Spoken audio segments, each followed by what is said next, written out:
We've made it to the boss and we have pants on.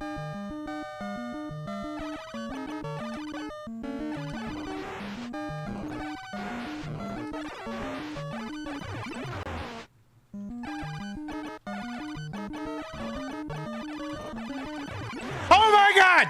Oh my God!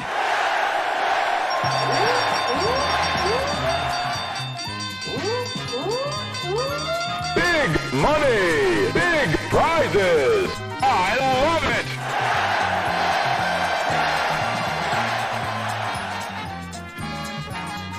Packers won the Super Bowl!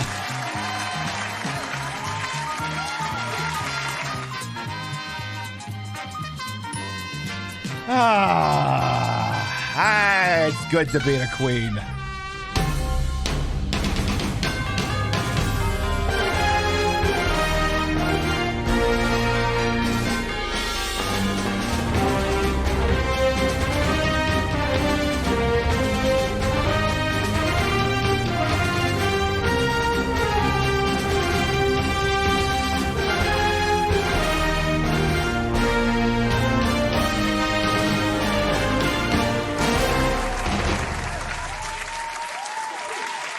Not gonna lie, I meant to hit one of the other stingers first, but whatever, we can start the show.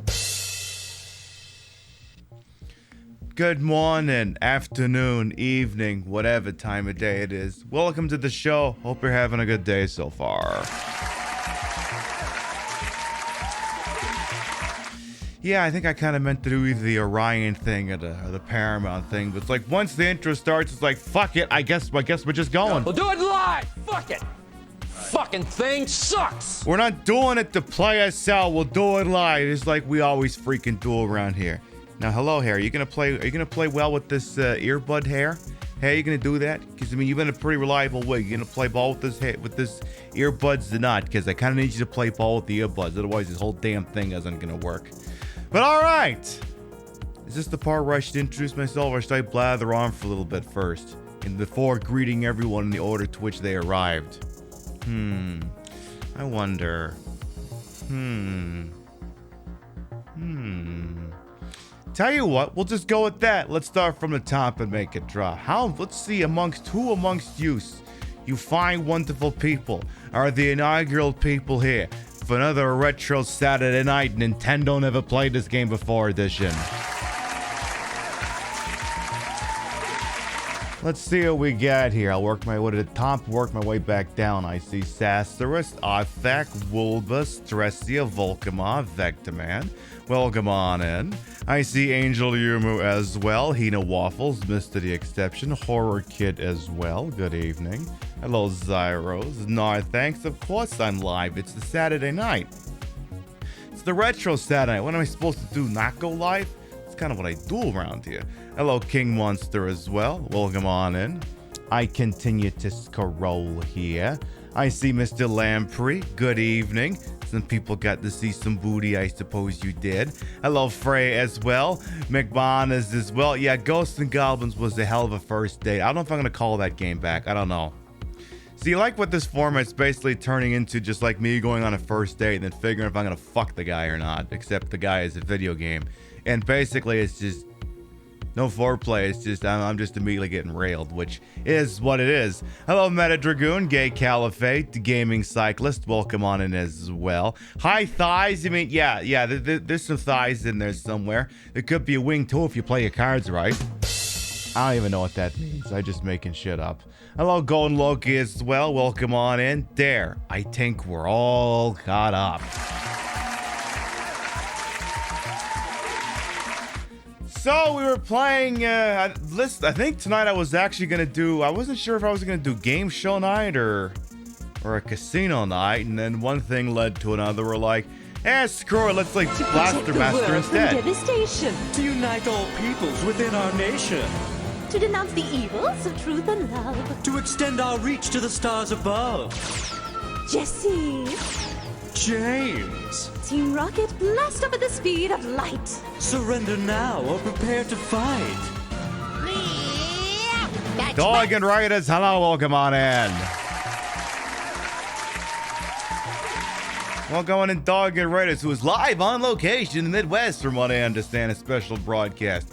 Welcome on in Rose Storm, Coffee and Squirrels, the Omega Chris, Dan Fragile, Brutus Wolfie, Guava Jaguar, Pub Crash, Chigo, Jericho Hawk as well. Welcome on in. I am Queen Pib, Patricia, Inga, Bogart. You may also call me Trish. Retro Variety Drag Queen Streamer, the queen of the ways that he old in your time on this channel. This fat-lipped, fat-hipped, fat-boobied, fat-booty channel is well-wasted. Welcome on in.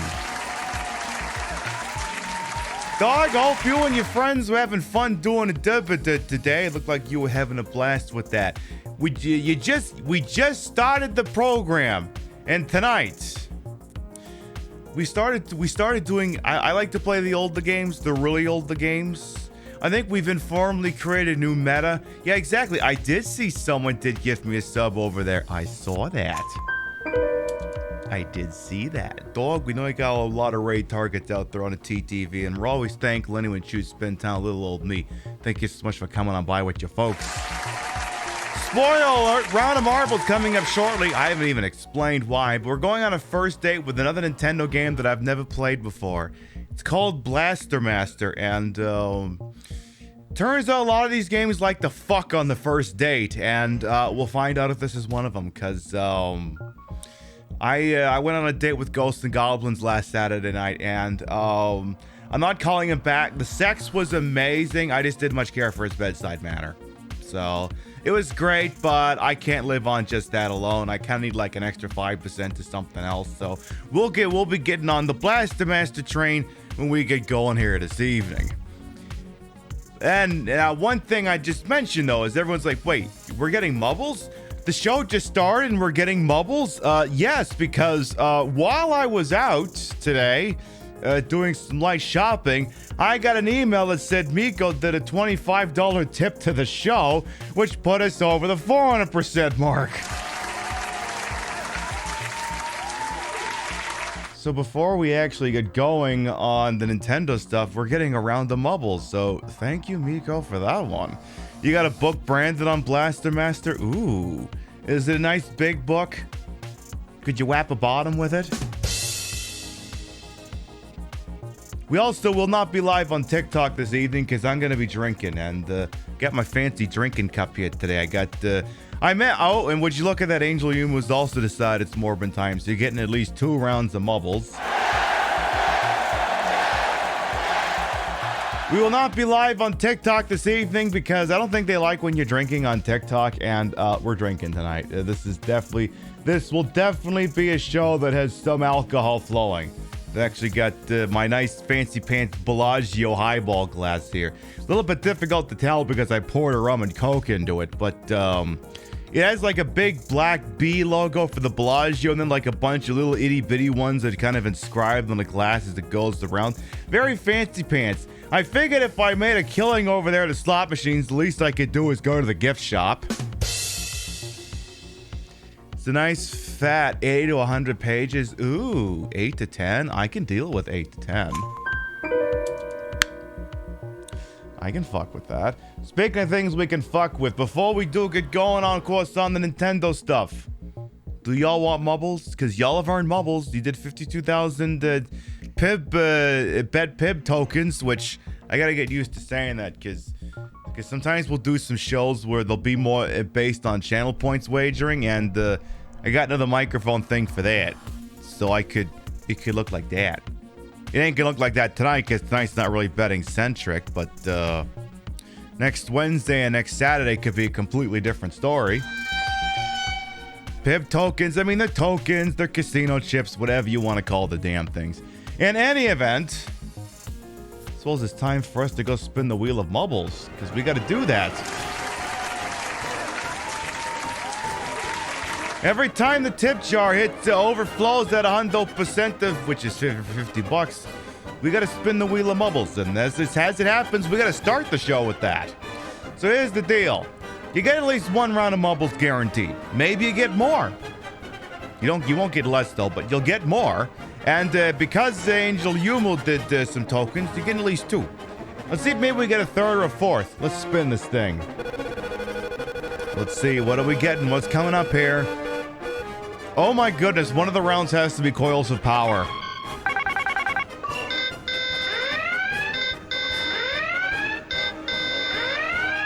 That's the one that my graphics card doesn't like very much, so that's why it gets its own spot on the damn wheel. Excuse me while I move certain parts of my computer into particular positions so I can accommodate that load. I mean, look, we've all been there, chat. Look, sometimes if you're going to take a really, really good, big, thick load, you kind of want to be in the right spot for it, so I just got to make sure we got everything where it needs to be in order to absorb that load here. Specifically the Coils of Power one here. Let's see, we'll pick a rando. That works. Now, where is Coils of Power? I can never find that damn thing. There it is. So we're getting 2 rounds of mubbles here. All right, folks. If you've been here, you know the drill. If not, we'll spell it out for you.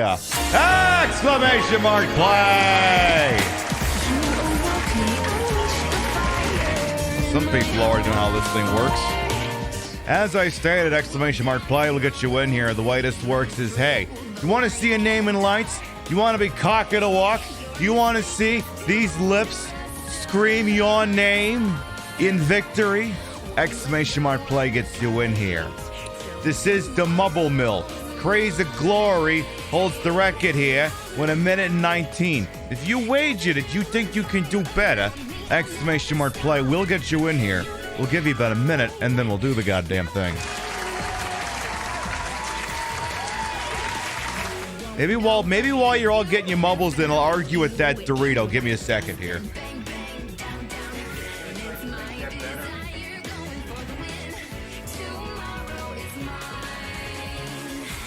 Far back? Too far, not far enough forward?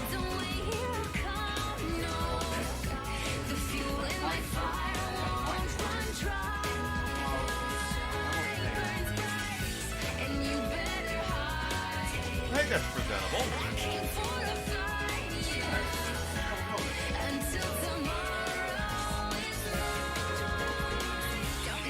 There, I fixed it.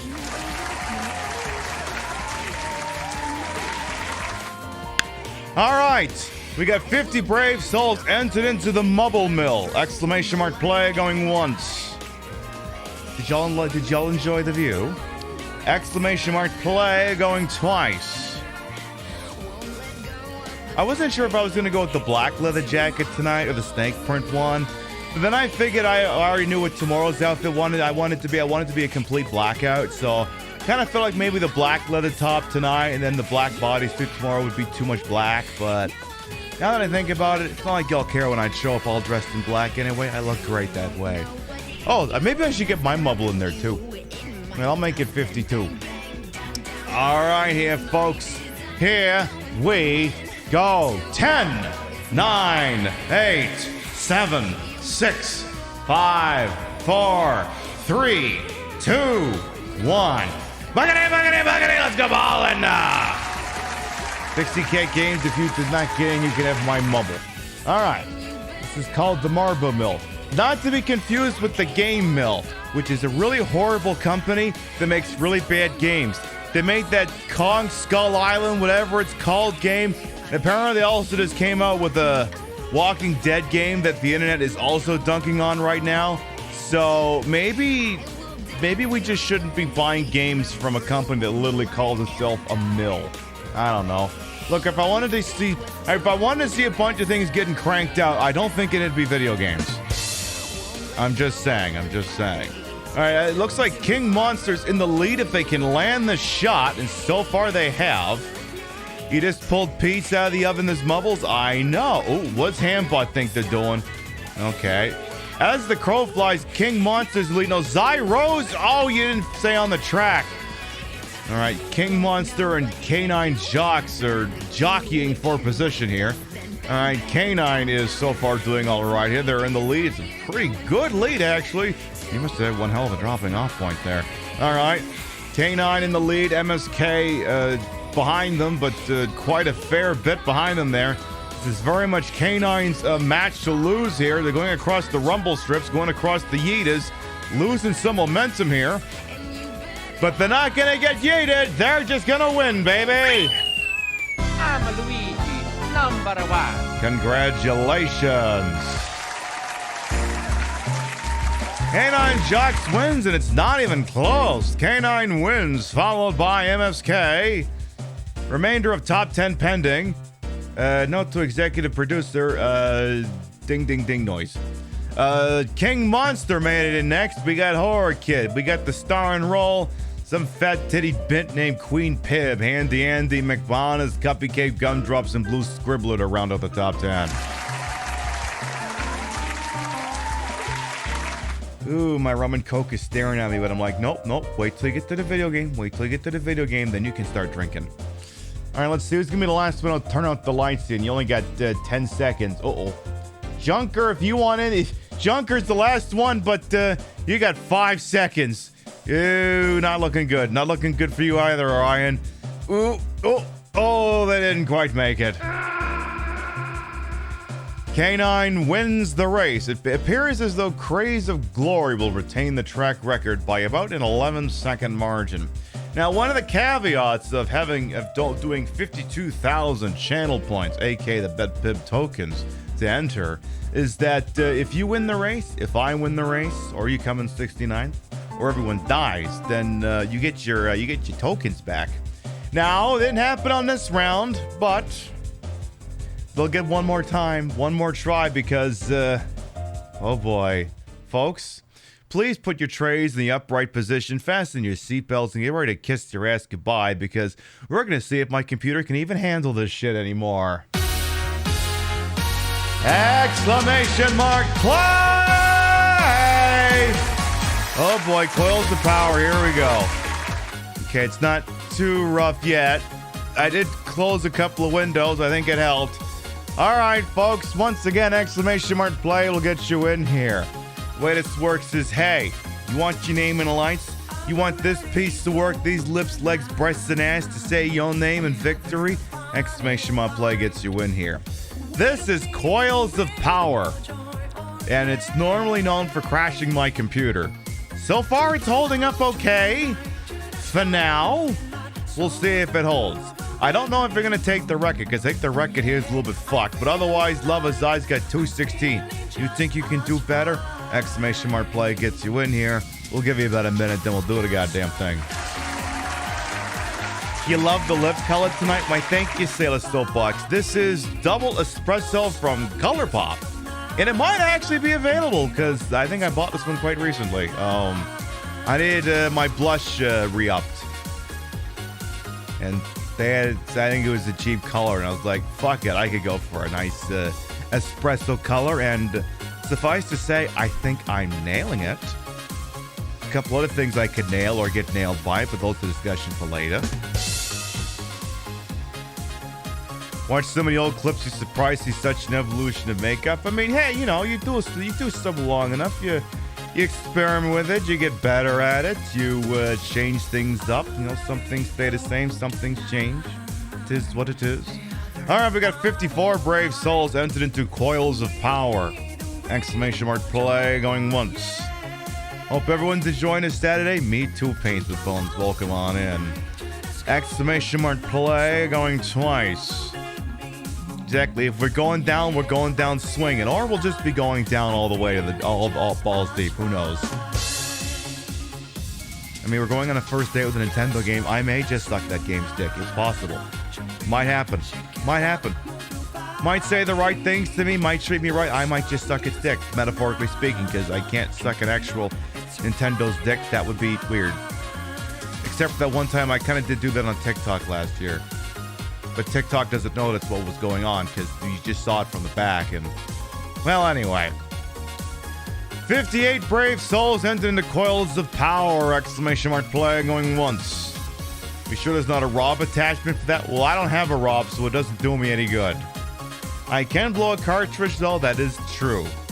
Exclamation mark play going twice. I think that was actually one of my pickup lines. Are you a Nintendo that's blinking? Because you look like you need to get blown. I think that one's worked a few times. All right. Here we go. 10, 9, 8, 7, 6, 5, 4, 3, 2, 1. Buckety, let's go ballin' now. All right, these are the so-called coils of freaking power. Now, every once in a while, someone will probably get electro-cock shocked off the damn thing here. So y'all gotta be careful, because, look, electroshock and probes up the butt aren't really my thing. But they are this Trex thing, and we're all just gonna have to make our peace with it. All right, we got Wonderland, me, Stego's in there. We're all just kind of filing around and exploring the space, figuring out what it is we do or don't want done to each other. We got some portals coming up here too. All right, we're gonna keep kind of I want to have a little attention what's going on down here because I want to see what happens as I go through here. So I fell down, okay, but where'd the people who fell off go? They already all dead? Oh god! Oh, there's warp thingies down there now. That's interesting. All right. Anyway, it looks like, what is Kira Nightmare doing? Are you off to a killer lead? Yeah, what's going on here? What's going on here? Meta Dragoon, what have you done? Wait a second. Where the hell did Meta Dragoon come from? Is Mega Dragoon about to win this thing and it's not even close? Jesus Christ! I'm Luigi, number one. What the hell even happened? Meta Dragoon takes the W and it's not even close. Meta Dragoon wins, followed by Ruby Sutures, Anthony 19, Mel D, Horror Kit, Canine Jugs, Cuppy Cake, Mr. The Exception, Punky Possum, and Wilbur to round out the top 10. Yeah, that's the record. That's the record, all right. And not just a record scratch. No scratch on that record, Jesus Christ. Oh, all right, well, looks like there's going to be a lot of people. I just died, apparently.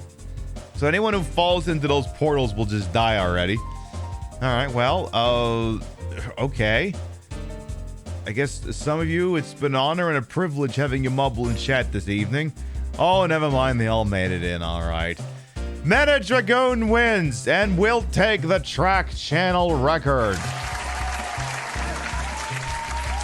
By a whole minute. A whole f***ing minute. You know, sometimes you'd be surprised what you can accomplish in a minute.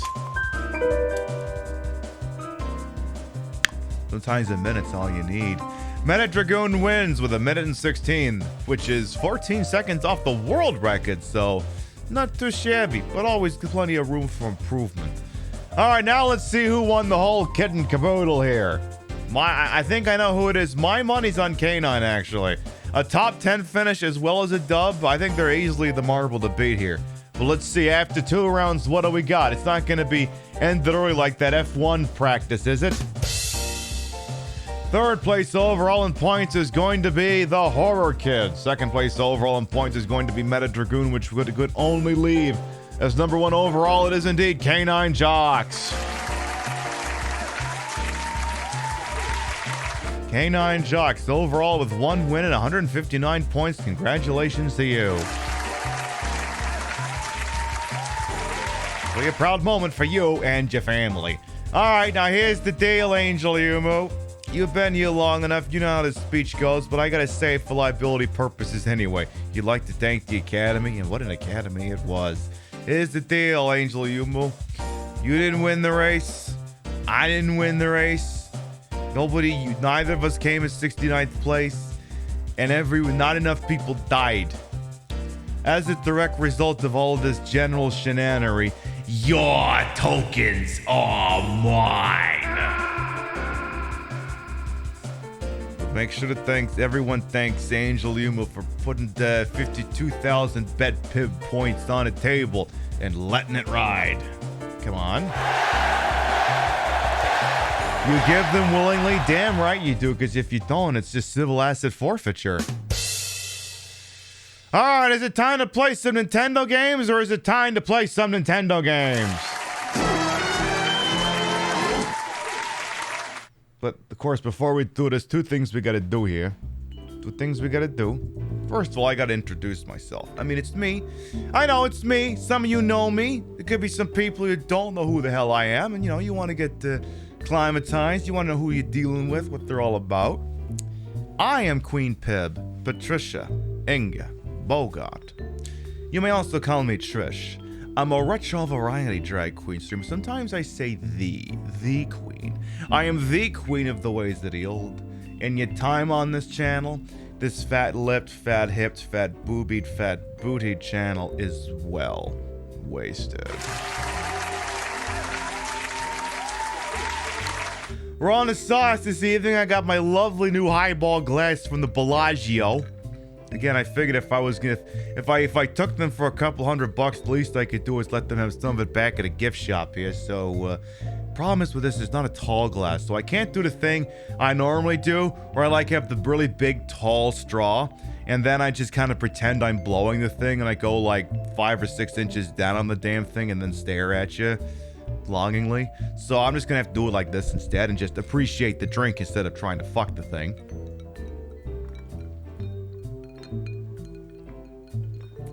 Oh, that's not a bad rum and coke. Of course, I made it. Of course, it's gonna be good. I put the broad in broadcast to the whole and wholesome, amazed for my own hubris, and though these titties may be fake, the retro is real. That's a real Nintendo, and it's hooked up in a real dumbest manner to make it look and sound as bad as it used to. On the Queen Pip Show, we like to say that it costs a lot to look this cheap.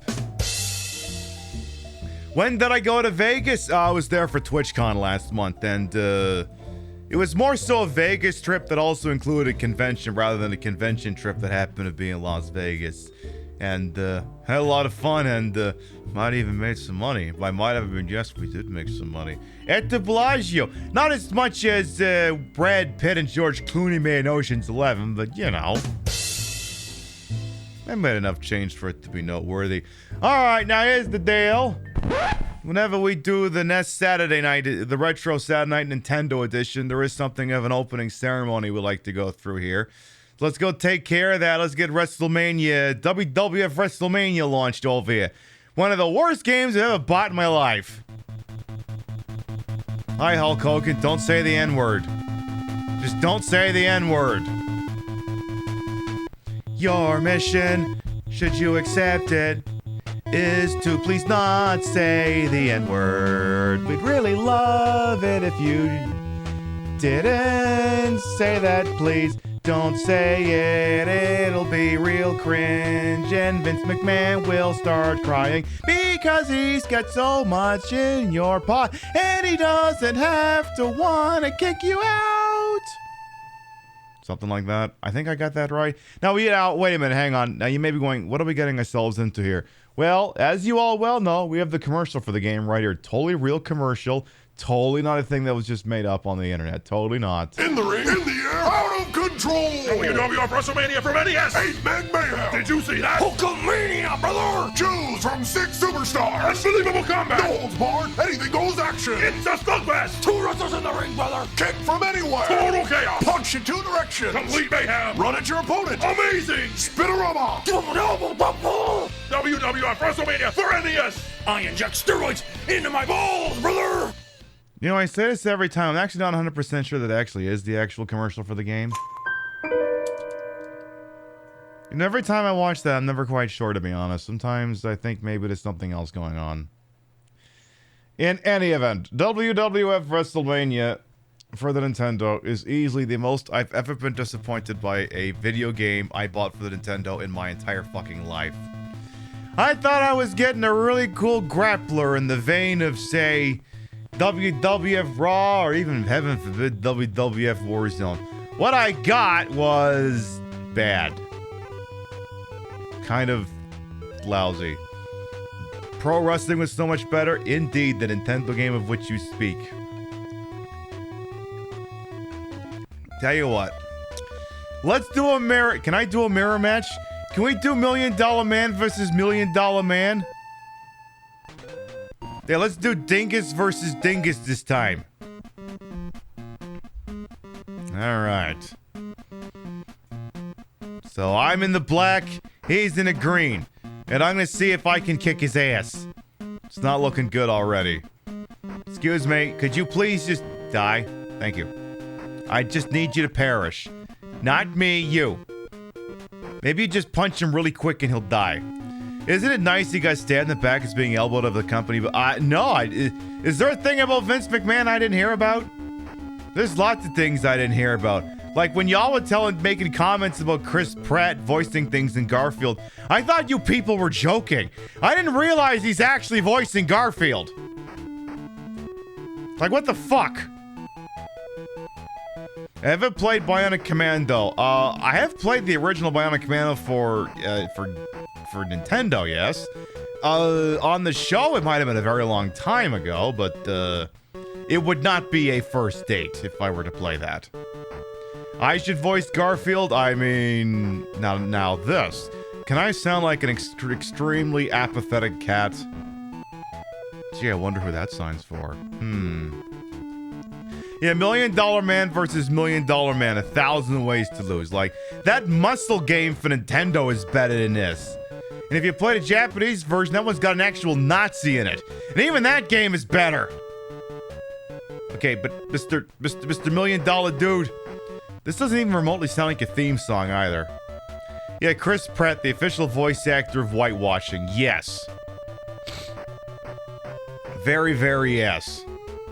You need someone to muscle out an Italian guy or a black guy. Chris Pratt's your guy. Okay, you just need to fall down. Just fall down and let me pin you. Let me figure out what button combination I need to put in order to fucking pin you. Come on. Come on. Come on. Just go down. Shit. How do I pin you, you asshole? Come on, we want to play Blaster Master. But I need you to fall down and die first.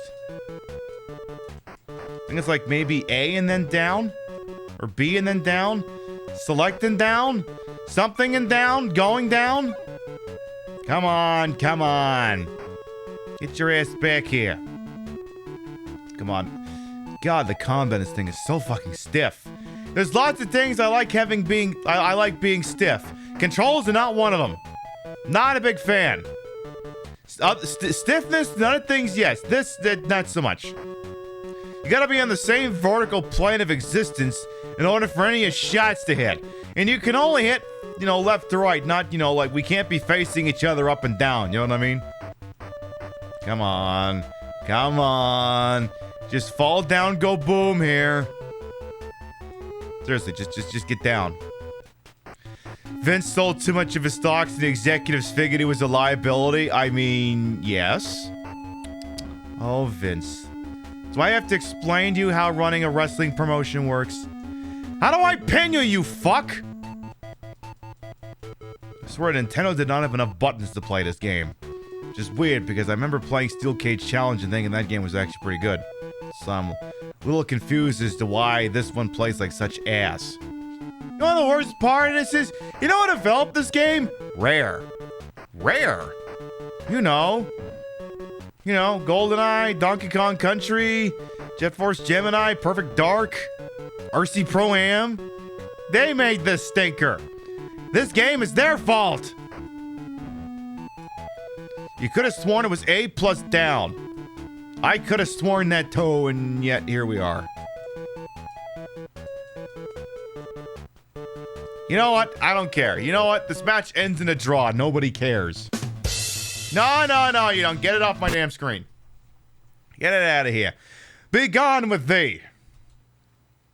All right. Now then, the reason why we are indeed here this evening is first to figure out if I need to sneeze. Are we sneezing? Are we sneezing? No, I guess we're not sneezing. So the reason we are here this evening is we're going on another Nintendo first date. We're going on a first date with Blaster Master. A game I've heard of. A game I bought, but never touched. Couldn't tell you a damn thing about this game. Other than it exists, and apparently it's difficult in some way, shape, or form. How difficult? I mean, it can't be that hard. I mean, it's me we're talking about here. I eat video games for breakfast. That sounds painful. Maybe I shouldn't do that. Maybe that's why. Maybe that'll cause dental issues. So we have Blaster Master, and he really loves to flash you, apparently. So what happens if I just let the silly thing go? Okay, so this guy has a pet frog. Pet Froggy has escaped. Pet Frog is heading towards a box in the backyard that says radioactive.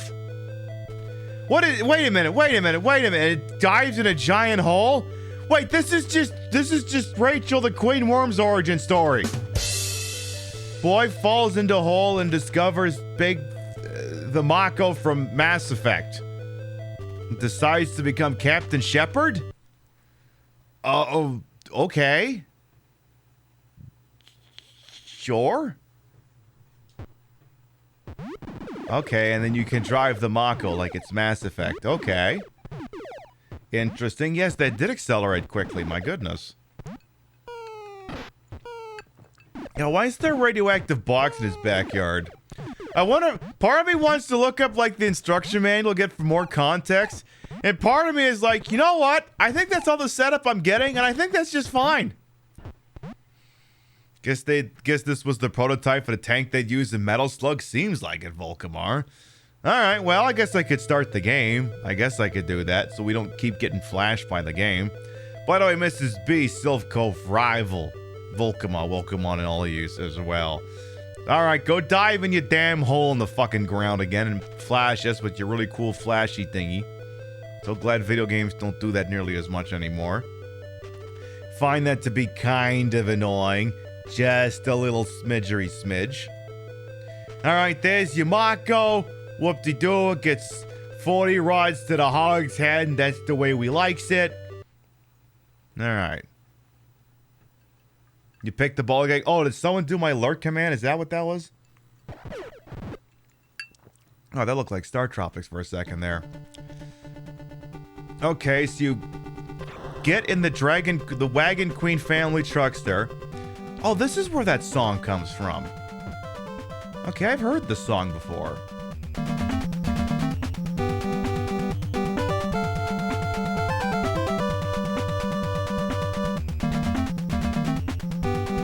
Okay.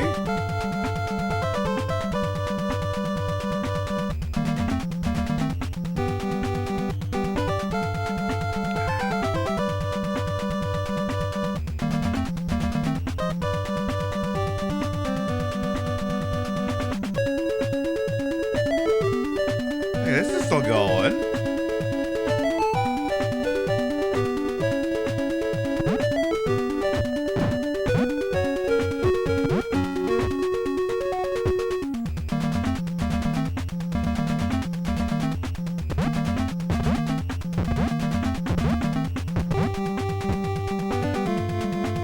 Oh, it's still going.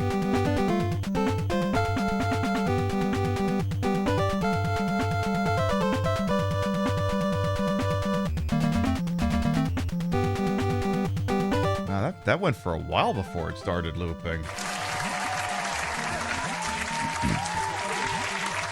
The vibe almost kind of reminds me of like Xerxes or the Xerxes or Guardian Legend of all games. Another pair of very sci-fi sort of shoot-'em-up games for the Nintendo that I got a similar vibe going to them. It's got good music. It do got good music. Oh, this is from the AVGN's Atari 5200 video. That's one of the ones I remember. The one where he didn't actually play the thing because he didn't have a controller for it. As it turns out, getting controllers for that thing was a right ass. Yeah, I'm not banned. I made it through 11/16 without getting clapped. Okay, so can I shoot at an angle or is it just okay? Can't do 45-degree angle, but I can shoot straight up. All right. Just wanted to get a familiarity for this. It seems as though there's no. Seems like there's no time limit. Okay. So this is Blaster Master, 1988, made by Sunsoft. Is this a death? No, but it hurts. Okay. Duly noted. You know, look, dude, we kind of got to explore the space. And then there's some kind of robo-zombie down there. There's these a-holes shooting at me. Hey, fuck off with the damn bombs. Hey, who let the space zombies jump around like this? What do you think this is, a goddamn round of Chuck Rock or something? You stay the hell down there. When I want to play Chuck Rock, I'll fucking... Oh. I'll die, apparently. You know, that kind of tracks if you've ever played Chuck Rock. So I got someone's attention with that one. When I got my Game Gear, that was one of the games that came with it. Like, I can't remember if it was a pack-in, or if the person who bought me the Game Gear just threw that in as an extra game. I remember not tremendously hating it, but okay, now I know what I gotta do. One of the things I'm gonna have to work on tomorrow night after the show, on top of a drag number I gotta get finished, is, I gotta play some Chuck Rock for the Game Gear on my analog pocket. So what do these P's do? They give me back health? Okay, can I reach that one? Okay, there we go. You only knew about it Super Nintendo. Yeah, I had it for Game Gear. It was, you know, not the worst Game Gear game. I could think of worse Game Gear games. Well, I don't know what the letter H does, but I'll take it. This program contains adult content and is brought to you by the letter H. H for ouch. H for kaboom. That is a very Metal Storm-ass kaboom. You ever play, or is it Metal Warriors or Metal Storm? Yeah, let me see that very Animu-ass explosion again. Oh, I can go into the ground. Yeah, let me see Metal Storm for a second here. Yeah, give me Metal Storm for 2 seconds here. And we'll go right back to Blaster Master. Yeah, Metal Storm. It reminds me of an explosion when that thing blows up. Except that's made by IRM. Yeah. So yeah, just get blown up in here real quick. Okay, that explosion's way better. And it doesn't take nearly as long to have happen. You just walk into something and then you're dead. Like that. That's a pretty cool explosion. Alright, that's enough of that. Get me back to Blaster Master, so I can get my ass handed to me in that game. I did see what appears to be infinite continues, so that's good. That'll work for us. That'll definitely work for us. Damn, I got to fix myself another drink already. I wonder if you can see the little bees. Oh yeah, if you look real close, you can see the little bees in the cup as well, the glass. I tell you, Bellagio sells some fancy stuff. I mean, given what I'm sure it costs to stay there, it is better. Like I said, I won a jackpot at the Bellagio, so I kind of went to the gift shop and bought myself a couple of things. That's the rule. When I go to Vegas and I win in a casino, I buy some souvenirs. They don't really get their money back, and I get some fun out of the deal. Alright, maybe if we try not falling into the damn ground here. So some of you think that H means hover. Ooh, wow. Slowdown is oof. Like, how would you hover? Push, like, select, maybe? Oh, I can get out of the damn thing. That's interesting. I'm sure, okay, I'm glad I figured that out before it would become necessary to know such things. Okay. Just shoot this guy here before he shoots me. Don't get any ideas there, Mr. Periscope, you. Can I kill him with the little gun? Okay, I'm not hitting him. I'm not really hitting him with the little gun, so I'll use the big gun. So, H. So I don't know how we actually get this thing to hover, but it's going. Hey, where the hell do you think you're going? Okay, let's go inside this hole here. Once that damn thing stops shooting at me. Now that looks like the right way. I don't want to go that way. Oh, but actually there's nothing okay, you know what? You're getting shot going that way, so go this way instead. Oh. Interesting. So I betcha. Okay. Come on, Pitfall Harry. There's something down here that wants me dead, isn't there? Oh, yeah. Oh, dear. Any chance I could... Uh-oh. Well, at least he's dead. Okay. Anything in here? Oh. Okay, here we go. I figured it. Oh! Okay. Okay, suddenly we're playing Commando. Okay, I bet you I don't want to step on that. I bet you I also don't want to step on that.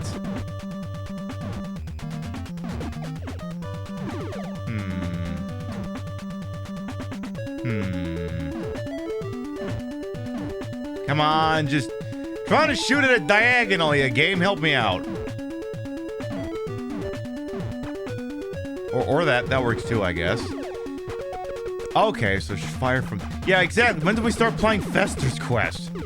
That might be the more apt example here. Okay.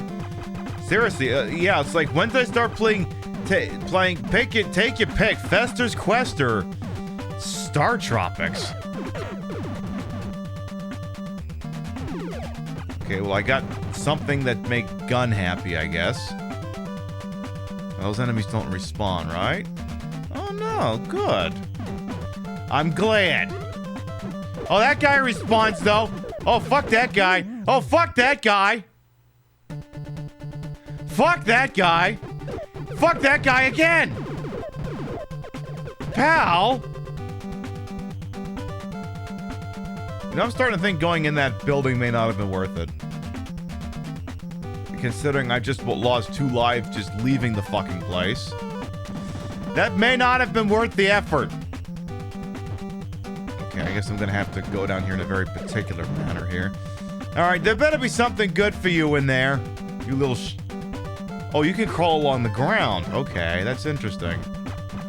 Ow, ow, ow. Fuck off. Fuck off! Okay, go away. Yeah, exactly. Take your pick. It's Star Tropics, it's Akari Warriors, it's Fester's Quest.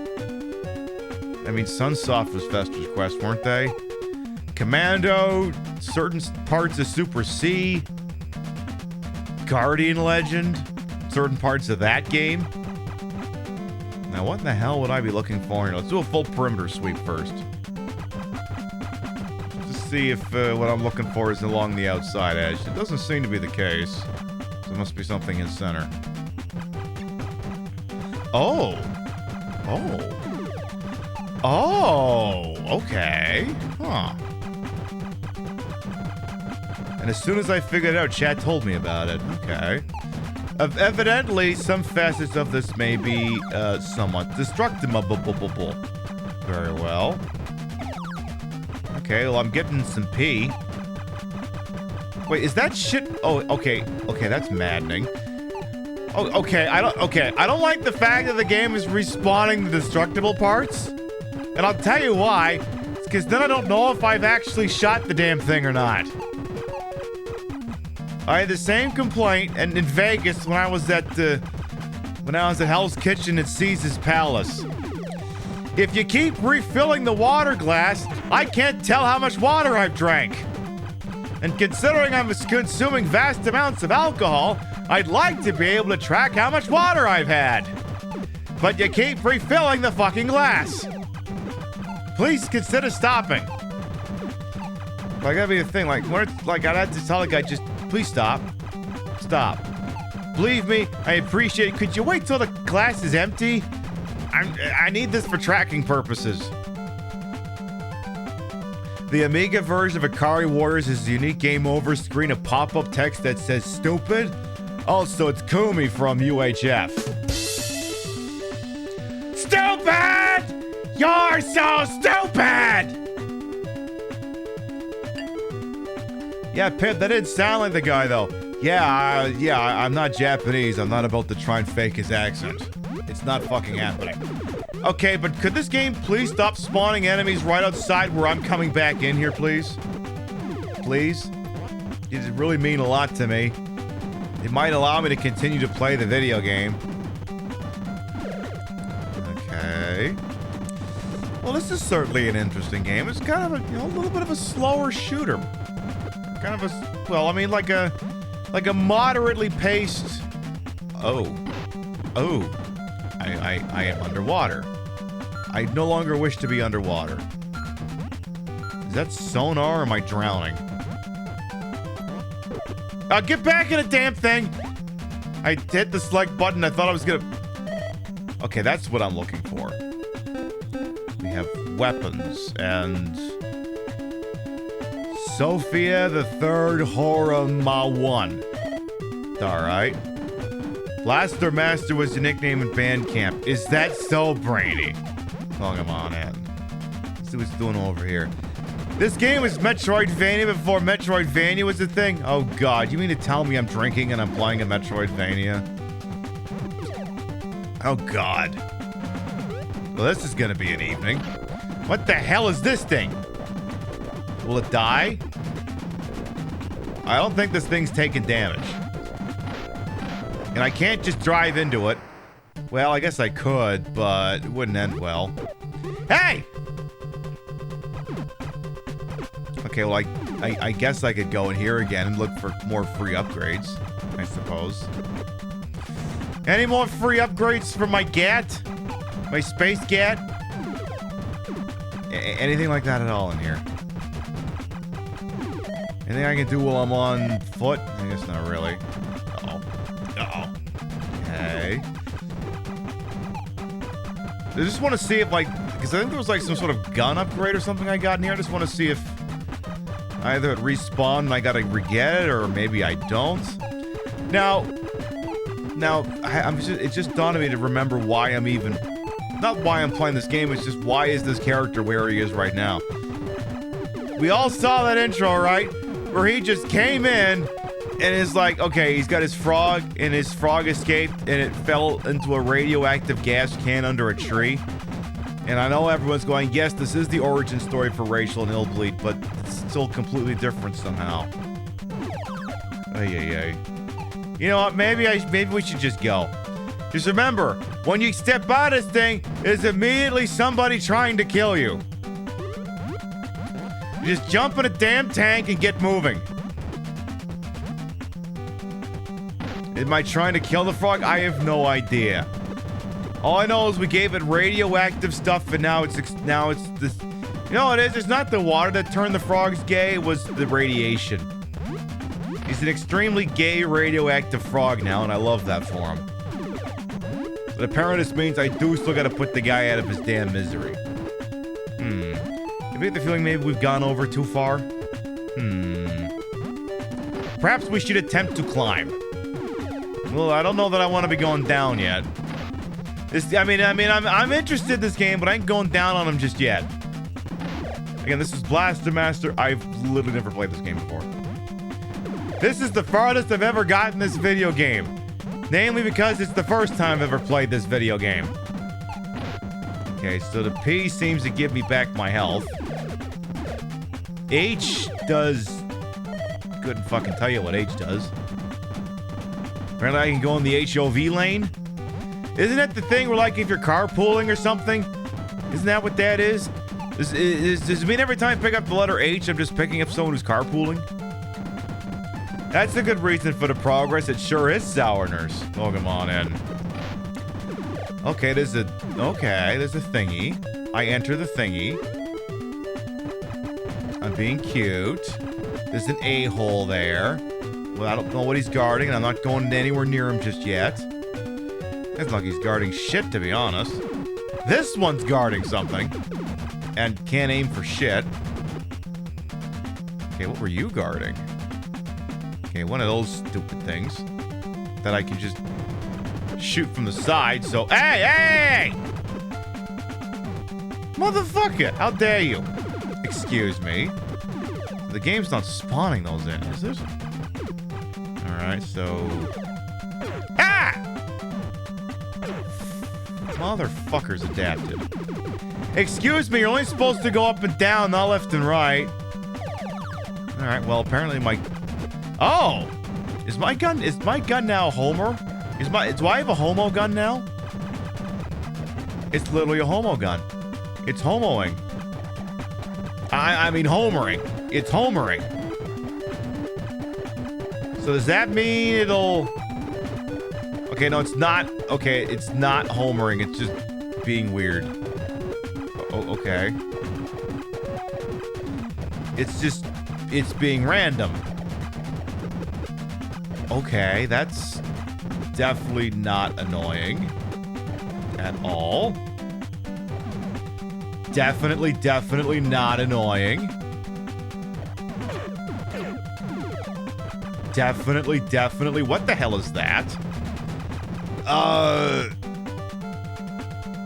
The fuck is that thing? Curves to the left just a little. Yeah, nickel for every time we've had that problem. We cannot hover, but the letter H is still somehow important. I mean, I guess they wouldn't give it to me otherwise. Yeah, get it away! Get it away! Ah! Oh. Well, apparently it's dead. It better not respawn whatever the piss it is. Not sure what the hell to call that. It looks like... I don't know. Terminator Homer Simpson? Just keep tailing me and don't fucking shoot me. It's like, how many times I gotta shoot this fucker? Hey, were you guarding anything good over here, or is that it? I guess that's pretty much it. Okay, I guess I got some kind of gun upgrade, and I guess that's it. Usually that doesn't last that long. Well, I mean, you know, sometimes if you know great stalling tactics, or, I don't know. Maybe you tickle the person? Something to buy you another minute or two. I may as well, every time I step out of one of those damn things, just have the select button on immediate standby so I can hop back into the spruce caboose, whatever you want to call this thing, before I die. Hey! Stop friggin' running into me. This game ain't gonna last forever, you keep doing that. Okay, I think we were here. Yeah, we were there, but I don't know if I want to go in the water yet. I don't know if we're water authorized.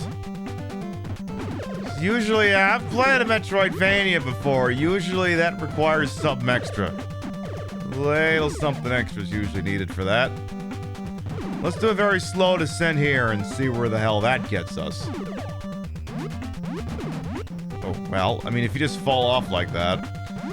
Suddenly reminded of, any of you ever play the Nintendo or Game Boy version of, The Empire Strikes Back? It kind of reminds me a little bit of the first stage. Like, if you find yourself way the hell... You go far too down into the cavern, you just come up on this big ice floe, you just step on it and you die.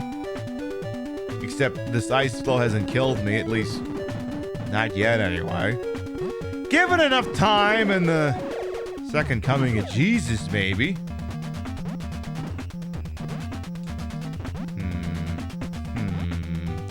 How did I get back up there, though? Okay, so we climbed up here. Let's do that again. Because I want to be careful, you know, where the water is concerned. Okay, yes or no question. Can I enter the water as is? Or will there be trouble? I guess that's just... am I looking for a doodad to make that possible? So I gotta get the Varia suit, so to speak. Isn't that the one that makes you go underwater in Super Metroid? NES Empire is the only not fun version of Battle of Hoth. Yeah, that's not... I played that one. It's not very fun. Atari 2600 one is fun. Nintendo and Game Boy one's not so much fun. Yes to the Varia suit. Okay. I see. Now let's drop down here. What do we got down here? Hey! Motherfucker. Stop occupying... Oh. Well, it seems we're committed to the bit now. Well, I hope my boy don't mind being underwater, because he's underwater now.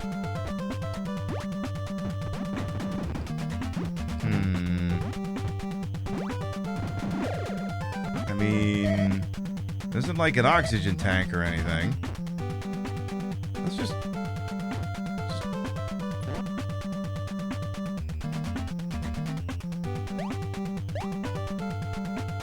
Maybe we can go underwater. Alright. Well, I'm not dead yet, so let's go for a swim. Just have to bear in mind I can't jump very high underwater.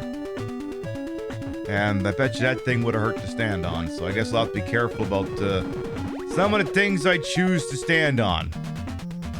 Oh, I can't get down there that way, huh? Ooh, this is an interesting decision I've just made. Ow.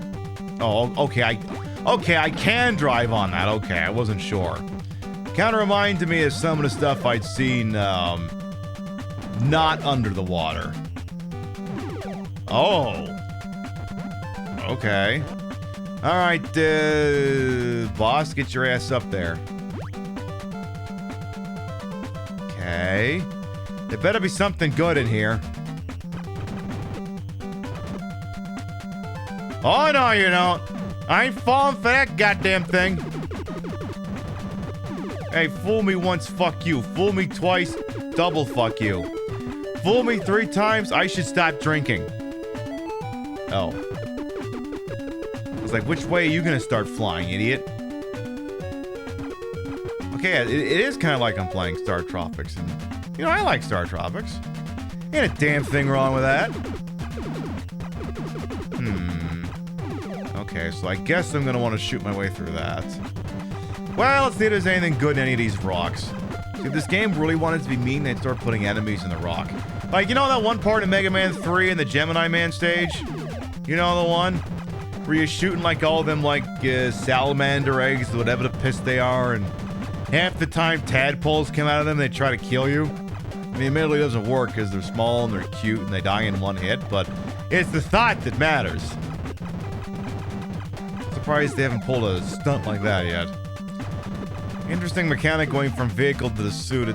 I mean, it is varying up the gameplay. I mean, one of my favorite sort of sci-fi-ish adventure games for the Nintendo remains Worm, which is a game that definitely allowed you to engage in a couple of different gameplay types.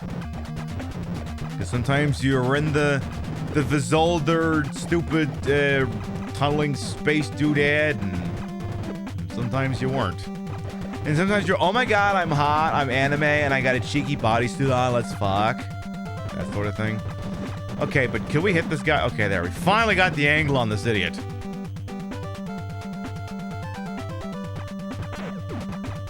Okay, I'm assuming once again I don't want to step on that, but... Ooh, managed to sneak on through, perfect. That guy shoots on a very particular angle. Is it gonna be in front of me? Hey! What do you think this is, near? Fuck off with that! Oh, did my gun take damage when I... Oh, that's fucking sucks. When I get hit, my gun got weaker. That should be illegal. What the hell? Alright, what's up here? Oh god, it's the floating head. Where's Al Snow when you need him? Hey Al, I got your thing here. Your thingy's here. Make it go away. I keep picking up these goddamn missiles. I should probably figure out what the hell I'm supposed to do with them. Hey, how come I didn't get that P? The fuck? Okay, but could you stop spawning, please? Whatever you do, do not spawn in again. I swear to fucking... Oh, God. Ow, ow, ow. You're an asshole. You're an asshole. Well. Well. How far back does the continue send me? Oh, God.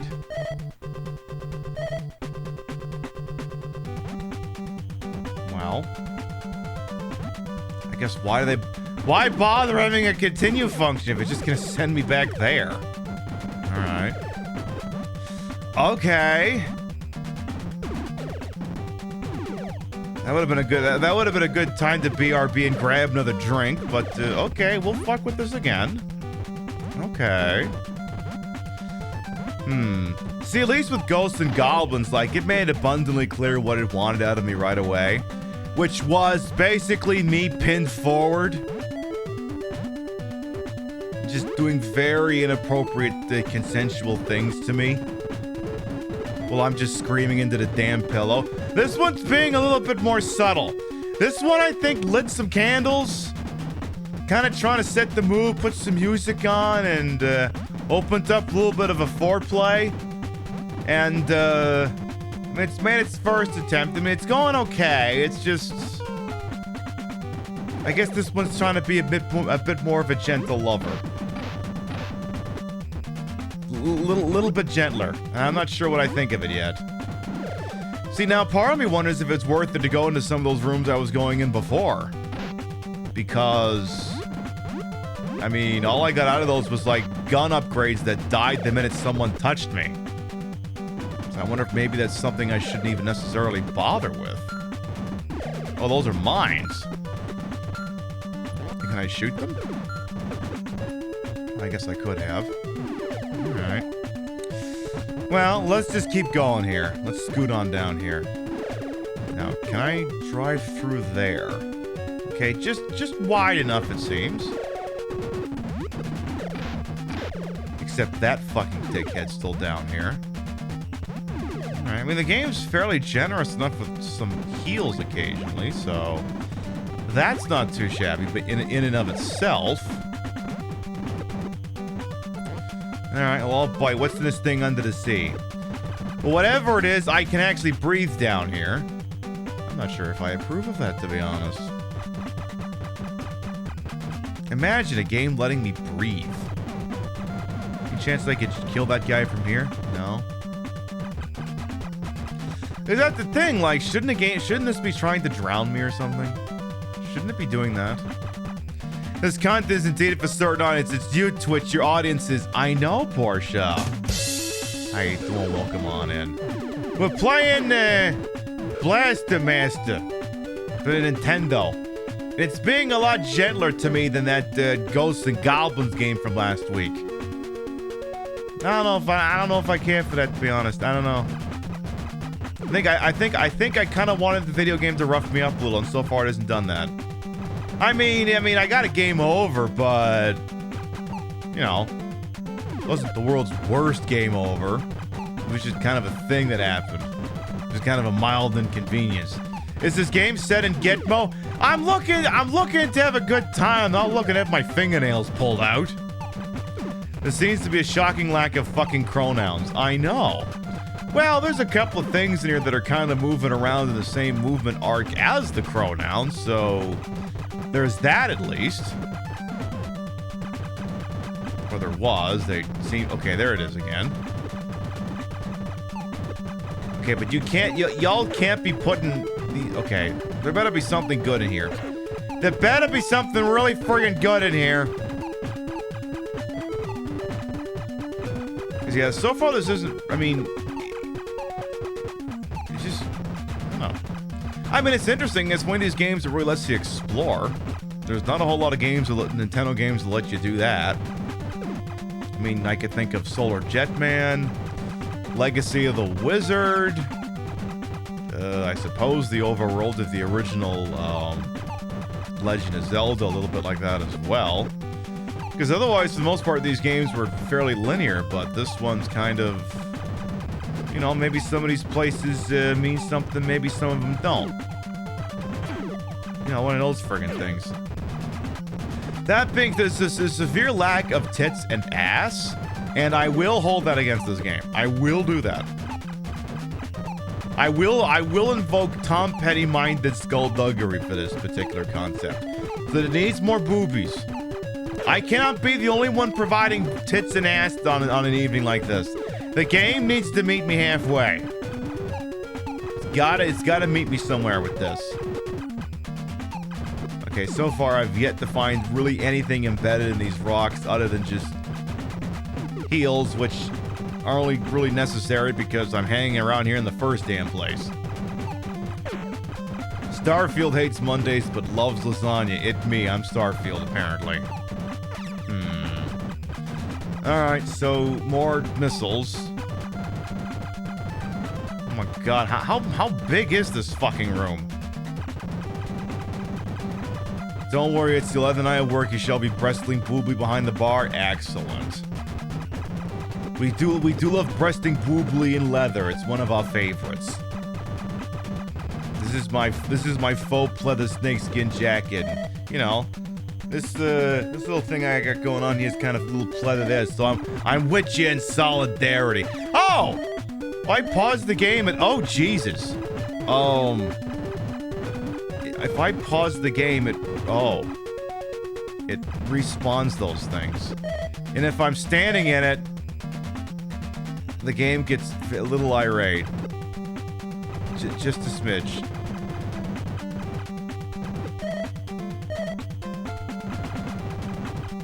Try that again.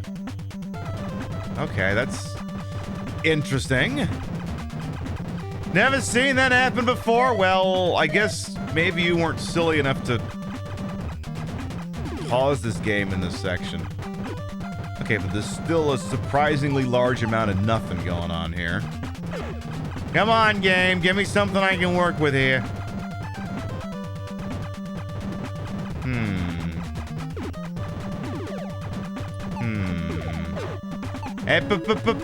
Hey! Stop fucking hitting me. Stop it. Stop it. Stop it. Stop it. Stop it. Well, we found the end of the room.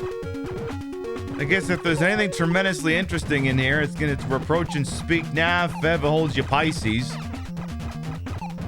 It me, I'm Pisces. You lurketh away, gorillas. Well, come on, man.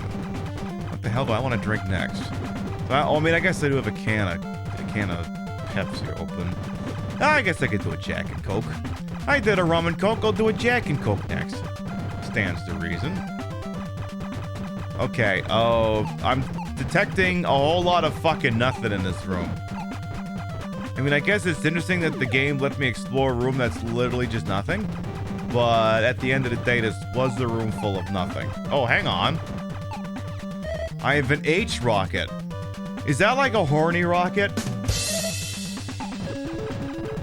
You put batteries in that thing and it really does it for you? The game said a big fuck you to the poly exclusion principle. Two things can't occupy the same space. Indeed. Very much. Alright, get me the hell out of this room, then I'm gonna go get myself another drinky poop. I gotta do that. Hey, there as well, welcome on in. Come on, come on. Get me back into my screw you, I quit swimmy mobile. There. We leave the room with a full thing of health and nothing gained. Alright, get me back in my damn little car. Alright. Here's what we're gonna do. I'm gonna take a BRB just to scratch myself up in a little drinky poo. That H rocket better be worth it, because that was a giant room for that shit. Yeah, no kidding. Oh, maybe it's a homing rocket. Maybe. Or maybe it's a homo rocket. It'll make everything gay. I could get behind that.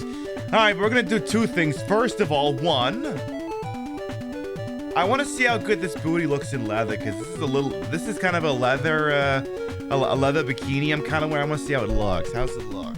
Does it look good? Oh yeah, that's pretty good. Yeah, that's pretty good. Oh yeah.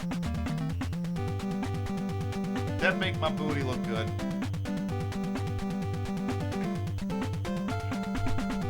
Then I take a little BRB to top up my little Bellagio highball glass. We will be right back. Mwah. No, not really. No, not really. She said, F everyone, I'm here to win. Queen. Queen shit. Queen shit. I love it. Ah! Okay, have you used the super scope? Okay, we're sitting through this because I want to see her win this damn thing. Name something you can do to stay awake while driving. Whippets. You sure do know how to make a guy feel good. 10. What do you want to do? Don't really care, or my live has been flagged for sexually suggestive content. Oh, I'm sorry, I'm just playing a goddamn video game. What do you want me to do? TikTok's not big on nuance. I'm playing a video game. I'm just doing the line reads, damn it. Christian, don't come up with anything, please. Let's see if it's Chicago? Great. Hey! Correct. Planning to play or What the planning to fuck? That phone call just now sounded like a real cutie. Another one of your special friends. Here, I'm gonna pretend this is a Japanese broadcast for a second here. You see this fan? You see this fan, Barry? Bonk! I'm sending you to horny jail. Say goodbye to Mr. Light for me, would you, Larry? Bad Larry! Barrett, be careful. Attack while its tail's up. Oh, okay. It's gonna counterattack with laser. Why the f didn't you say that earlier? Cloud, maybe you should have opened with that part first. Yeah, dingus? Oh, maybe I should stop attacking. Well, we're in too deep now. Anyway, Reiko Karaman exclusive nude photos of the Supreme Court. Oh, exclusive. Oh, Supreme Court justice really does bear all. Is that because one of the pictures is topless? Oh no, we're not doing a Tucker Carlson bit again. Oh, that's not fat at that one. Let's see if this Jack and Coke is any good. Oh yeah, that's pretty good. Oh yeah, that's pretty good. Why, thank you, Windows Defender. Thank you for running an antivirus scan in the middle of my show. I really appreciate it. Thanks. Thank you so very fucking much. Welcome back. Why, thank you, Thay. Hey, Bomb Balls, welcome on in. How you doing? All right, well, let's go. So this is once again Blaster Master for the Nintendo. This was, I was originally gonna do, what the hell was I gonna play? I was gonna play, I think it was either gonna be Game Shot or Casino Night tonight, but, a couple of comments the community made while we were playing, Ghosts and Goblins kind of got me to play this instead, so we're playing this instead. I'd never played it before, and I guess some people just want to be an organic first-time experience. Oh, there's two H's out here. I don't even have to go inside. Wait, two H's next to each other? Oh, no. Glad I took that down in a hurry. Do I practice hip twerk dancing because that bounced and jiggled just now? Wait, what can I say? I'm just really good at this.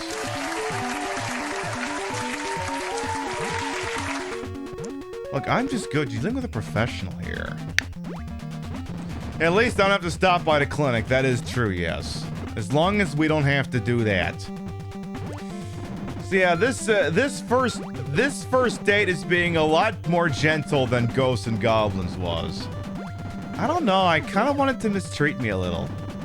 I've decided that that's going to be the other shtick of this informal ongoing series we will call First Dates with Nintendo Games, where it's not being rough to me anymore. It's not really slapping my cheeks or giving me and it's all. And I'm like, could you just fucking do something already? I'm gonna fall asleep over here.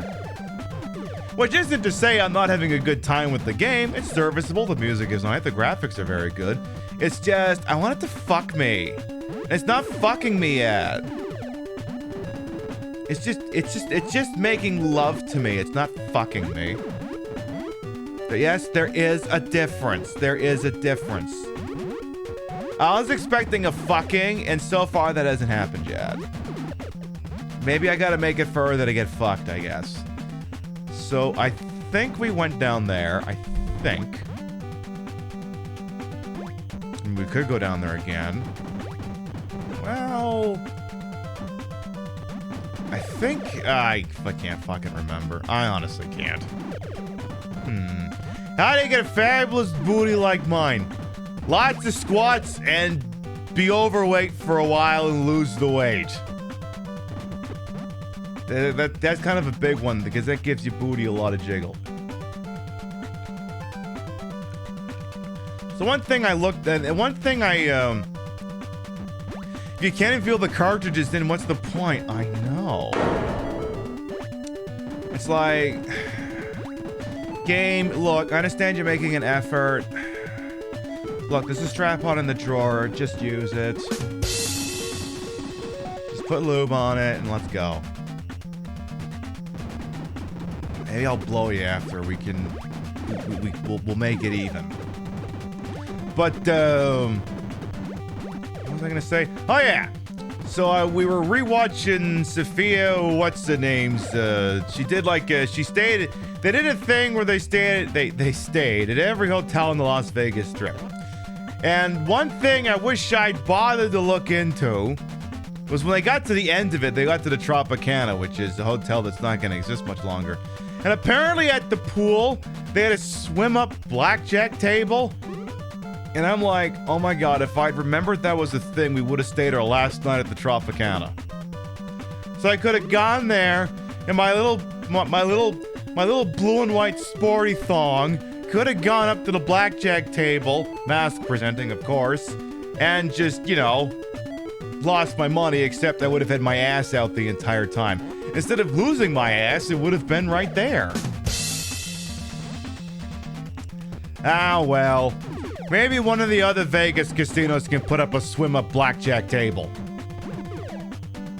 I'm looking at you, Harris. Put one. The thong and miniskirt. No, it would have. It would have. No, I wouldn't have been in drag, so it would have just been. Just would have been as one swimsuit, and that would have been it. I'm wondering if. I am assuming that now, I don't know, is there a way back out of this water? Let's see. I don't know if there... No, there might be. There's one of these things like, if you couldn't get out of the water, then it means whatever you need to get out of the water is in this water. But I can get back out of this water. So, that wouldn't be the case then. You said you missed that outfit if only for the photo op? So you're telling me I need to go looking through my Instagram account. Yeah, actually that outfit might be on there like way the fuck back. Let me have a look here. Let's see here. Any chance I got that on there on the... Let me see. I don't even have Instagram signed on this fucking computer. Oh, come on. Come on.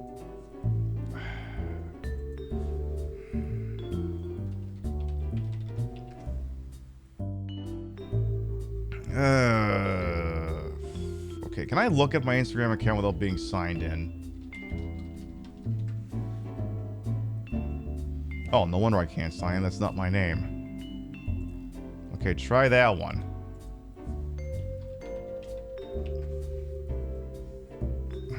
Fucking... Okay, well that's a typo.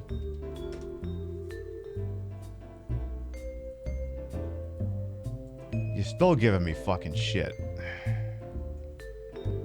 Okay, well... Please tell me I can look at my goddamn Instagram account even if I'm not signed in. How far can I scroll before... Oh, fuck you! God damn it. Okay, maybe if I look on my damn phone. Because I am signed in, obviously, on Instagram on my fucking phone. Alright, how far back do I gotta scroll before I can find that picture? Quite a ways, it seems. Come on, you're on cell. This shouldn't be this hard. I mean, certain things can be that hard, just not that hard, you know? Let's see. Me deep-throating a controller. T-posing to show dominance. There's a picture of it, but it's not the picture I want. There's one of the Florida ones. Do I get one of the Florida ones on here? Please tell me I got one of the Florida ones on here. That's not Florida. Come on. Come on. I'm gonna have to just go to the Wayback Machine and find these fucking things? Come on, I must have posted it somewhere. Because that was a picture of it, but it's not the picture I wanted. That's close, but not what I wanted. Come on.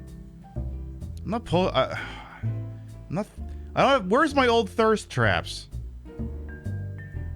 Come on, there must be at least one. Nice set of legs on that one, though. Well, that could work in a pinch. That'll have to do, maybe. Alright, let's see here. Unless... Well, okay, that won't work, but I guess I could show that one. Yeah, but then I gotta share you. You know what? Fuck. You know what? I'll just post on Instagram in a couple of days. You saved all of them. Let me send them back to you. Thanks, Just Work. Thank you for saving all of my old thong pictures. Why does social media make it so hard? Oh, see, I get a lot of Instagram DMs asking that same question.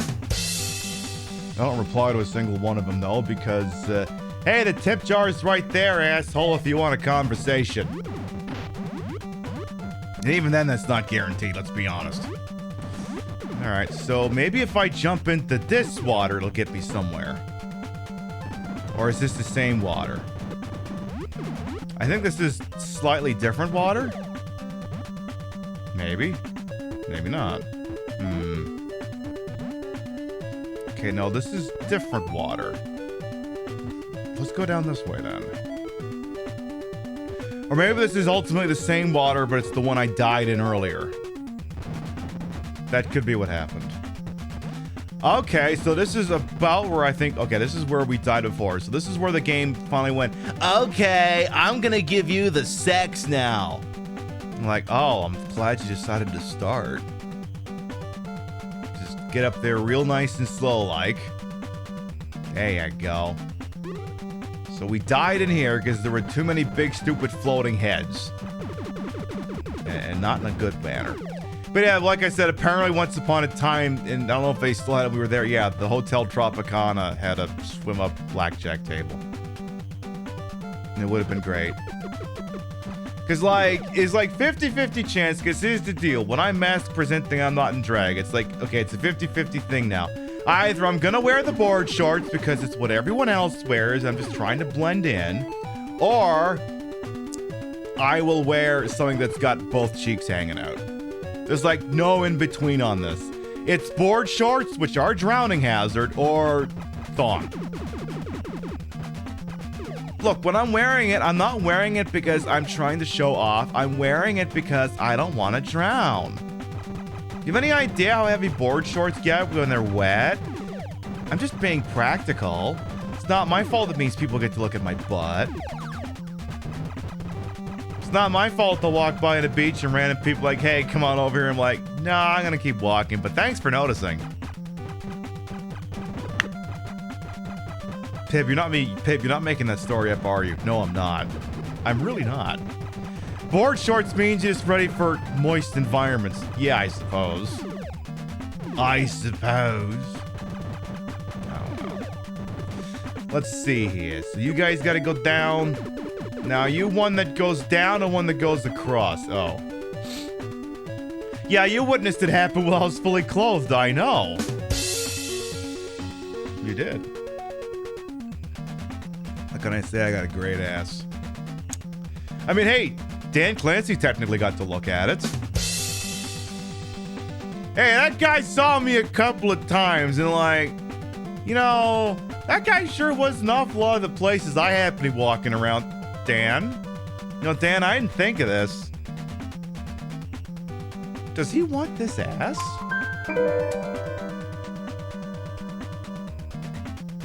Does Twitch CEO Dan Clancy want this ass? Well, he better enroll in the Partner Plus program first if he wants it. You want that? Give me that 70-30 split and then we'll talk, asshole. He wants to split it 50-50. He's done nothing to deserve splitting my cheeks 50-50. He ain't done a damn thing to deserve it.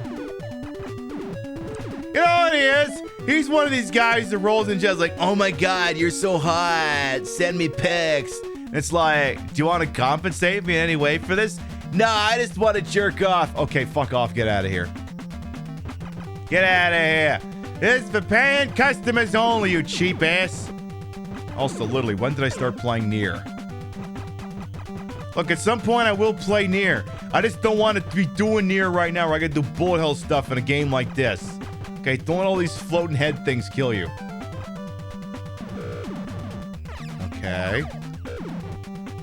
Okay, I think I may have found a better way to deal with those jackasses. Okay, please pick that up. Okay, it seems the short-range gun may be a little bit more astute for some of these things. Hello, Game Bat. It's going all right. Playing Blast Master again. A game. I almost call this a Game Boy game. Nintendo game I've never played before. Because I mean, you know, those of us who grew up with like Nintendos, Genesises, whatever, like, there are certain games that, you know, maybe if we, you know, there's games that maybe not aren't the greatest, but they're grandfathered into because you know we played them backwards and forwards. We had a lot more free time then than we do now. So even if the game was horrible, we could put an effort to learn all the ins and outs of it to maybe get good at it. But a lot of the games these days, it's just like, I don't have the time or the energy to figure out what you got going on here. Which does lead nicely into that re-release, remake, port, whatever you want to call it, of Super Mario RPG. They didn't change too much of it. There are some small incidental quality of life improvements, not the least of which is auto-saving, which, you know, sometimes you look on events in your life and then you wonder, oh, is that why why I like getting spanked or whatever it is you got going on with you? And you're like, oh my god, I'm just gonna do one more fight, just do one more fight, and then we'll save. And then you like, either you live or you die. And you go, oh gee, I wonder why I like gambling responsibly. It's the same fucking thing. You were gambling in your old school RPG going, can I just grind up one more fight without dying? But now Super Mario RPG's got an autosave, so you don't gotta worry about that anymore. I'm not saying that's a problem, I'm just saying it is what it is. But they also added what is basically a casual mode, so, I mean, there's still a little bit of difficulty in it, but you're able to, you know, if you're just there because you want to play the game and have fun, they have what basically, they didn't call it casual, they called it comfy? Either comfy or cozy or some kind of cute name for it, but Rio played it for about almost 3.5 hours last night, and she got pretty far. And I like, yeah, breezy mode, that's what it is, yeah, breezy mode. And I like when, like, a game includes that, because it's like, look, I know how the game goes, but I just want to have the experience. Kind of reminds me when I invented that Xanadu password that had, like, all of the high-tier armor, like, right at the start of the game, because, like, I just want to go for a walk, basically. Which game is this? Super Mario RPG, the remake they just put on Switch. It has what is basically a casual mode. So if all you want to do is just relive the memory, but not, you know, grind and die all the time, you got that going for you. Kind of reminds me of sort of the beginner mode that was in many of the re-releases of Final Fantasy 1. Like Dawn of Souls, the Final Fantasy Origin, so on and so forth. Like, if I remember correctly, oh,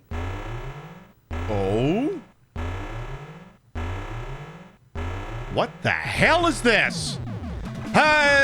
What is Andros doing here?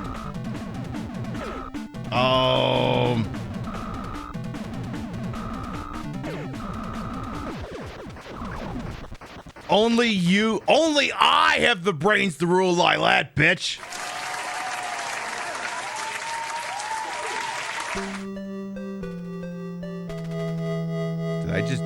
Did I just beat a stage? Okay, I must have done something right. Okay.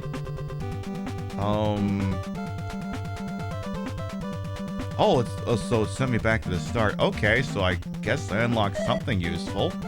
Oh, there is a new thing on the boat now. Okay. Okay.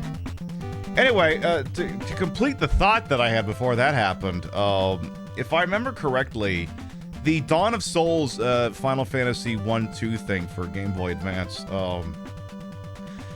If memory serves, you actually had to beat the game on the beginner mode before it would give you the proper difficulty. Like, Final Fantasy Origin was like, all right, do you want it easy or do you want it regular? And I would usually take it regular, but Dawn of Souls like, no, you got to play this on easy first. You got to do the little kiddie version before we'll give you the OG difficulty. Which, you know, it is what it is. The music did change for a bit. I mean, if it's between listening to this song forever or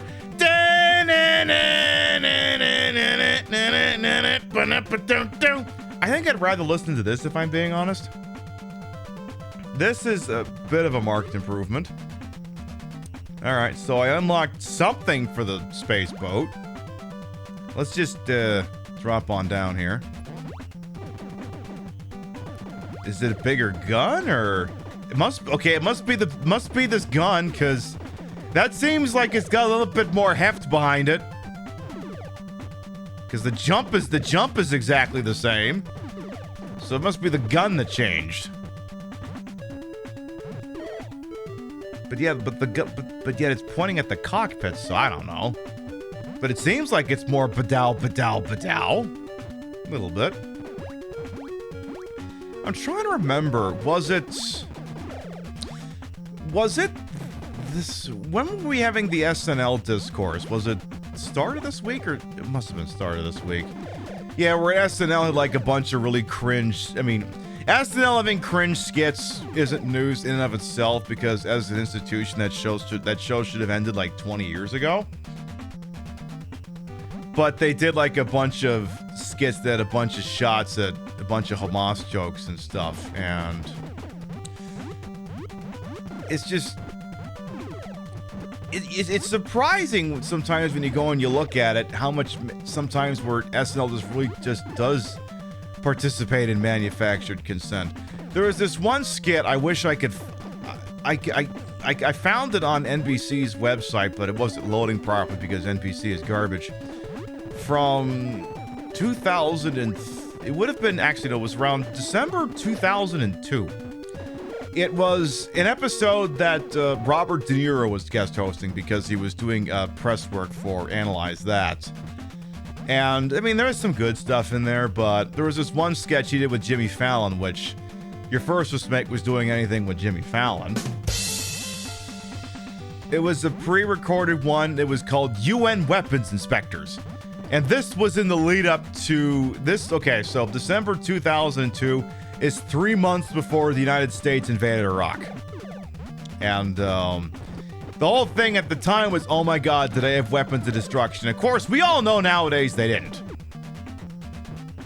Of course they didn't. They didn't have fucking nukes. They didn't have a goddamn thing. We all know that now.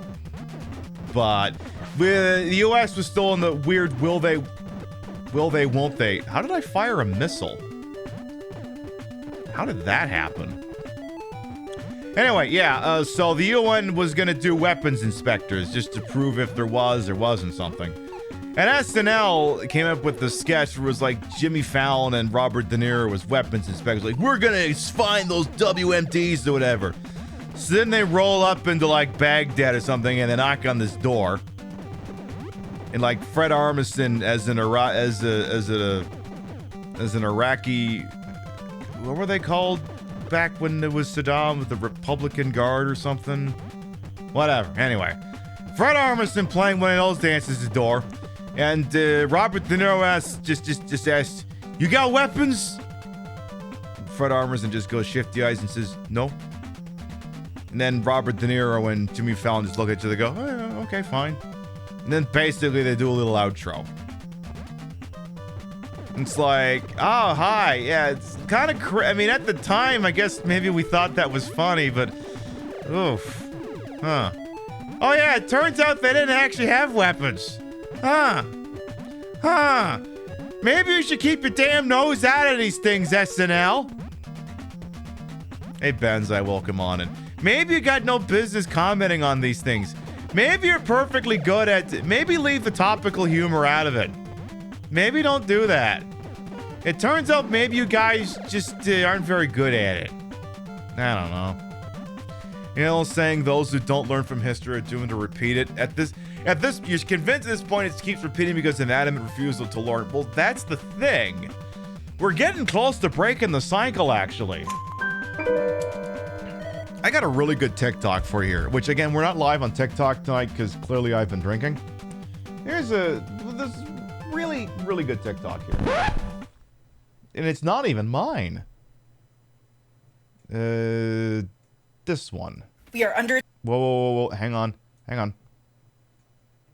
I'll link it for you here in chat as well. Give me my monitor here. This one. We are under attack and the Palestinian people want us all dead. Oh my God, what? They attacked us on October 7th viciously and without remorse. Well, what the fuck? Why? Why? Why the hell would they do something like that? That's awful. Beats me. Honestly, they're just animals. That's fucking terrifying. I mean, Jesus Christ, if they can attack you without any type of motivation, they can do that to anyone. Yes, exactly. I know. Okay, no, I'm sorry. I need to do a deep dive on this because this is scary as shit. Wait, what? No, you don't have to. Oh, come on. Seriously, you have to believe we're in danger. You're anti-Semitic if you don't. We are under attack and the Palestinian... Little extra detail that I really respect in this bit is she took a cup and she wrote Starbucks on it. Like, it's not a Starbucks cup, but she wrote it on there. Chef's kisses. I wasn't actually following this queen. I'm correcting that right now, but there you go. There's your link if you need that video. We're because that's the thing. We're starting to break the cycle a little bit here. We're doing it. Because we're not falling for this bullshit anymore. We're not. You wanted to be a fly on the wall when Colin Powell realized he was lied to by the CIA about the WMDs in Iraq. You went to yeah? I remember one of the... It's been a while since I read one of Tom Clancy's nonfiction books, but I think I read Every Man a Tiger, which was sort of a profile of I can't even remember who it was. But there was, and of course, you got to remember this is a biography that's very much pumping up U.S. military command and bravado and rah and blah, blah, blah, blah, blah. I remember it speaking very highly of Colin Powell when I wrote it. So as far as like internal, like amongst military types and conservative types, before, and this was written well in advance of 2001, that Colin Powell was very much considered a very respected soldier by all accounts. And then that happened. And, yeah. I mean, I'm sure those people still respect him because he went up there and he laid out one of the biggest scam jobs in history to get those people what they wanted. I mean, okay. After a job like that, if Colin Powell ever finds himself in a... Okay, question for any veteran types in here. So I know sometimes there's military bars. Are there like bars for the commissioned officers and then bars for the enlisted types? Because if there's a bar for commissioned officers, that guy better not have to buy a beer ever again. The crap that he went through, and I'm not saying that you should feel bad for him. You absolutely shouldn't. But I mean, after that job, that guy better not have to buy a beer for himself ever again. I'm just saying. The crap he went through, again, willingly, and what he accomplished in their eyes, he better not have to buy a beer ever again. I'm just saying. And there are, okay, good, we have confirmation. We do have former service veterans in our community after all, and we appreciate their insight. We really, really do. We really fucking do.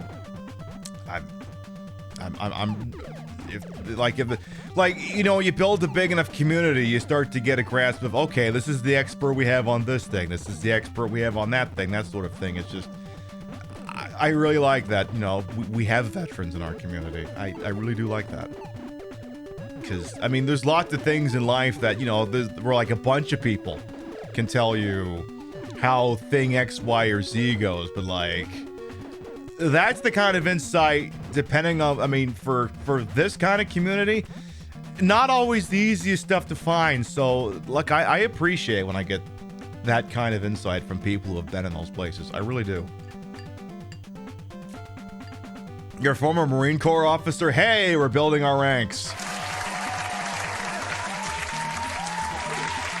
You're the expert on knee care and rehabilitation. I appreciate that. But yeah, there you go. We got lots of former people in here, and I appreciate the insight whenever I can see that kind of stuff. I really do. So I guess the question is, what do I do with this Badal? You don't think General Powell is the Bushes on his Christmas list? No, probably not. I mean, if I were him, I wouldn't exactly want the Bushes on my Christmas list either. I mean, this is an instance, again, let me make that thing abundantly clear. Under no circumstances should you feel any remorse or I'm so sorry for you to Colin Powell. Absolutely not. Oh, wait, the water level decreased, didn't it? No, it didn't. I'm being an idiot. Never mind. The water level did not decrease. But yeah, under no circumstances do you take anything I said here and go, oh, we need to feel bad for Colin Powell. Absolutely not. Absolutely fucking not. Oh, I can kill this thing now. Okay. Maybe. I'm trying. Okay, interesting. Oh, nice. He was married to a Marine. He ain't done nothing but cook for someone on regular and maybe observe some interesting memories. I mean, you'd be surprised what you can pick up. But anyway, the point I was making earlier when we were watching that TikTok is that we are starting to break the cycle in terms of, Middle East bullshit and us being lied to about what's going on there. Because, I mean, there were anti-war protests leading up to and during the Afghanistan occupation, the invasion of Iraq, but I don't think it was as fervent as what we're seeing now with people protesting against Zionism. It is the temperature of the room has really changed from 20 years ago. And part of that is, I mean, look, we have a large contingent we got some Gen Xers in here, we got millennials, handful of boomers. I mean, so many of us remember what we were doing, when, the planes hit 9/11 and everything that came after that, and how much of it turned out to be bullshit, and how much of it turned out to be, maybe America stuck its nose where it didn't belong for 80 years. So when they say things like, oh, come on, it was completely unprompted, we didn't do anything wrong, we totally didn't spend forever fucking with the Al-Aqsa Mosque and a bunch of other things and treat these people like caged animals and stuff. And then we look at the record and go, we have the internet and we can look these things up, right? Like a lot of these things. Like a lot of these things. We did this dance before, we ain't doing it again. 2003 did see the biggest protests against the sitting U.S. president, but not in the U.S. Oh yeah, exactly. I mean, the entire world was up in arm against it. But for the most part, there were any more protests in America. There were, but it was sort of a vague, maybe we shouldn't do this. Whereas now it's, hi, we're aiding and abetting a genocide. Like, even if you go, even what happened in Iraq was, okay, we're gonna go in. We're going to whack the government, but we're going to leave the infrastructure intact and maybe see if democracy breaks out. Which is still terrible, but as drawn up and executed, well, still, millions of Iraqis died. So, okay, just because it was drawn up better doesn't mean it was executed any better. In fact, execution might be the right term there. But this, you can't sugarcoat this. You can't. They're just bombing them. They're just bombing them everywhere. Bombing.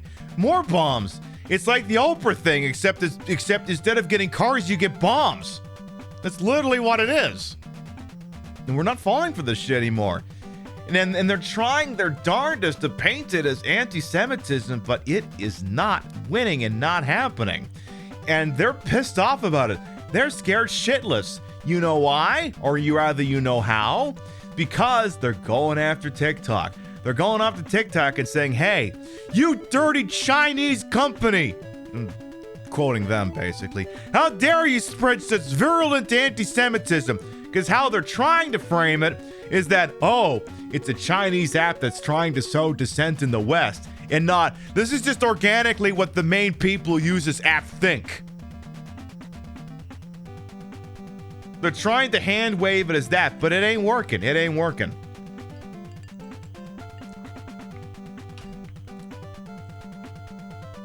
Yeah, Kosa. Oh, jeez. Yeah, that's another bag of cats as well. It's just, we're not falling for this shit the way we used to.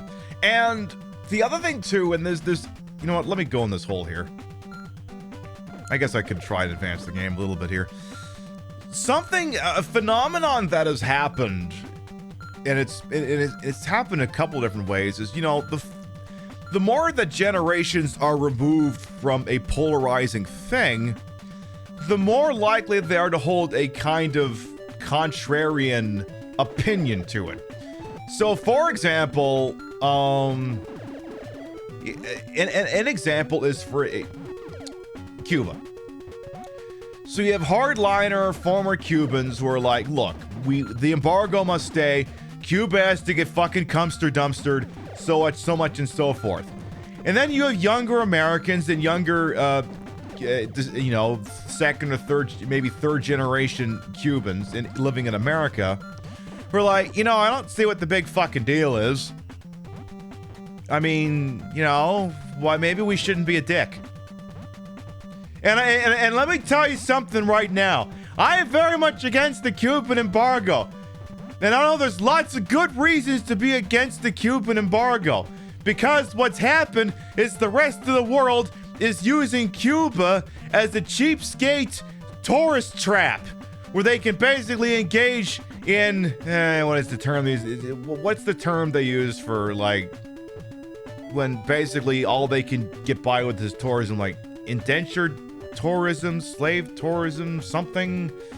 Basically, that's what Cuba is. Because they can't do business, because exploitation can be part of it, yeah. I mean, there's selfish reasons to want that thing gotten rid of, and there's, you know, humanitarian reasons to want that thing gotten rid of. It's like, Cuba doesn't have nukes. Leave them alone. Like, it's very rich of America to go, look, I understand Iran, that we kind of couped your government like 100 years ago or something. Okay, it's more like 70 or 80 years ago. Let it go. And it's like, come on. The Cuban Missile Crisis was like 40 years ago. Let it go. They don't have nukes. Fucking leave these people alone. There's more and more people who are like, could you stop that? You know why I'd like them to stop that? Because I'd like to be able to buy Cuban rum in this country. I'd like to be able to buy a bottle of Havana Club that's actually from Havana and isn't just Puerto Rican rum. That's not to say Puerto Rican rum isn't good. Puerto Rico, you make some good rum, but I want Cuban rum. And here's the problem. You live in Canada, you buy Havana Club. It's imported Cuban rum. You live in America, you go to the grocery store or the liquor store, whatever. There's a bottle of Havana Club. It says Havana Club. It is not Havana Club. It says it's Havana Club, but it's not Cuban rum. It's Puerto Rican rum. It's like, why are you calling it Havana Club if it's Puerto Rican rum? That'd be like going to Disney World and asking, where's Master Chief? Doesn't make any fucking sense. Entering into Area 2? Why does Area 2 look like Castlevania? Also, why are there so many things in Area 2 that want me dead? You may want to get back in your car, sir. Yeah, exactly. Why is the rum gone? I want the rum. I've never actually seen those movies, but I'm very much aware of Captain Dick Sparrow's fondness for the rum.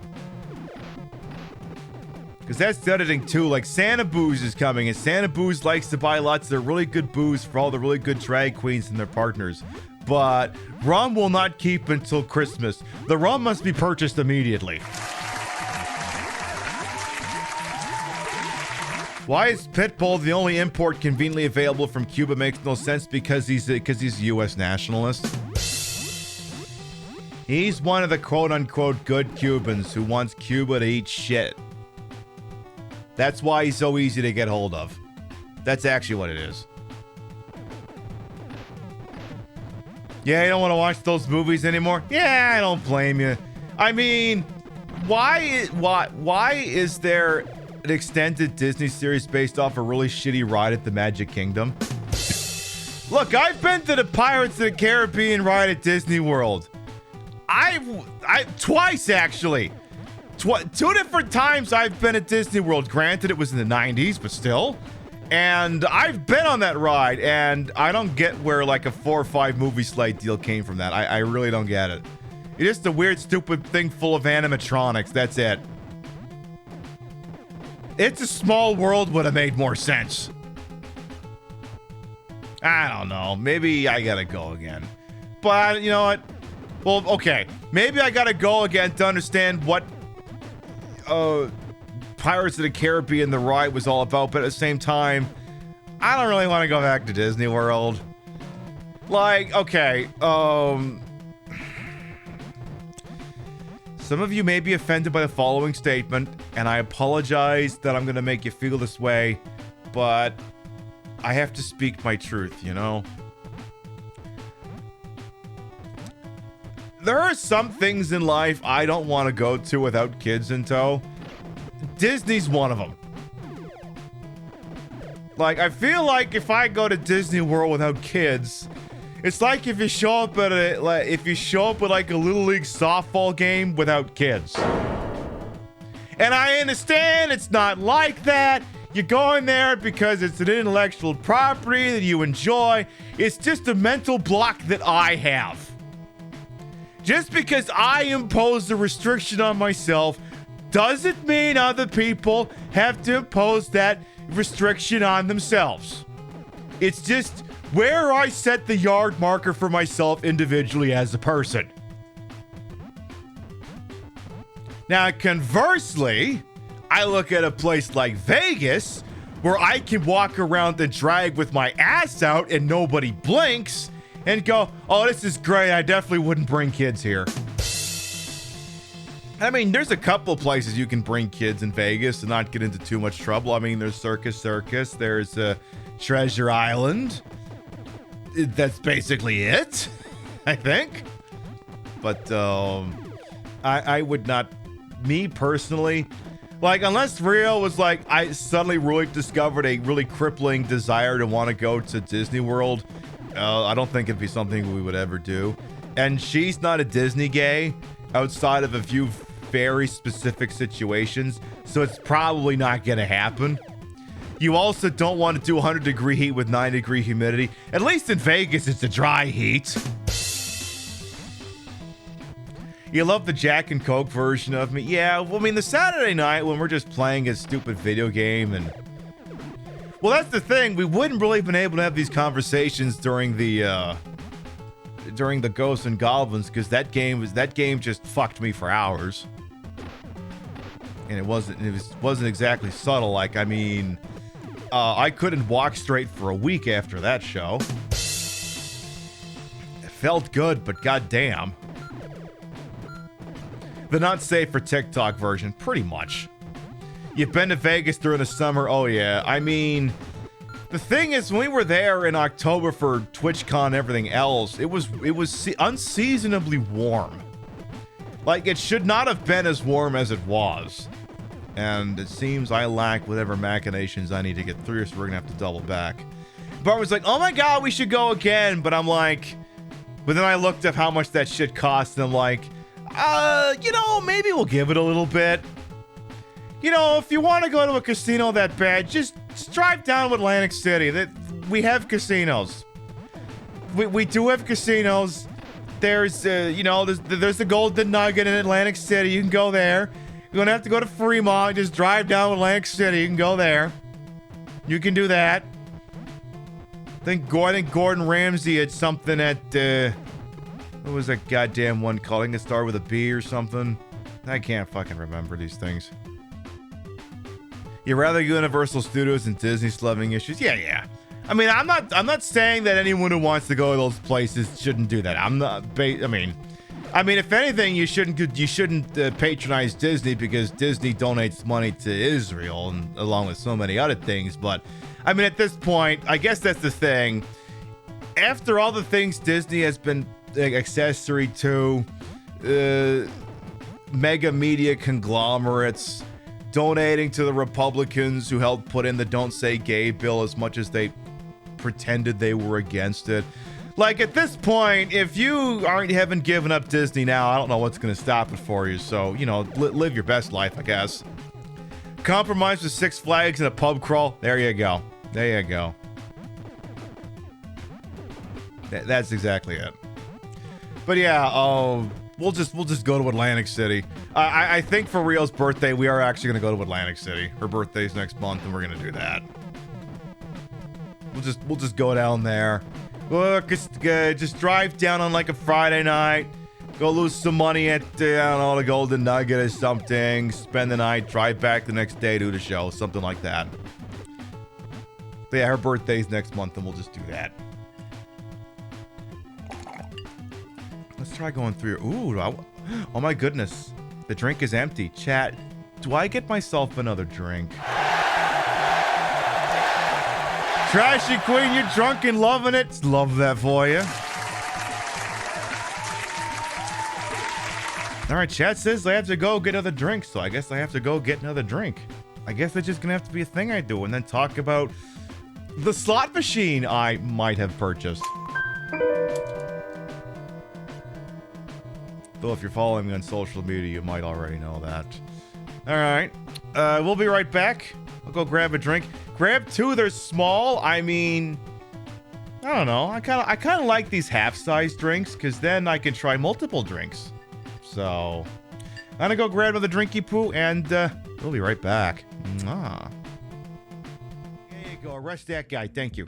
Oh, oh my God. Oh my God. The Supreme Court. No, we can't look at that. Those are Supreme Court breasts. No, we can't look at this. Oh,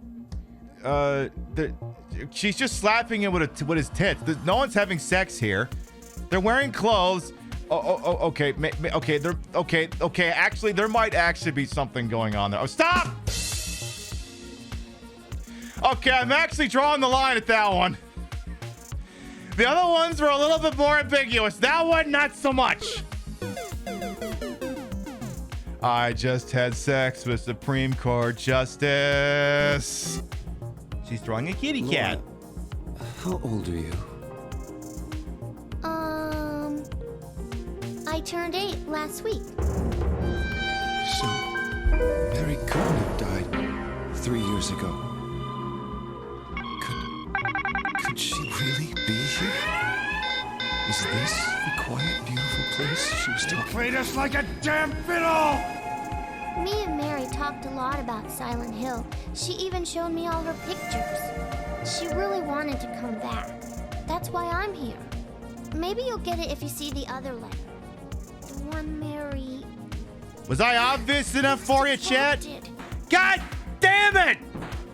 Damn it out of hell! What's it all for? Ah! Hey, Barrett, you had like an 11. You want to bring it down to like a 7 or something? Yes, I know, mourning the death of your comrades, Lala, but you're kind of thrown off the vibe here just a smidge. Could you stop it? But first of all, we're gonna get a lewd up here for a second. We're gonna turn this handle around real good, yeah? Yeah? Yeah? We're gonna turn it, yeah? Gonna grab it, yeah? Yeah? Turn it more, Oh yeah, baby, yeah? Yeah? Oh, shit! Ah! Ah!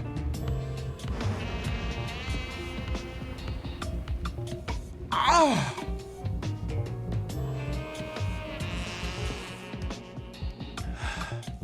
That is some nice plumbing, I agree.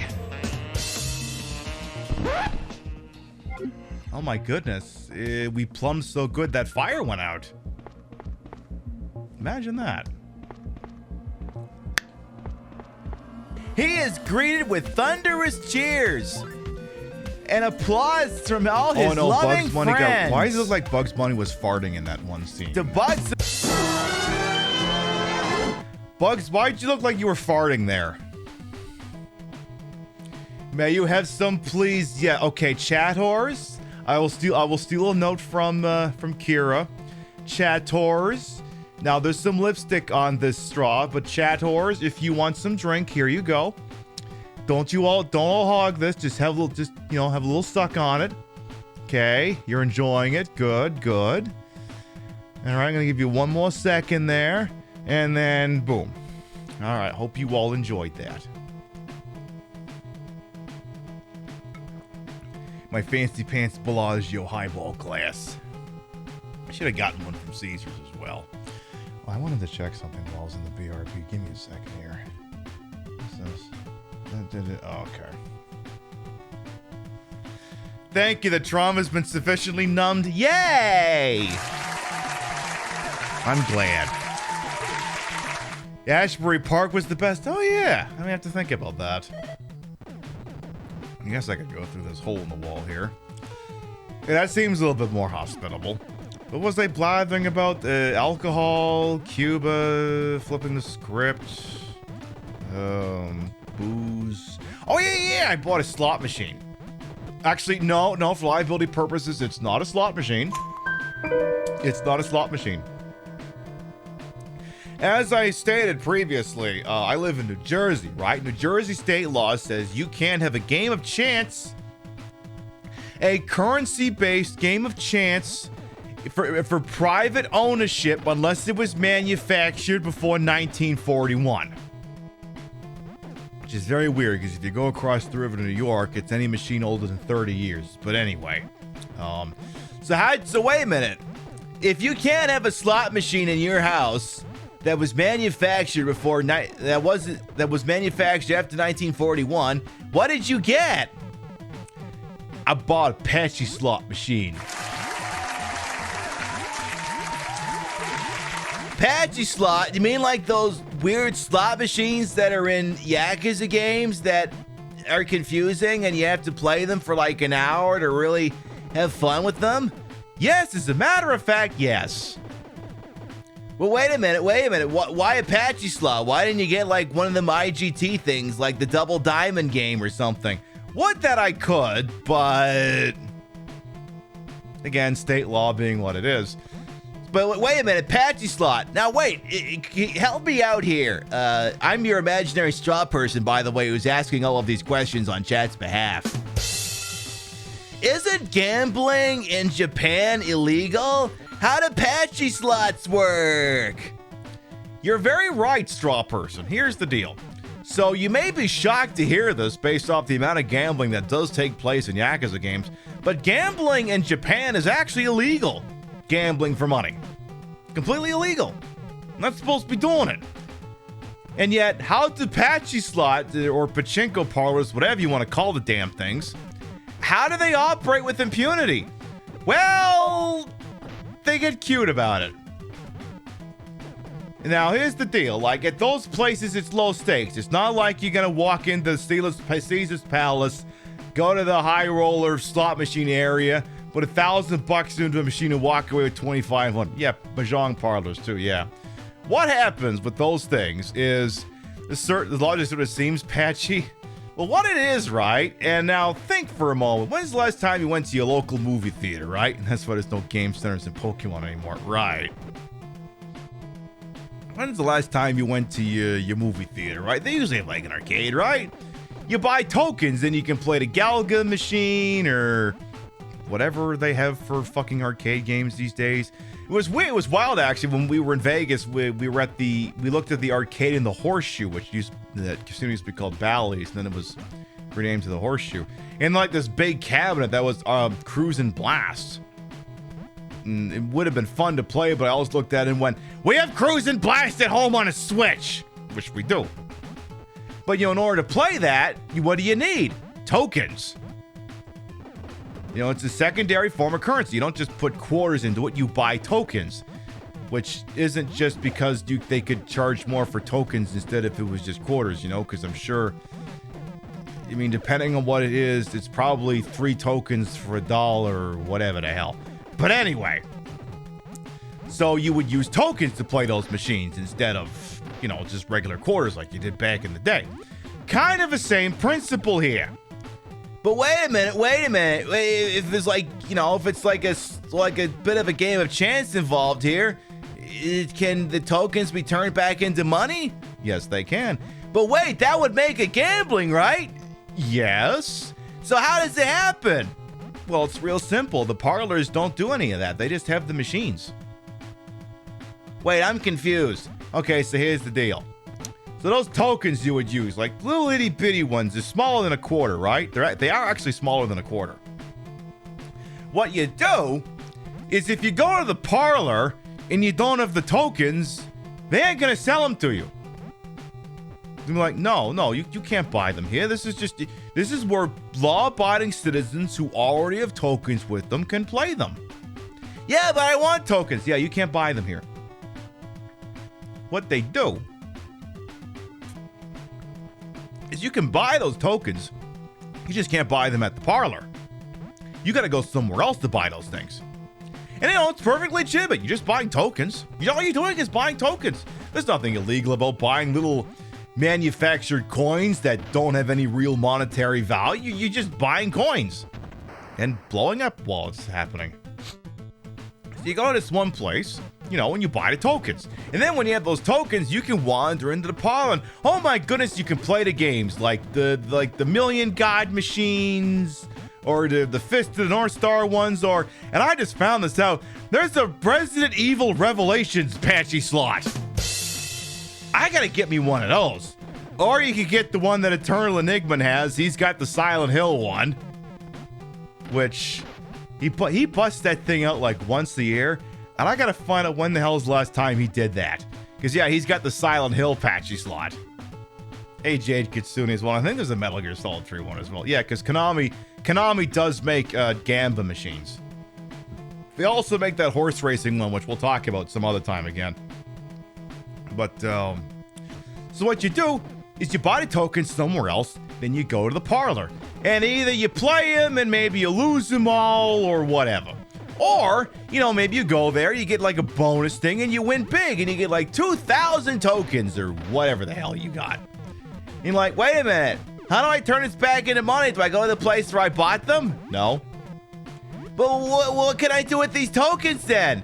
It's not like Dragon Quest where you just go somewhere and you can where they have a store built in there where you can use the tokens to buy like items and weapons and stuff. This isn't like real life, believe it or not, isn't Dragon Quest. What do I do with them? Oh, you just go to a completely different store where you can sell them the tokens. Wait, so if I understand this right, you buy the tokens at one store, then you go to the parlor where you can't buy the tokens and you use the tokens on the machines, and then if you have any left or you win some, you go to a third place to turn it back into money? Yeah. And that gets around the Gamba laws.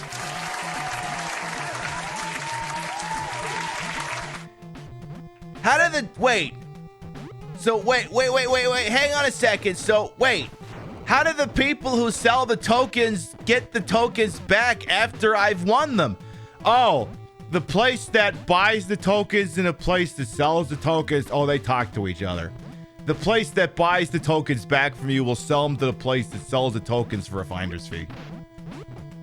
And it's just enough layers of entropy to make the whole enterprise legal. Or you can exchange it for smokes and booze. Which, I'd exchange it for booze. Hey, I'd be down to... if you told me I could go to the Golden Nugget in Atlantic City and either go to a slot machine and either win $150 off the thing or a bottle of Jack Daniel's Sinatra Select, a $200 value, I would take the bottle of Jack Daniel's Sinatra Select instead of the $150. Because I gotta get me a bottle of that stuff sometime. So wait, how does this tie into the patchy slot you bought? Well, if it's legal in Japan, because it's not a game of monetary chance, I figure I'm cool. That's my story and I'm sticking to it. So I have The machine I have is kind of, sort of, actually in a Yakuza game. So, show of hands, informal show of hands. I mean, you don't actually have to do it. I'm just imagining amongst you.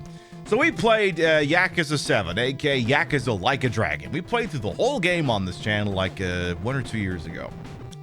And some of you, no doubt, picked up that game based off the fact that I was enjoying it. Either at the time, or you picked it up on a sale. The Patchy Slot Parlor in that game has the Million God machine in it. I don't think it's an updated version of the one I have, but it is functionally the same game. So, Pip, did you buy it just because it was in a Yakuza game? Yes. There might have been a couple of ones I could have selected. I went with that one. Because I wanted to live my Yakuza life before I have to cast Sega into the bin because they're laying off the North American staff or trying to unionize, but that's a whole separate discussion. All right, wait, where would you put such a thing? In the barroom area. Oh, so if you do live from the bar, we'll be able to see it? Yes. Oh, if you do live from the bar, could we watch you play it? I suppose, once I have it all set up, that is. I have to see, the thing with slot machines, or patchy slots, or whatever the hell you want to call them, is, you know those are, okay, how many of you are aware of those arcade one-up cabinets? You know, the ones that are like $300 at your Walmart or something, and then you have to buy a riser with it, because they're not one-to-one scale with proper arcade cabinets. So if you don't buy the riser, they're not quite the right height, and then you have to buy the riser so that you can use it while you're standing up. Sort of a similar principle in play with patchy slots, slot machines, whatever. Where, yeah, the arcade one-ups are 3/4 scale. I mean, they're playable, but you need a riser in order to make it the proper scale, the proper size. And it's sort of a similar principle with slot machines, where if you were to just place it on the floor, you couldn't play it because it's on the floor and you couldn't fucking reach anything. And if I were to put it on this desk, it would sit a little too high. Unless I was standing. So basically, you have to buy like a small end table or something in order to make it the right height. So I gotta get one of those, then either buy a stool for it or use an old office surplus chair or something. We are gonna get an arcade cabinet as well, but I gotta tidy up the other room. And I'm working on it.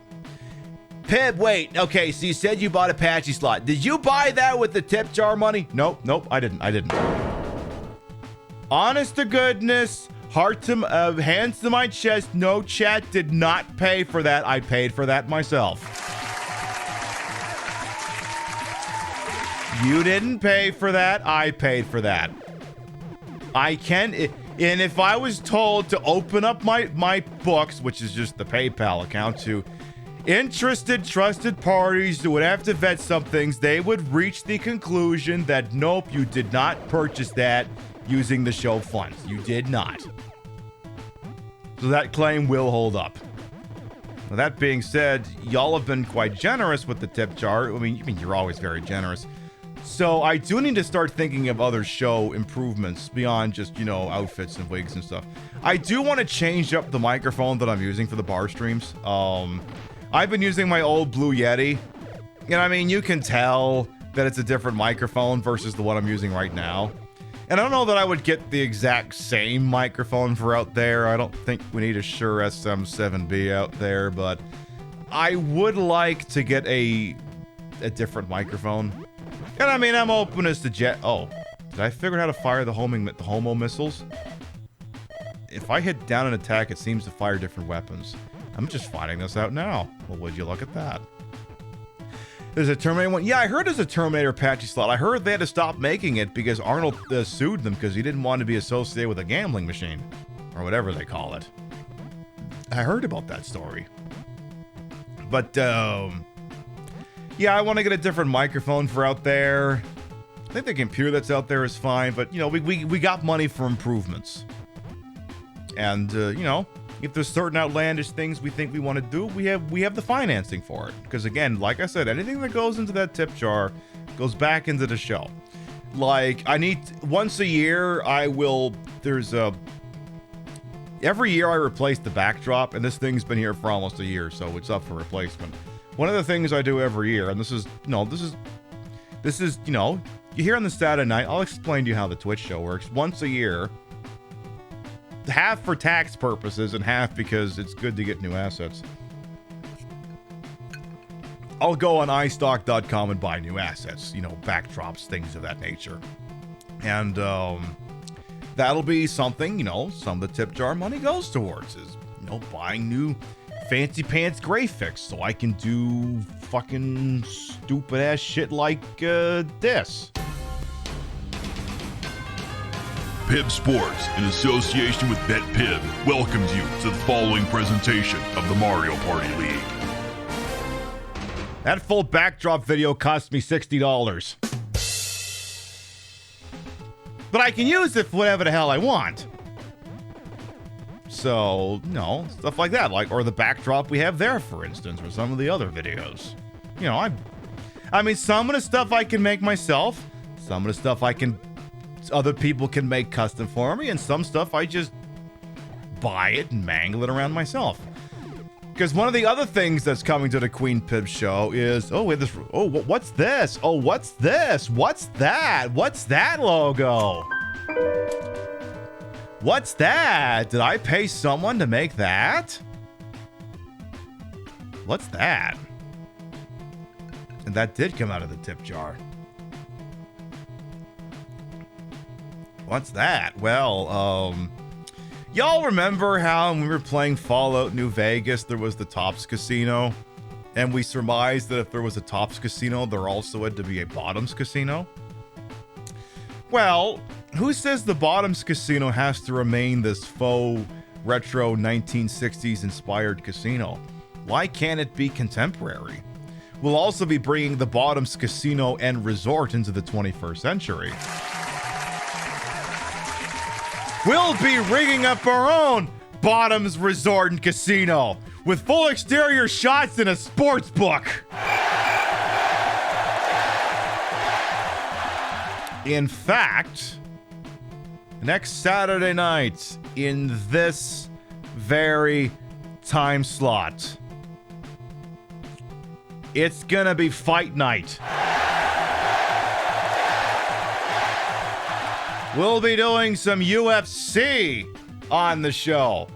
We'll be playing it, but also watching it. And here's the deal. You know,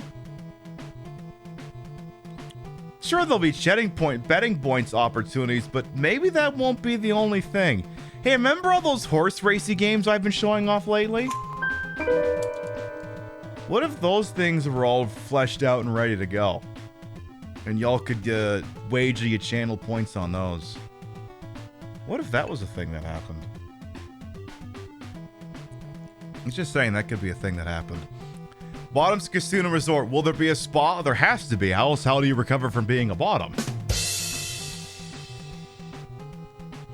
You're definitely not wondering if it would be justifiable purchase to domain them on those lines. I mean, now that you mention it, it might be necessary.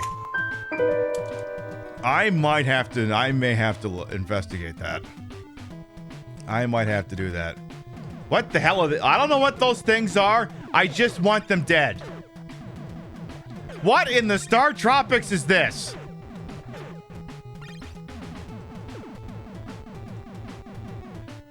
Oh, I think it's dead, whatever it is. I'll bear that in mind. Okay, yeah, this is Star Tropics as fuck. Okay, I'm not grabbing that. I've played these games before. I ain't wandering out there and grabbing that. Oh god. What the hell is this other crap?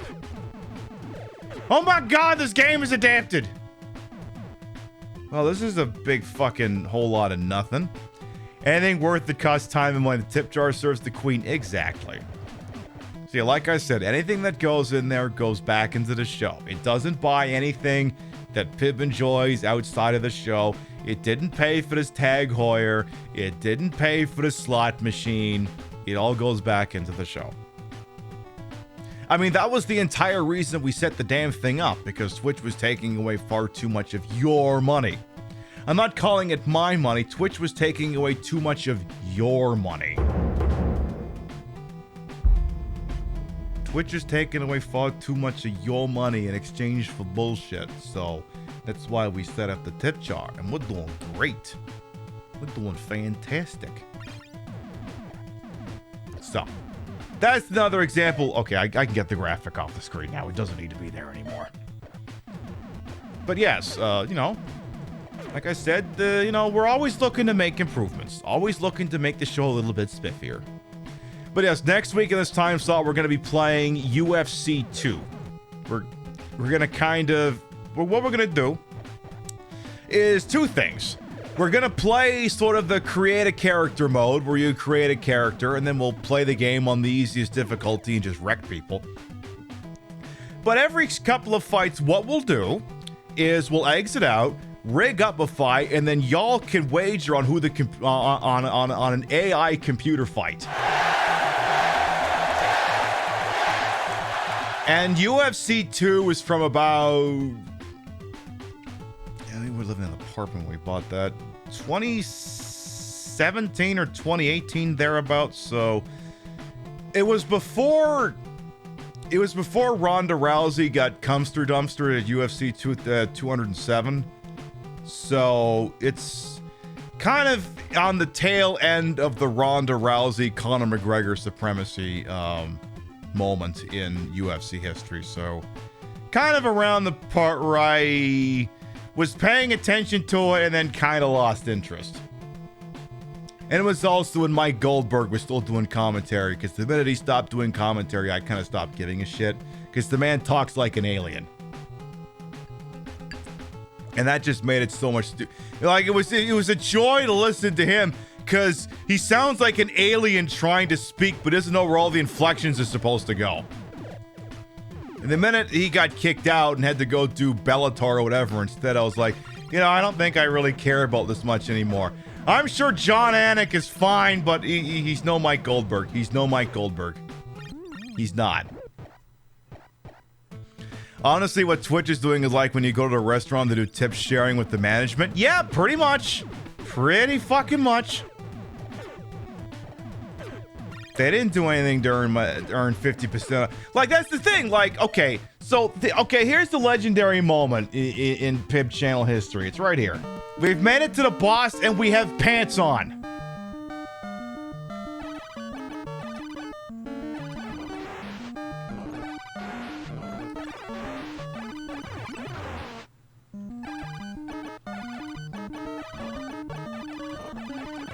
Oh my God! Oh my God!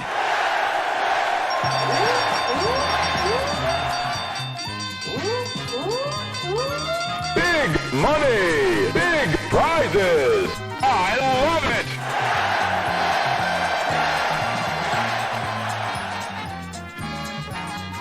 Packers won the Super Bowl!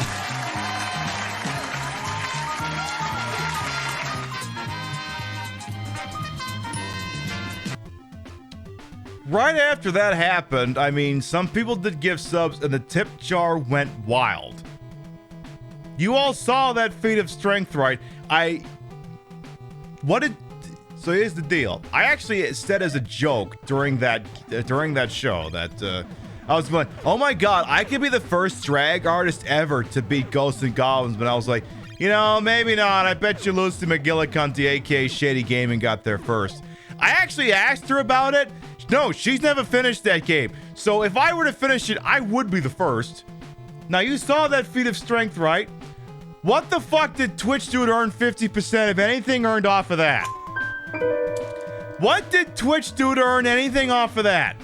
I'm the one who went out there and beat the second or third fucking stage in Ghosts and Goblins. Did Dan Clancy come on by and hold the fucking controller and beat the game? Or rub my shoulders or suck my dick while it was happening? No. What the fuck did they do to earn 50% of anything that was happened after that? They did nothing. It's my story, and I'm sticking to it. Before I get to risk range redemption, let me again.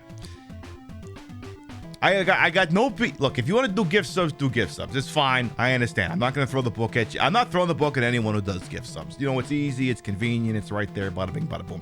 I don't care. If you do it, it's fine.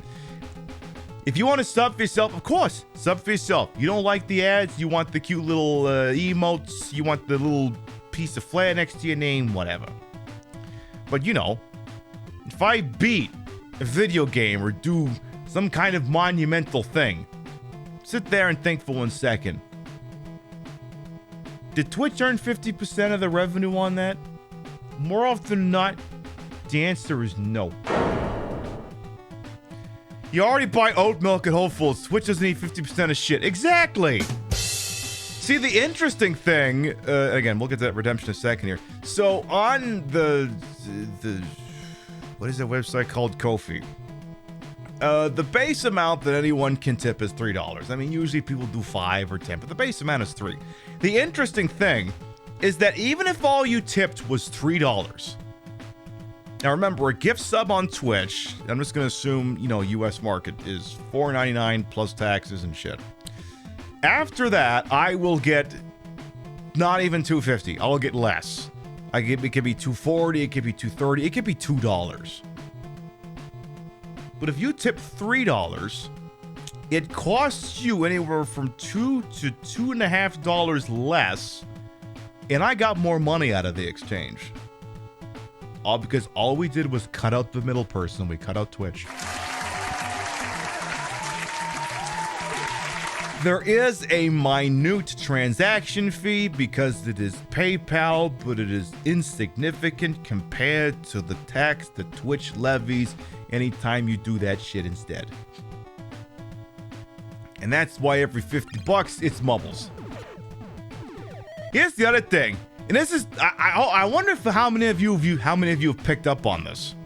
Whenever the tip jar gets to just a flat percent, like 100%, 200%, whatever, I'll reset it between shows, you know, because aesthetically get it back to 0%. But what many of you have been doing, and I think you figured this out, is that if you leave enough in the tip jar, I won't reset it.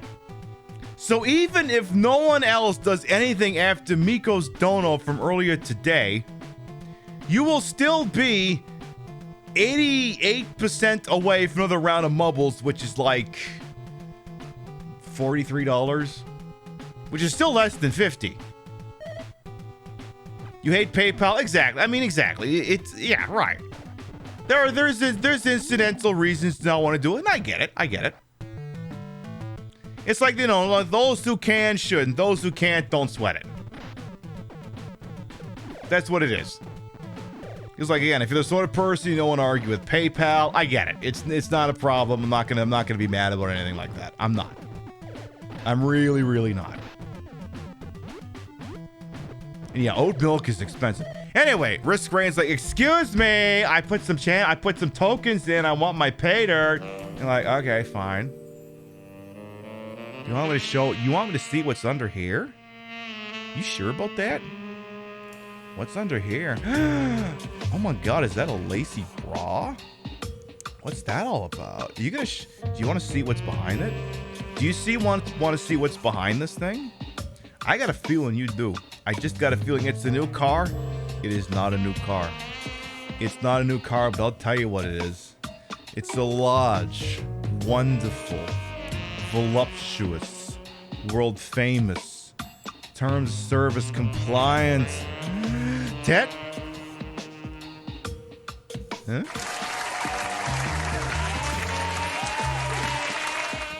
His name's Giuseppe. What happens when we squeeze my tab? He's adorable.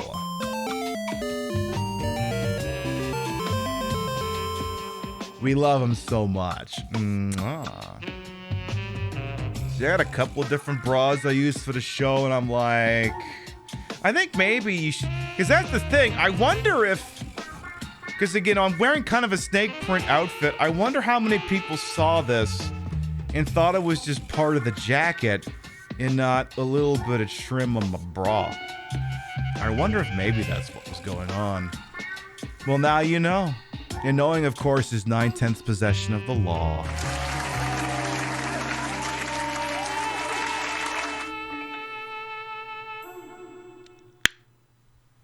You're welcome. Now we're playing Blaster Master, and I mean it's fun. I mean the thing I like about it's not fucking me the way, you know. Okay, so basically I'm not doing that full It's not pulling my hair, it's not going balls deep into my ass, it's not making me gag and choke on its dick, but what it also doesn't have is a time limit. Which means I guess we can stop in a witty repartee in between me gagging on this game's imaginary dick. So, you know, it still fits the format. It still fits the format. In a way that perhaps Ghosts and Goblins would not have. You love this game? Yeah, I mean, again, like I said, I bought this game ages ago. I just never touched it. I must have been saving that cherry for the internet or something. I mean, I got a bunch of Nintendo games I've never played before. Am I gonna have to sit down sometime and just take a picture of the whole collection so people can know the deck of cards they're playing with? Am I gonna have to do that sometime? And also, why is the answer yes? I mean, theoretically, we could play any Nintendo game, but, you know, it's more fun when I can wave the copy in front of the camera, you know? It's more fun when I can do that. Way more fun. Because then it gives it much more of an air. Also, you're like, wait a minute, how are you playing the game and holding it at the same time?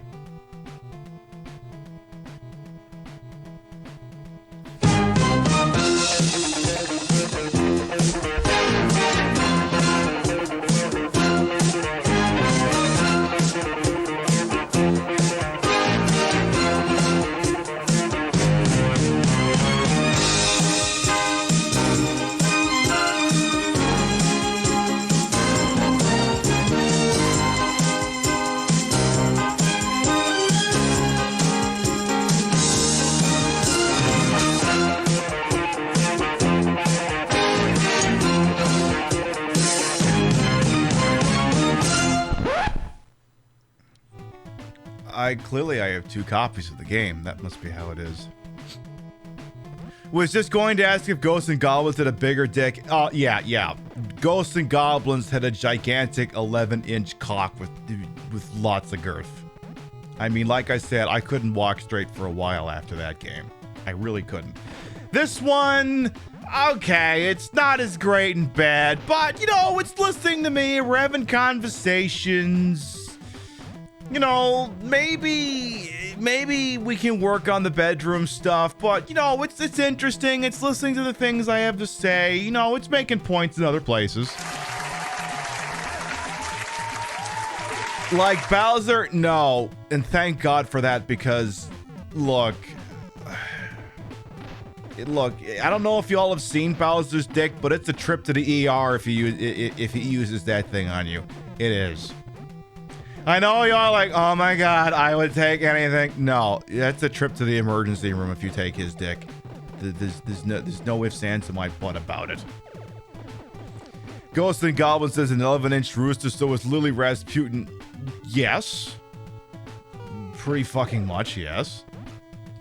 Pretty fucking, exactly. So, that reminds me, in that little clip comp, there's this one still in there. You know, let me show you the one.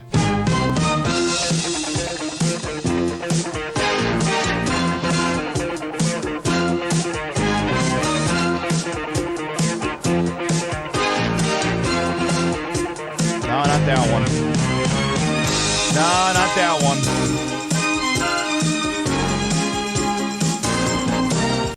That one.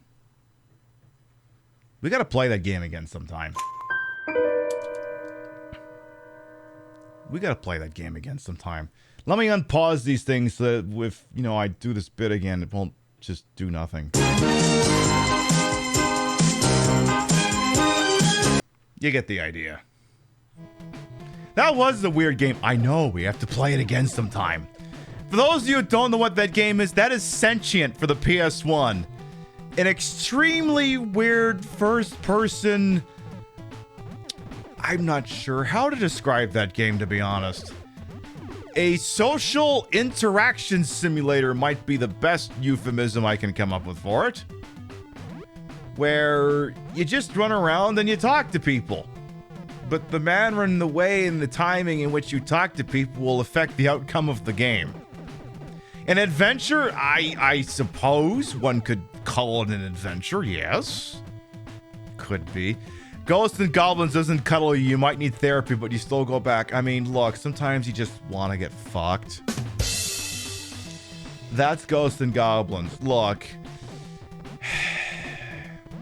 He's not cultured. He's not going to pay the bills. But anytime you want to get your doors blown off, there's no one finer at it. And we'll just leave it at that. On a scale of deadly premonition to ill bleed, closer to the former than the latter. So it would be closer to deadly premonition than ill bleed. Closer to that in that regard. Can I get up there from here? Oh, hang on, I gotta get the jump properly here. Oh. Okay, I was just curious about that. Okay, well, what's doing here? Did I get murdered in here?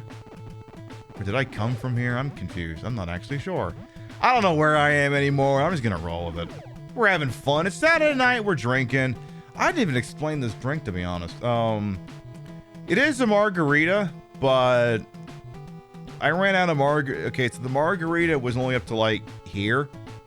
So okay, so to keep the thing going, I put a little bit more of, what is that tequila called? Tremaine, something Maine.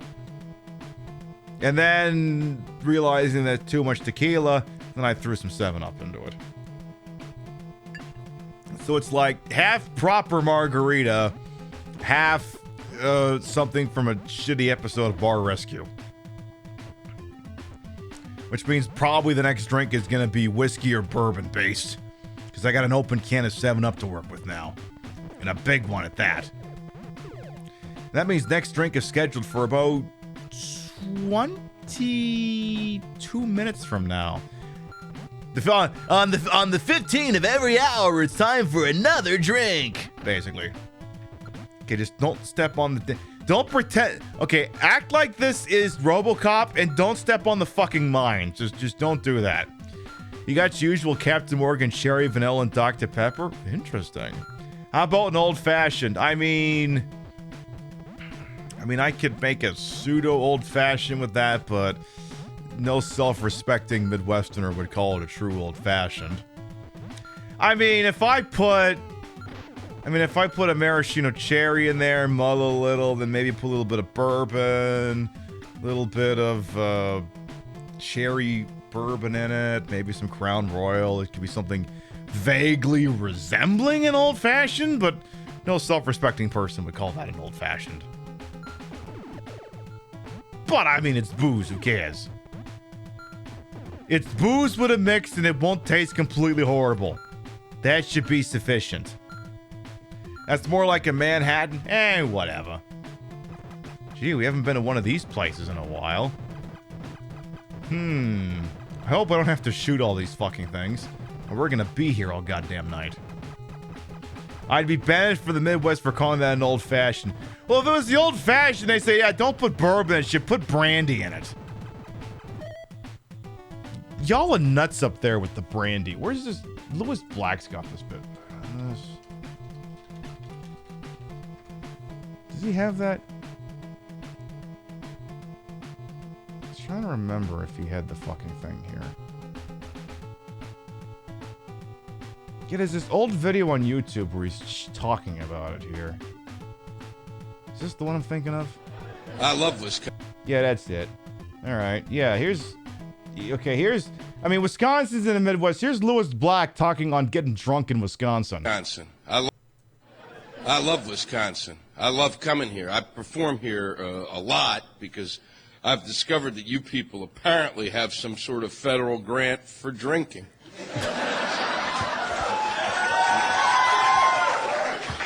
You're insane. You pay less for liquor than anybody I know anywhere in the country. Nobody pays less for liquor than you. How? I don't know if you're using that farm subsidy money or if you're just hijacking liquor trucks, but this is fucking insane. Is it volume? It's unfucking-leavable. It's staggering. I come here because basically if I spend 4 days here drinking, and even with the plane ticket, it's cheaper than drinking in New York. He's right. He's right. How do you know when it's New Year's? That's the big mystery to me. What's the difference? I've been in bars here, and it's like New Year's every fuck night. Oh, New Year's, that's when we drink with hats on.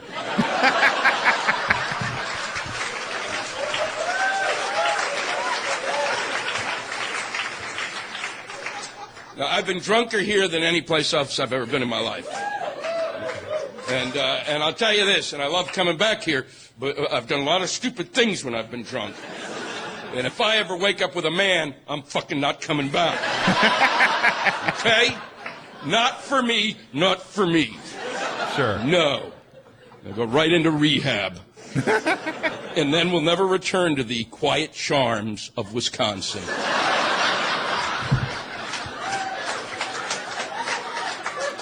And you drink on another level. I mean, I was in Ireland, and I was at the Irish Comedy Festival. I'd tell you about that, but I don't remember. But I'd been spending a lot more time in Wisconsin. It was my first time in Ireland, and I had this feeling that the people of Wisconsin actually were the people who settled Ireland. I've never seen you fuckers, and it's like, God damn it. Every time I come here, there's inevitably some point where it's just so fucked up it's not right. You know, because you always have, you got 3 drinks in front of me. I got you another one because this one's free.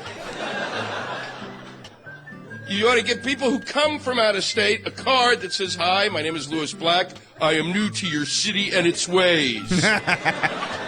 If you find me on the sidewalk, just get me to the following hotel."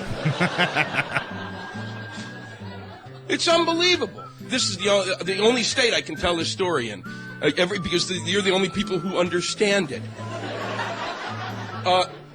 One night I was performing in Milwaukee, and I finished my set, and it was late in the evening, and I had a scotch, and 2 of the waitresses sat down, and they had a brandy old-fashioned, and you're the only fuckers who drink that.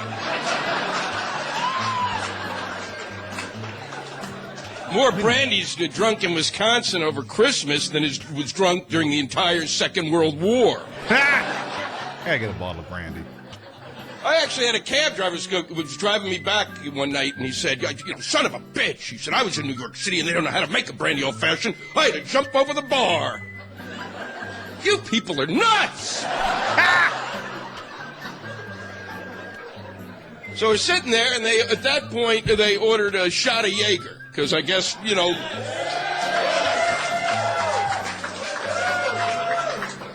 I love you. You're the only people who applaud Jaeger. and I'm telling you, something is wrong with that. You don't even know what's in it. Okay? That's wrong. You know how they make Jaeger? They take all the bar rags in this country and they wring them into a... That's how they do it. And even with your lack of response, I can hear after you go, "So what's wrong with that?" Saves me having to just go to the shelf and get all the liquors. And I'm sitting there, and a shot of Jaeger arrives. I said, "No, I've got a drink." And they said, "Well, have your shot." No. This is a scotch. When I finish the scotch, maybe you have a shot, but you don't have a scotch and a fuck shot. He's right. And they said, "Well, no, actually, you've got 2 shots of scotch, and this is another shot." Well, with logic like that.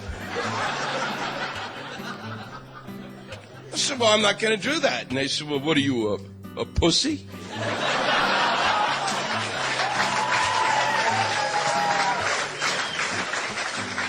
And I knocked that son of a bitch back, because I'm no pussy.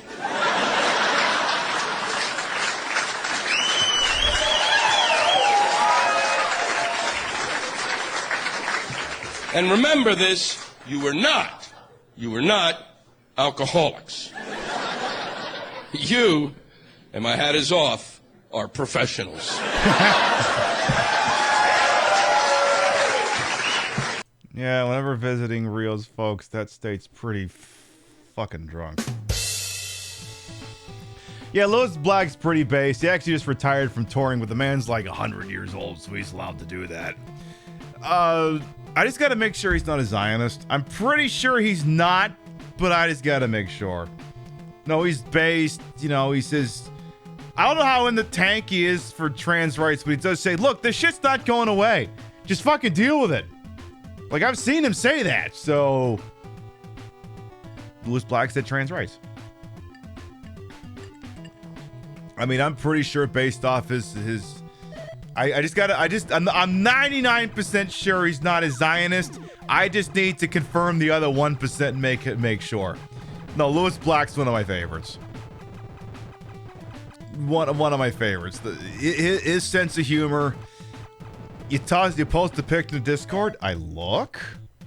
I peek. Oh shit! Oh no! Oh, on Damage Plus, you posted a picture of them with Lewis Black. I love that. Damn, I love that.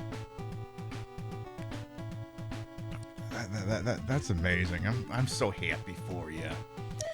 Like, the thing is, like, so many of my favorite comedians, like, this is where, I mean, we've been talking about, you know, how a lot of Palestinian stuff over the last couple of whiles because, you know, it's fucking shitty what's going on over there in the name of Zionist nationalism and stuff.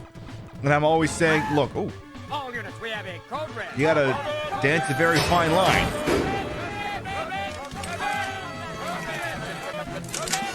Medical Cactus and Raiders, hello, welcome on in. Welcome on to Miracle Captain Raiders. I am Queen Pib, Patricia Bogart. You also call me Trish. Retro Variety Drag Queen Streamer, Queen of the Ways of the Old. Your time on this channel. This fat-lipped, fat-hipped, fat-boobied, fat-booty channel is well-wasted. Welcome on in. What was you up to on over there?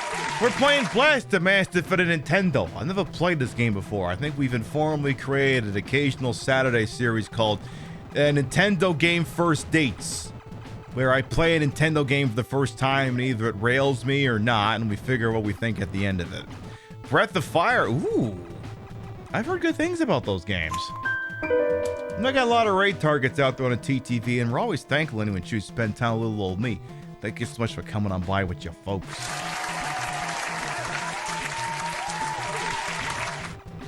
Yeah, sometimes those alerts can be a little bit, oh shit, stuff's about to happen.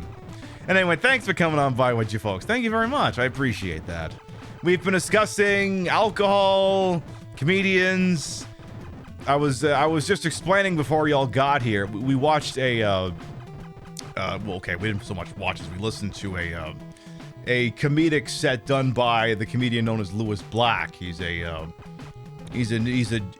New York-based Jewish comedian, and it was very good. He was talking about how people in Wisconsin they're not alcoholics, they're professionals, which means they're alcoholics, but they're functioning alcoholics, I guess. But anyway, I was tying it into a discussion about, you know, we believe in a free Palestine, you know, from the river to the sea, and, you know, stop fucking bombing them and also give them back their land. It's fucking atrocious what's been happening over there. And when I say that you have to toe a very fine line between anti-Zionism and anti-Semitism, because you have to, because you can be anti-Zionist but don't be anti-Semitic, you know, don't engage in phobias against Jewish people, don't engage in it against followers of Islam and stuff like that. And when I tell you that literally like all of my favorite comedians are Jewish, you'll understand what I mean by that. Because they're very sarcastic, sardonic sense of humor has just historically always resonated with me. Like, if you told me, okay, Pip, gun to your head, I know you're an atheist, you don't believe in religion, you think it's a crock of shit, blah, blah, blah, but you gotta pick one. You gotta pick one. It's like one of those weird Quora things. You see those weird Quora things? It's like, okay, you're an atheist, but what if you got shoved out of an airplane and you had a parachute, but you could give it to a baby who believes in Christ? Would you do that? You know, that weird fucked up shit. Imagine if they're like, okay, look, you're an atheist, but you have to pick a religion. We'll figure out all the little weird geolocational or genetic or whatever the fuck is going on. We'll sort it out behind the scenes, but you gotta pick one. I would pick Judaism. I would. I'm not even joking about it. I don't know. They I don't know, they seem like, when they're not being a bunch of Zionists, they seem like a pretty fun bunch of people, not damning people to hell or anything and talking about, look, life is toiling, but you find happiness in the small victories and shit like that. And like, if you told me I had to pick one, that would be the way it would be.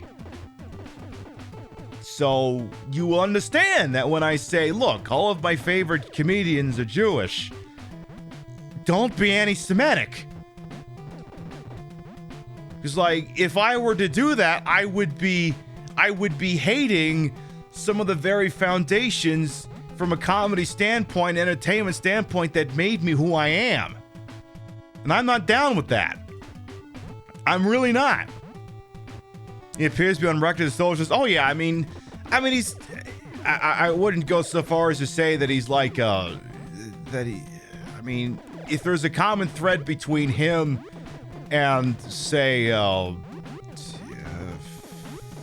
fuck, why am I blanking on his fucking name? George Carlin.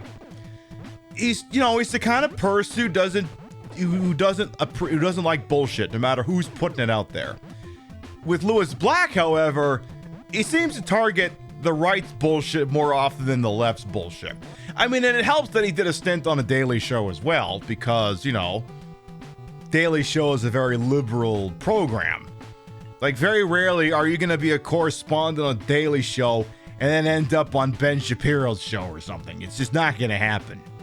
You ideologically believe in something going on, at least in the Libby sense, that you're not going to be one of the weird Dave Rubins or whatever of the world. Apologize for that noise you just heard. So yeah, Lewis Black, again, I just got to make sure he's not a Zionist. But again, like I said, don't be anti-Semitic.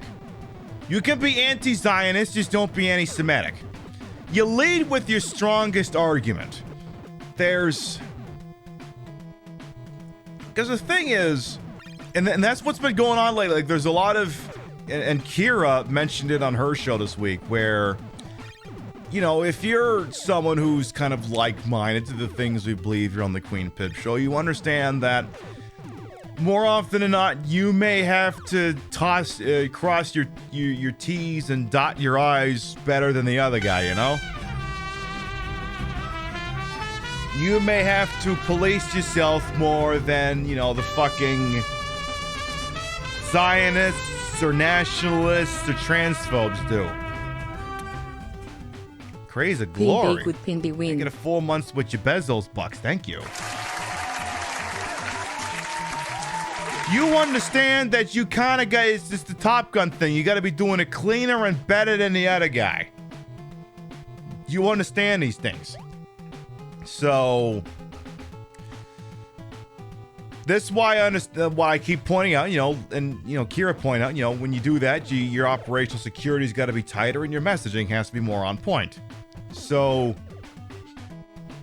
for example, when we're discussing, the state of Israel, all you do is you just point out the facts. All you do is point out facts.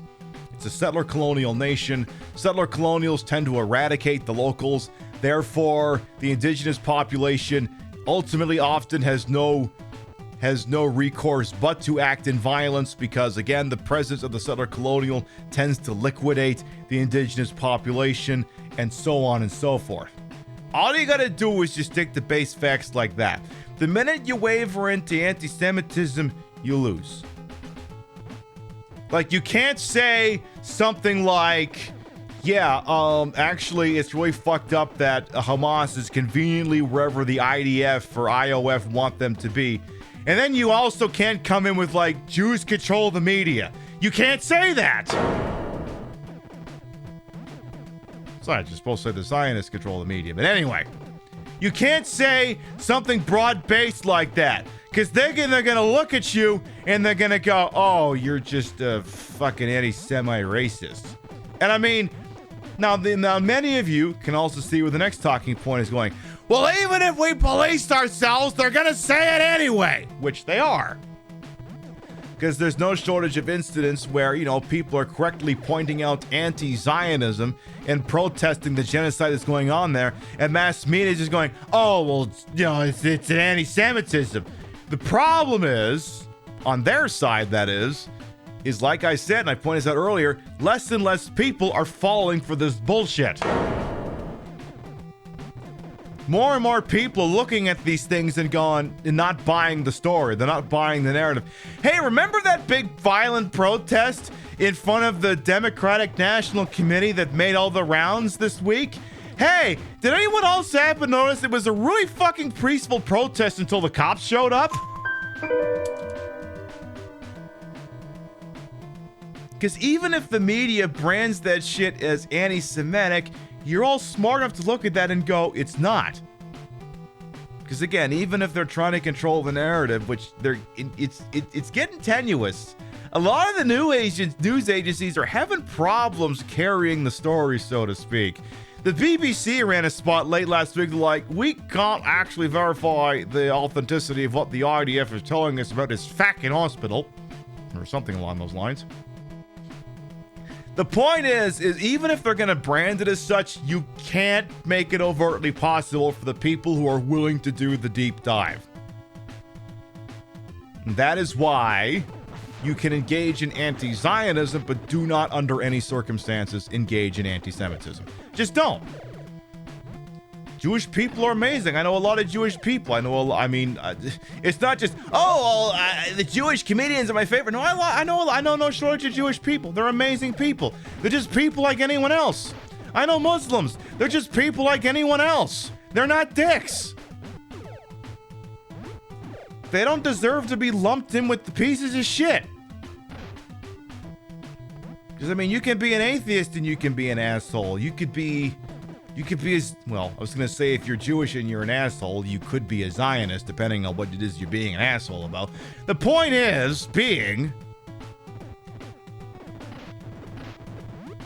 so many people just want to live. Like, if you ask so many Palestinians, even militant ones, they're just like, bro, we just want to vibe. We just kind of want to live. We just don't want to live in fear. Like, even if, I mean, give them their land back, but even if you didn't, you just carved them out a bigger spot and you left them the fuck alone. I think they'd be, I think more often than not, they'd be happy with it. No, but give them the land back anyway. So many of them just, bro, I just want to vibe. Yeah, let's be frank. If you have the artifact says, the urge to engage in anti-Semitism, legitimate hatred of Jews, you have much more deep problems you need to examine. Right. Thousands of Jewish people have been arrested or otherwise punished in the last month for the support of Palestine. Yep. New York City, they've been arresting Jews who have been protesting the ongoing genocide. In Israel, they're arresting them, they're beating them. Actual Jewish people for saying, actually, this is kind of fucked. Could we stop doing that? Those are things that are actually happening. It's fucked up. It's fucked up. Like, you'd be surprised how many people just, I just want to vibe. I mean, everyone here is like, I just want to vibe. I just want to watch you. By the way, you're 1 minute away from getting your next drink. We just want to vibe. That's all we want to do. We just want to vibe. You want a vibe? Use a vibe. Put a vibe in us. Use a vibe on someone else. You get the general idea. By the way, before I get to that drink, there's another talking point I want to bring up. I think I've never actually bothered broaching this one on the show, but it's one that a lot of people have made a point on, and I want to make sure that I'm affirming it in case there's 2 or 3 people who haven't heard the point themselves. Very freak. So again, you know, balls and strikes. This is a very gay and trans as fuck community here, all right? I mean, look, I can get down when the play calls for it. I don't sell a gender fluid tumbler just as a joke. You don't mean the NYPD, the same PD that has the biggest budget but can't stop terrorist attacks? Yep. They'll go like, oh, wait, no, it's the subway cops who can't stop anything. Oh, I don't see the fucking difference. But anyway. But yes, this is a very gay community, a very trans community, I don't know what I am, I'm just vibing community. And so many Zionists will be like, hey, you know if you go over there and you're gay, they'll just kill you, right? And I'm like, okay, fine, I won't make it part of my travel plans. Doesn't mean these people deserve genocide.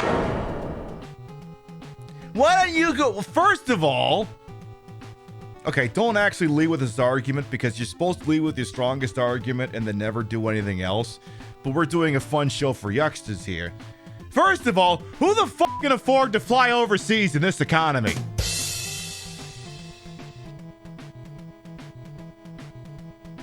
Look, I looked up flights from Newark to Jerusalem once. It's not exactly cheap. It ain't cheap. And of course, then the problem is you got to worry about getting bombed by the Israelis the entire time.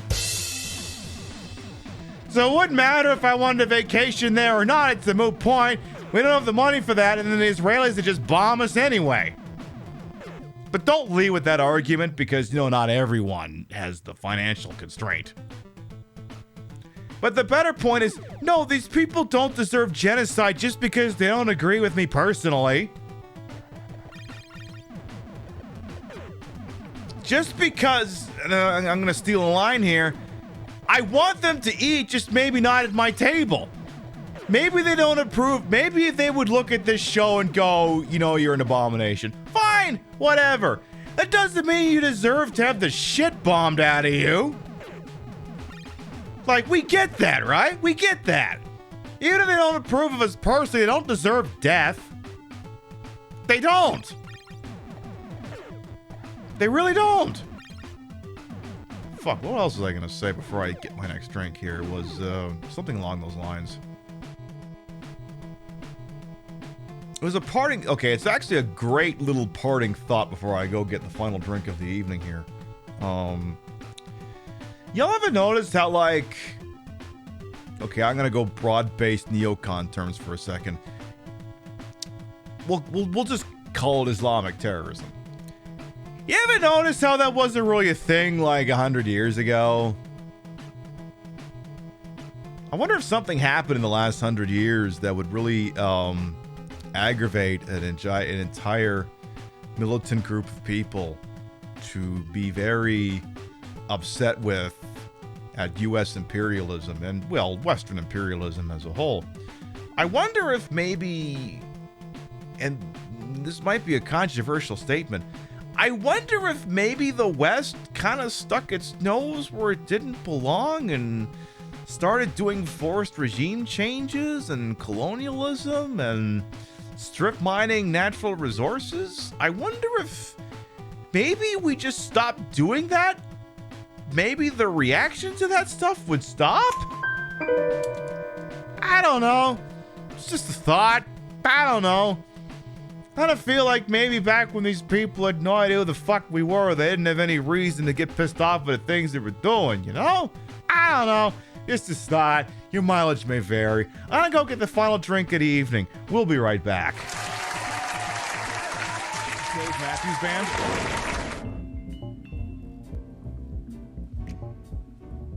And she's like, oh.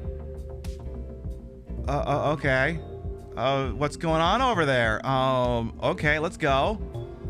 And then you go to it and you're just like, can we go now? That's basically Biden at the picket line.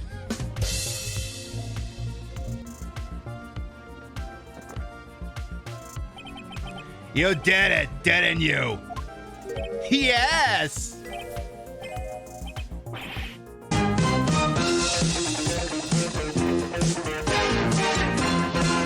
So the evil is purged.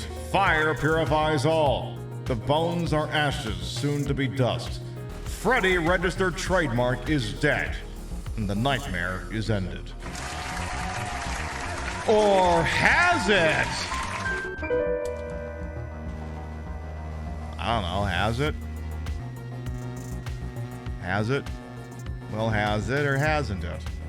Freddy's never dead if he lives alive in our hearts and in our dreams where he kills us. In that sense, Freddy is never gone. You don't want these plants, babe. You don't want these plants. These are people-eating plants. These are Venus people eaters. You know they got like penis fly traps and stuff? This is penis people traps. If a plant ever had the chance, it'd eat you and every single person you cared about.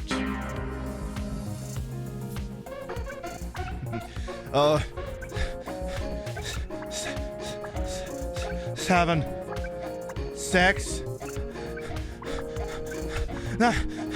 Not to be rude or anything, but could you go do someone else?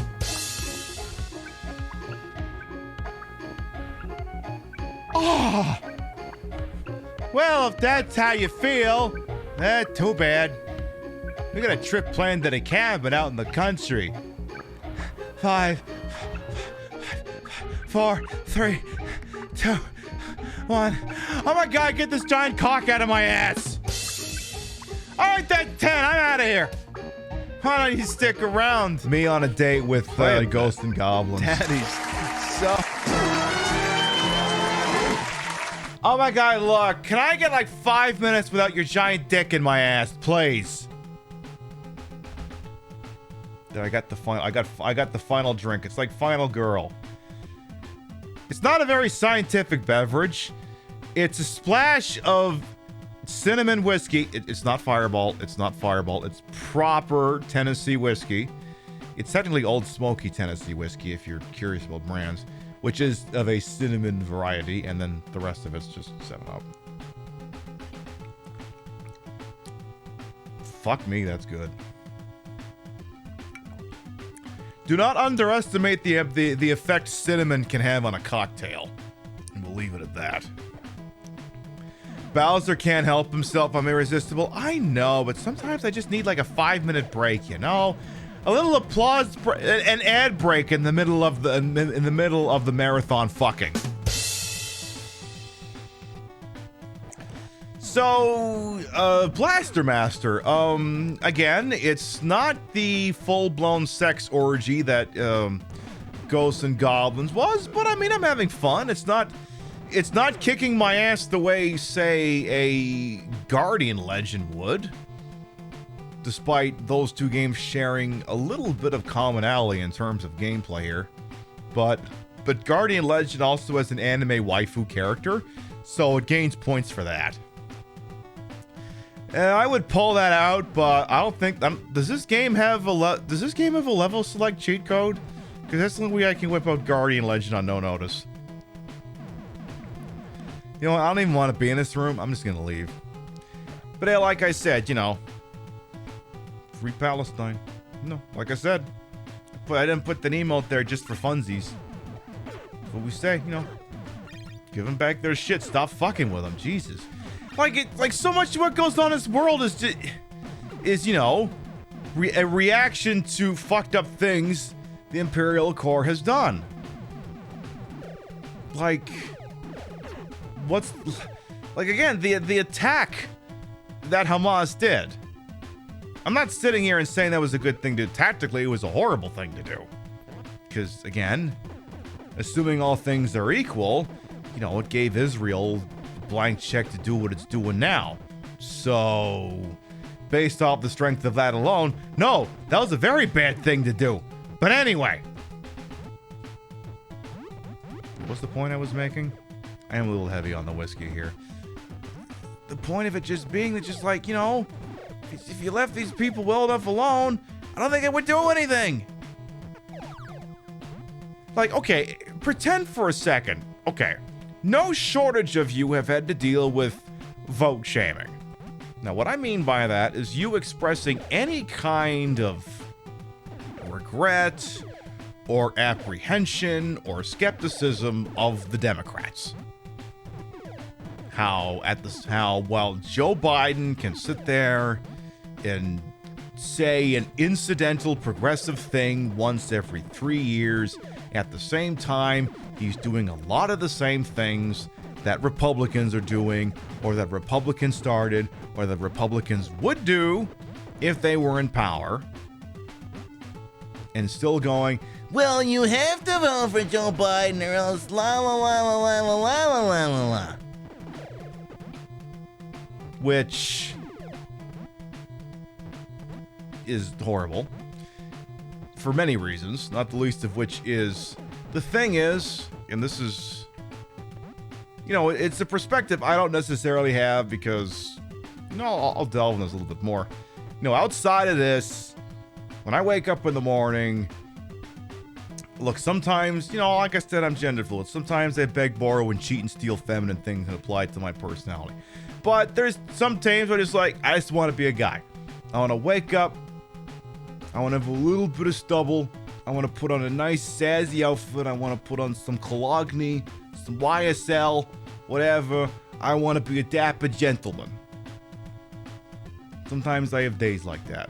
But for me, ultimately, and it's why, you know, sometimes I have the same trouble some other people have, where I have difficulties expanding my perspective to things that don't immediately involve me.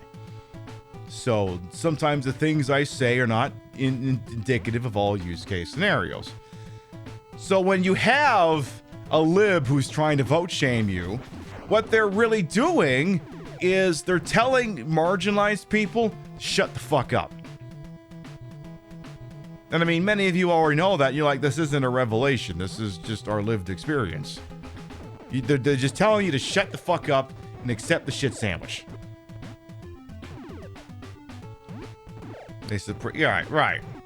They're just telling you to shut the fuck up. Like, you could be like, you could point out how Joe Biden is one of the people behind the crime bill, or how material conditions haven't really changed or haven't improved or have gotten worse under the current administration. It's like, no, shut up. You have to keep voting for these people. And you have, you know, all these liberals like, look, just fucking vote. Just fucking vote, even though it's not even going to improve anything. And I mean, these people are people who, when push comes to shove, they won't lift a finger to learn anything or do anything unless they are supremely motivated to do so, and even that's iffy. What do I mean by that? So, for example, again, the Queen Pib Show's official position when it comes to the current era of the of Democrats at the national level of the United States is, you use whatever criteria you as an individual want to use. If you look at them and you go, look, I don't want Trump in office, I'll vote for them, fuck it, whatever, that's your right. If you look at them also and you go, you know what, I don't see any difference between the two, they're both enabling genocide, neither one of them has done anything to me, I'm not even going to show up. That's cool as well. I am of the opinion, look, your vote is between you and the booth. It is not my job to sit here and tell you what you're going to do. That's your job. That's your ultimate determination that you're going to make. Now imagine for a moment that all of these blue checkmarked libs, or whatever you want to call them, the people are like, hey, don't sell us short. We're ready to vote. We're ready to show up and vote whenever. When these people actually get fucked and get subjugated to actual fascism, a handful of them rise up to actually start fighting back. The thing in Palestine is they don't have the ability to just go, oh, let's just vote and make it better. Like, every single one of them has a dog in this fight. Liberals do not have a dog in the current fight right now. They don't, so to speak. They don't. Material conditions, be it under Bush, Obama, Trump, or Biden, hasn't changed them a single bit. This is where I'm going to make a controversial statement. My material conditions, for me, personally, just me, not Rio, just me, only me, were no different under Obama, under Trump, under Biden. This is just for me personally. As an individual who works a pretty good job, as a partner who works pretty... Now, there's some asterisks incoming. This is not the end of the discussion here. Don't worry. This conversation is not over. For me, nothing changed. It doesn't matter for me individually at the federal level who occupies the White House. More often than not, it has no material difference on my life whatsoever. There's a line in Michael Moore's Canadian Bacon that's always stuck with me where there was a not quite assassination attempt on a president played by Alan Alda, where he's having a meeting after the fact, and Kevin Pollak tells him, yeah, there was another thing. The American people, it turns out, your being alive or dead had no bearing on their actual daily lives.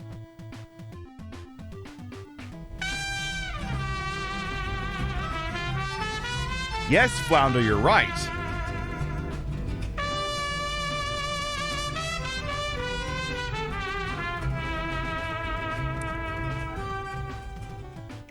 Blaster Masterpin be Perlin, free. thank you to 30-month reset. Welcome back.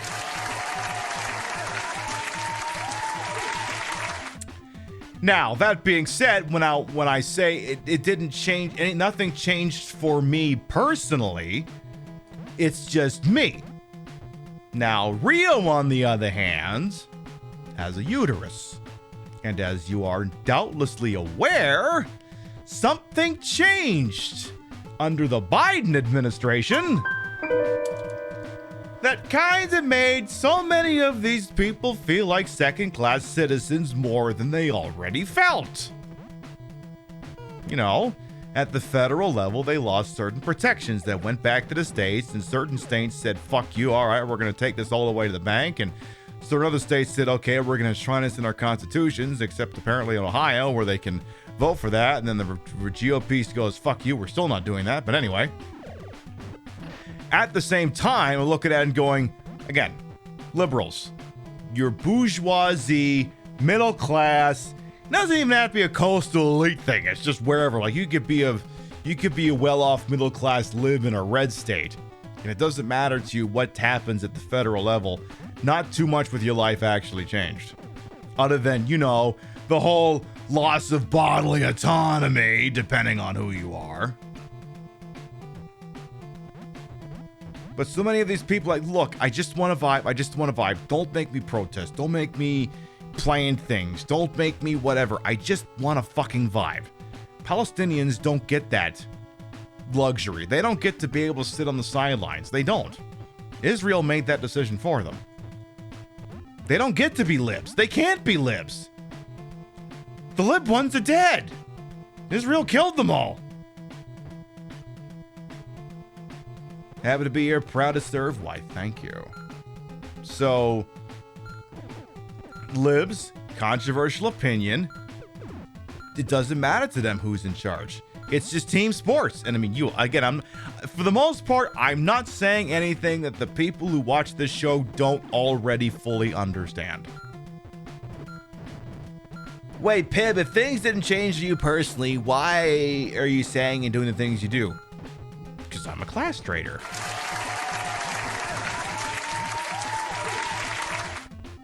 I recognize that I need to use my position and some of my resources to help people out. And it's going to be a lot of stuff that isn't going to be for internet clout because A, that's not what it's all about, and B, you know, certain things you do, maybe you can't, maybe it's the sort of thing you can't write down, you know? But you just do it because it's the right thing to do. But again, with libs, it's just like, we don't have to do that. We just vote. All we do is we just vote. If we just vote, we don't have to do anything else. Which couldn't be farther from the truth. But anyway. Palestinians don't get that benefit. They can't be libs. They can't be libs. They're just sitting ducks if they're libs. What a lovely Bellagio cup. So, I'm very informed and enjoy your view on a lot of topics. Why, thank you, Mr. K. You've been here for a hot minute, but hey, how you doing? Recognizing that doesn't affect one when everyone acts like every vote is the end. Right. Like, there's things that don't affect me personally that I can still look at and go, that kind of sucks. Because I have objectivity. I can look at anything and go, maybe we should put a stop to this because some of these things have a cascading effect. Maybe we shouldn't do these things? Maybe, I don't know, possibly, potentially, that sort of thing. So, now that being said, to stem back into the whole vote shaming, look, you do whatever you want to do. Okay, so if you're asking me, look, if 2024 is truly Biden versus Trump, Biden doesn't fall over and die of old age, Trump doesn't fall over and die of old age, it's exactly the contest that as of right this moment, the pundits think it's going to be actually happens. I don't think Trump wins, even if, a whole bunch of us are like, look, I can't vote for the guy. Oh, shit. Oh, Damaged Plushie, thank you for Tippy. Oh, I thank you very much. Thank you for the tippy. Just want to vibe? Hell yes. Around here, even though we talk about serious things, you can vibe. We'll let you. I don't think Trump wins. I mean, it's the same thing that happened in 2020. But this thing that happened in 2020, and I've mentioned this before on the show, and I'll say it again. 2020, under no circumstances, was an endorsement of Joe Biden. 78 million or however many Americans voted for the guy, didn't look at the guy and go, I'm okay, maybe some of them did. But an overwhelming majority of them did look at him and go, look, I believe in you. I believe in your vision for America. I think you're a really swell stand-up guy, and I will go to the ends of the earth for you. No. They showed up and voted because they didn't want the other guy to win. And that, to an extent, I think is still going to play out. But Joe Brandon is still going to be a boat anchor on the Democrats in terms of the Senate and the House. So, I don't think Trump wins no matter what. That being said, I've been wrong before and I'll be wrong again. Now, if Biden falls over and dies of old age, he couldn't cut the malarkey no more, and Kamala Harris replaces him versus Trump, I think it's still a thin Kamala dub. Thin. If anything, she might do slightly better, but make no mistake, it's still a repudiation of Trump. It's not an endorsement of Kamala Harris because she's just the same as him, if not slightly worse. Okay, but Pib, what would be your dream? And what would be your dream? What if Biden didn't run? Who would you put in? And also, Pib, have you had this discussion on the show before? Yeah. Put Pritzker in. I'm not even joking. Get me J.B. Pritzker for the Democratic Illinois governor. Run that motherfucker and don't even think twice about it. Get me a nice big Illinois Democrat. Give me one of those guys. He'll probably be corrupt and weird as all hell, but he's saying all the right goddamn things. Like, look, I'm from New Jersey. There's certain aspects of Chris Christie, as much as a scumbag as he is, that I can relate to. And and J.B. Pritzker is very much a guy who's like, look, I'm not putting up with your shit. Also, I'm not prone to falling asleep every 5 minutes.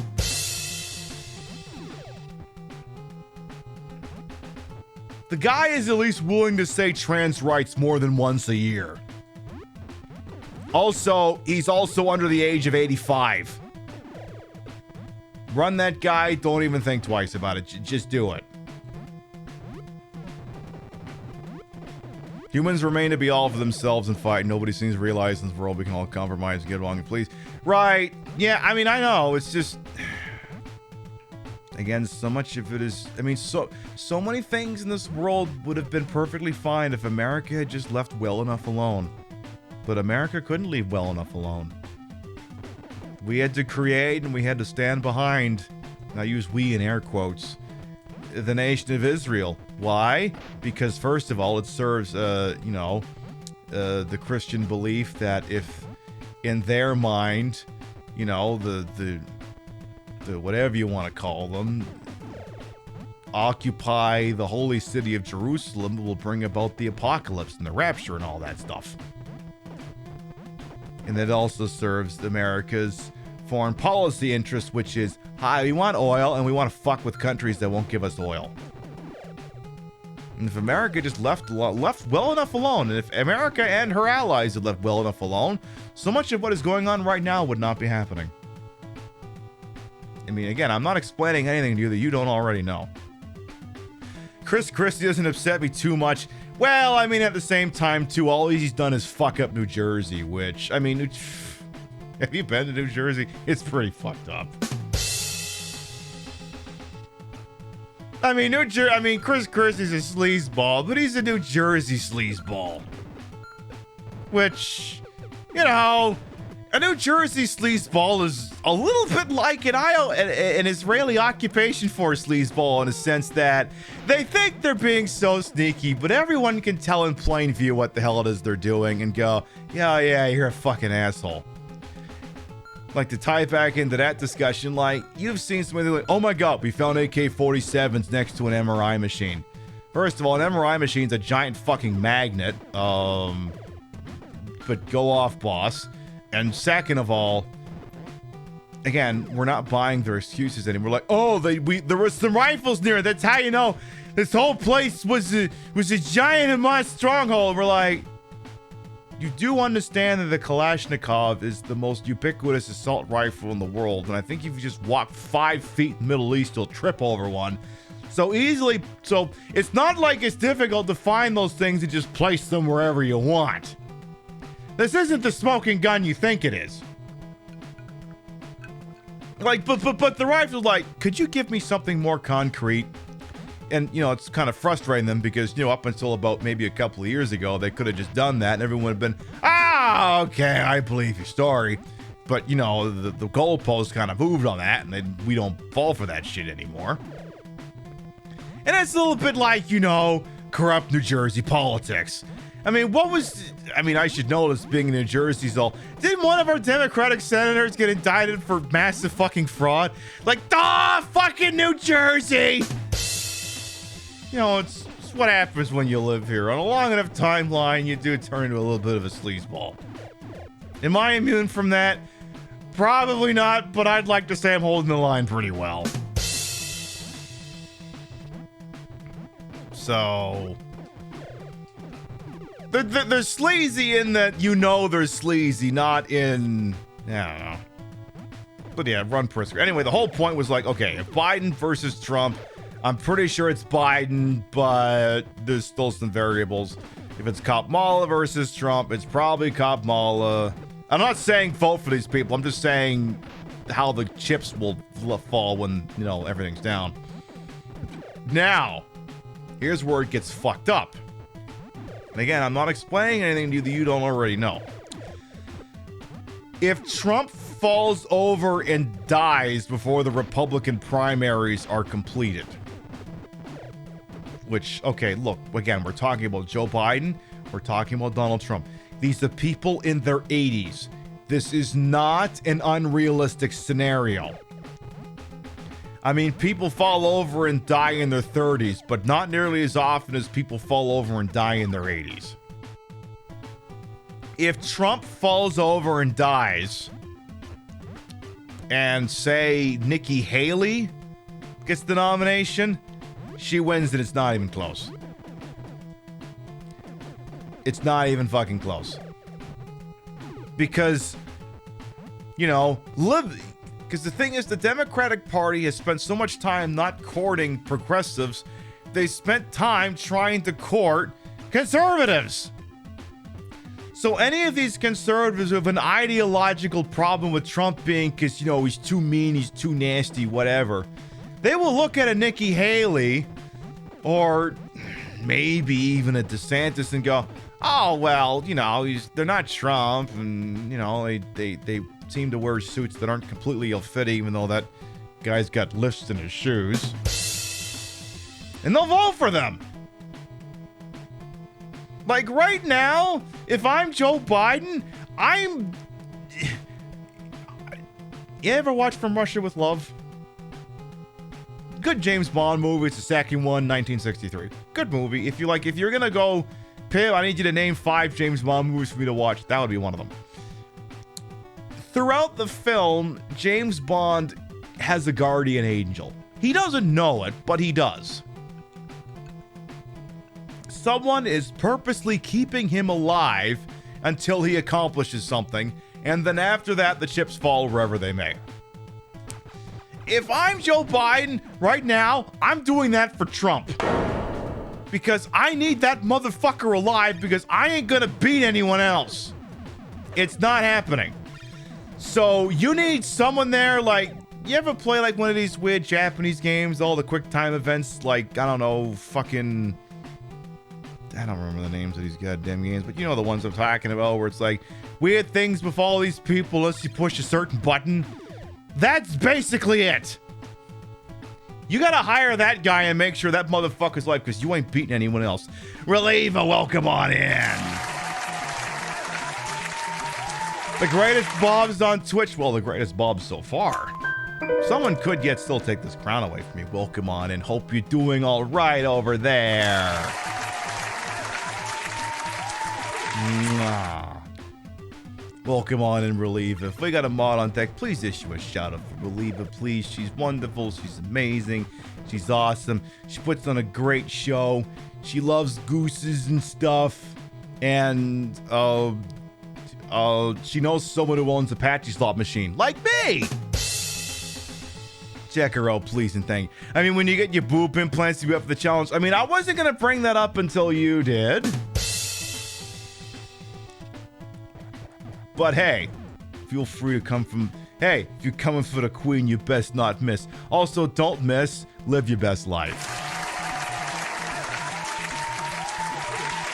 Chat, were you aware that Reliever is one of a handful of people I let grab my boobs? I don't think it was so much... I don't think Reliever said, can I touch your boobs? I think I just offered it up to her and she said yes.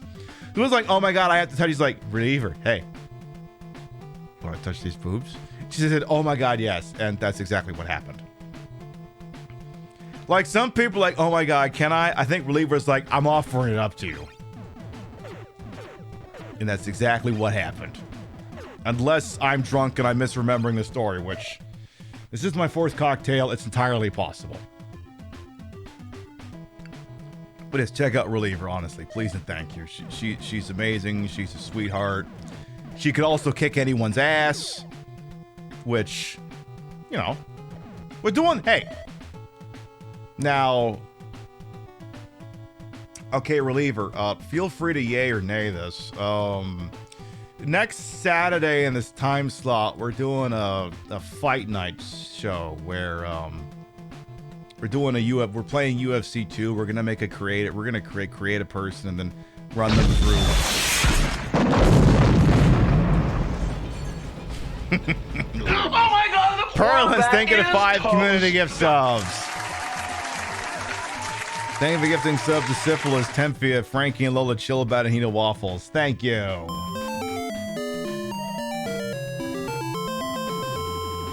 We're going to play UFC 2. We're going to be a couple of options where, like, we have a couple of UFC fighters fight each other, and then we bet channel points who the hell will win. But we're also going to do, like, a creative personal, run them through, like, I don't know, featherweight or something. I'm just saying, feel free to veto this. what if, again, feel free to say no to this. What if a certain blonde Australian showed up at, say, the women's, let's say, bantamweight division?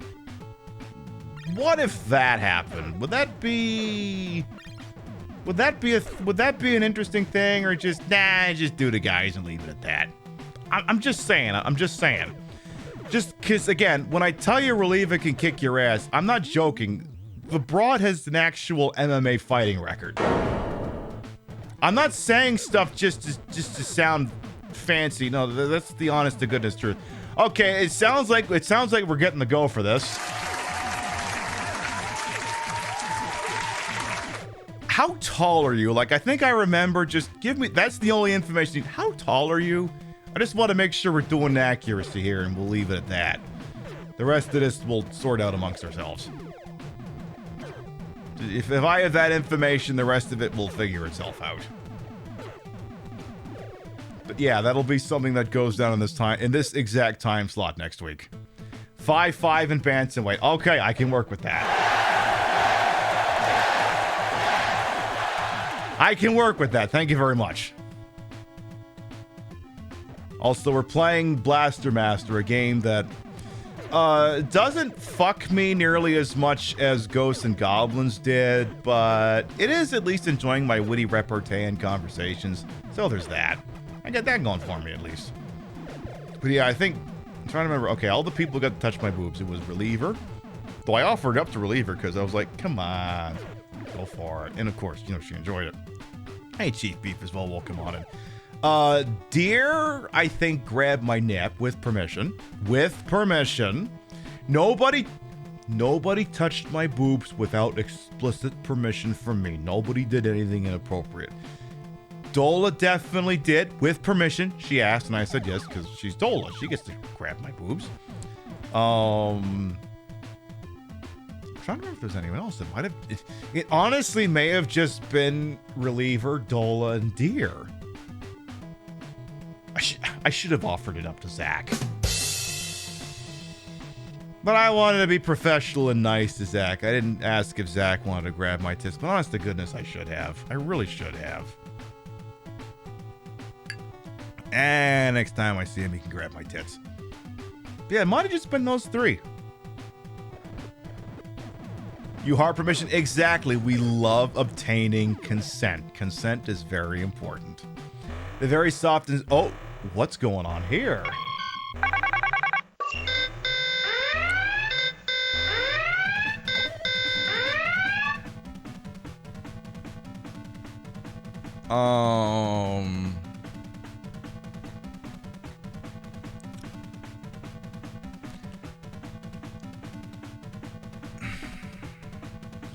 Y'all know that South Park bit where Randy's trying to solve the puzzle and there's one letter missing, and I think the version of Pat says, like, do you want to solve the puzzle? Like, I don't know if I want to. I'm looking at this and I'm going, I don't think I want to say what I think this is. I kind of don't want to. And I don't have the clip of Robert De Niro from Analyze That saying it's pussy with teeth handy, so I can't even do that either.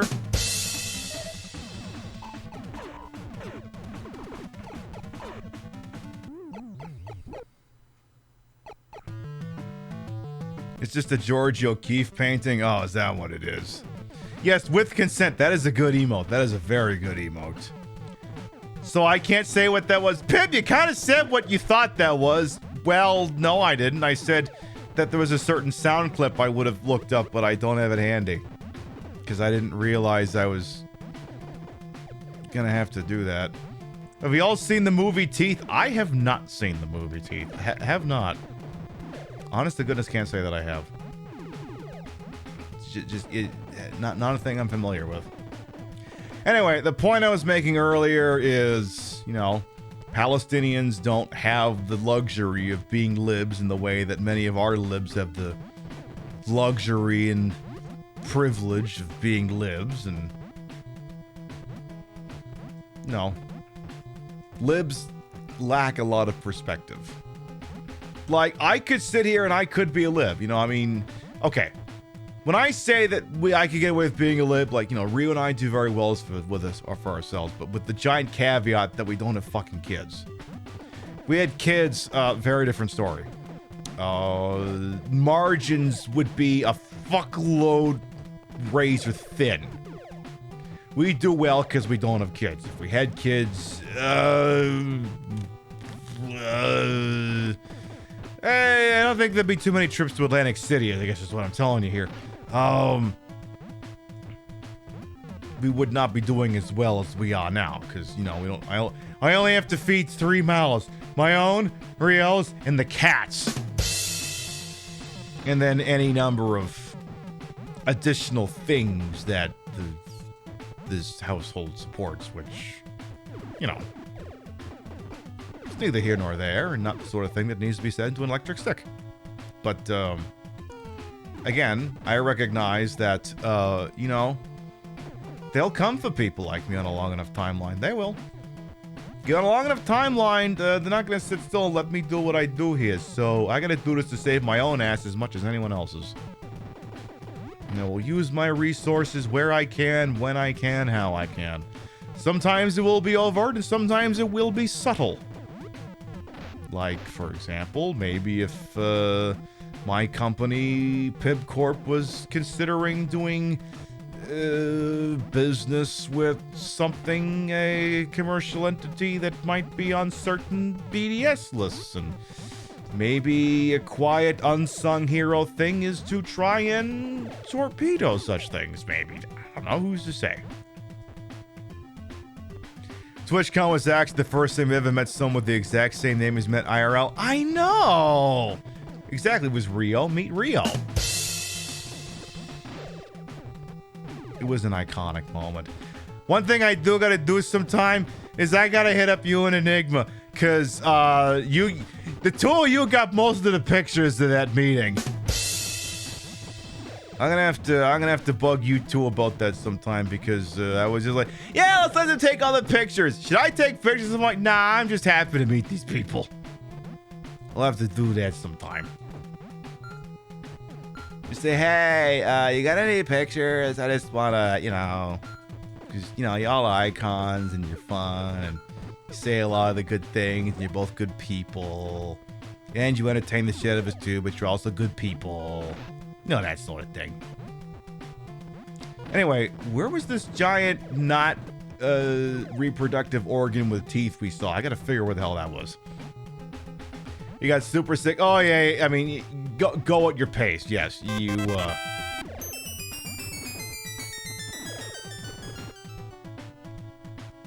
Do you ever get the feeling the world is an evening gown and you are a pair of flats? I would prefer to be the 8-inch stiletto, but that's just me. A pair of flats, yes. His camera's way better. Yeah, I know. I mean, you know, we'll figure that out. I mean, we have all the time in the world to sort that shit out. I'm not too concerned about that. Anyway, I could prattle on more about current affairs stuff. Let's figure out this goddamn video game. Let's figure this thing out a little bit more. Because after all, next week we're going to be watching people beat the shit out of each other. And maybe Reliever will beat the shit out of Ronda Rousey or something. 'Cause yeah, Ronda Rousey was that bantamweight, right? Right, so additional context for the thing that maybe a version of you shows up in or not. I have UFC 2 for PlayStation 4, and that game came out. See, it was funny because when it came out, they kind of both felt subject to the Madden curse, even though it wasn't Madden, but it was an EA production where the EA announced, hey, we're going to have 2 people on the cover of this game. And it was announced it was Ronda Rousey and Conor McGregor. And then Ronda Rousey immediately got... I can't remember if that was before the Holly Holm fight or before her title fight with Amanda Nunes. But the point being that she got announced as the cover athlete. and then promptly got destroyed. And then Conor McGregor got announced as the cover athlete, and then immediately got, hang on a second here.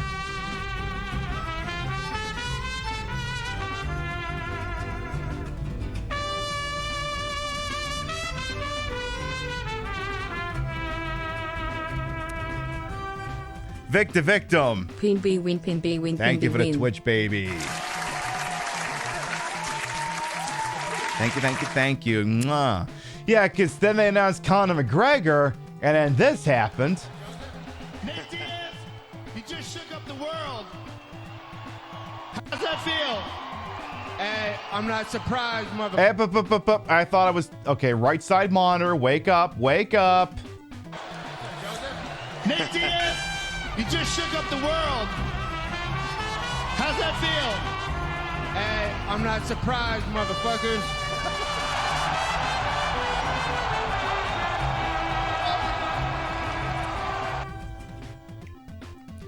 Pavas, thank you very much for the 32-month resub. Welcome back. Your continuing patience to Legend Find program is appreciated. Thank you. So yeah, Conor McGregor gets announced, promptly gets wrecked by Nate Diaz. And Nate Diaz gives us one of the best sound bites of all time. Hey, I'm not surprised, motherfuckers. It's beautiful.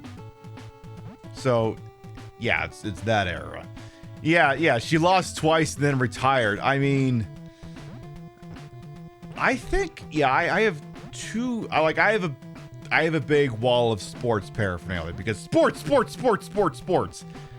I had 2 UFC plaques. I put one away and I'm only down to 1 now, but basically the one UFC plaque I left up is the Ronda Rousey retirement fight, which I hesitate to call that a fight. That was Amanda Nunes just using Ronda Rousey's face as a punching bag for 45 seconds until Herb Dean went, maybe I should put a stop to this. You're not really defending yourself, and I honestly think you've kind of forgotten how this sport works.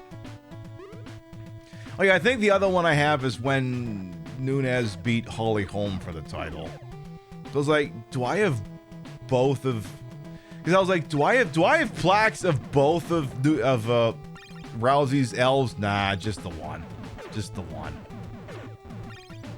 Like, wait a minute, Pib, why would you even do like an MMA show on your program? Because we're also turning into a degenerate gambler program. Some of you have noticed that your channel points logo has changed. They're no longer empties. They're simply betting tokens. Because we are going to be unofficially and officially opening up the Bottoms Casino and Resort, where there will be no shortage of opportunities for degenerates to gamble their channel points. Channel points have no cash value. Ronda's whole thing of needing to hate the opponent was weird. I mean, there's so many things in that era of UFC were just like, we have to build up a grudge between us two, and it can't just be, two highly competitive and agile fighters just going at each other. Like they're trying to be like WWF or whatever. But we're gonna do some of that, and there'll be some horsey racing too. There'll also be, you'll be able to wager on fights, but you'll also be wagering on horsey racing. Horsey racing.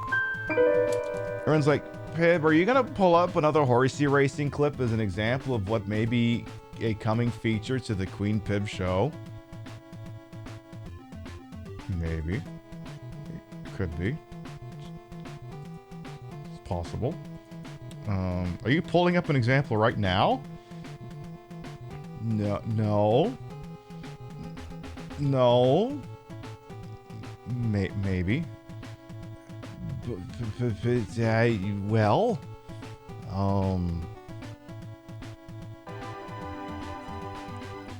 Pib, I hear noise. What are you doing? Pib, I heard something. What the actual fuck do you think you're doing right now? Nothing. Absolutely nothing. I don't know why you're looking at me like that. I really don't know why you're looking at me like that. Okay, but Pib, you're clearly setting something up. You're 1,000,000,000% setting up a bit. Okay, fine. Maybe I am. Maybe I fucking am. What are you gonna do about it if I'm setting up a bit, huh? The hell you think you're gonna do about it? You think you're gonna stop me?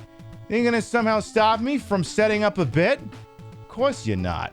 Of course you're fucking not gonna stop this from happening. Nobody could.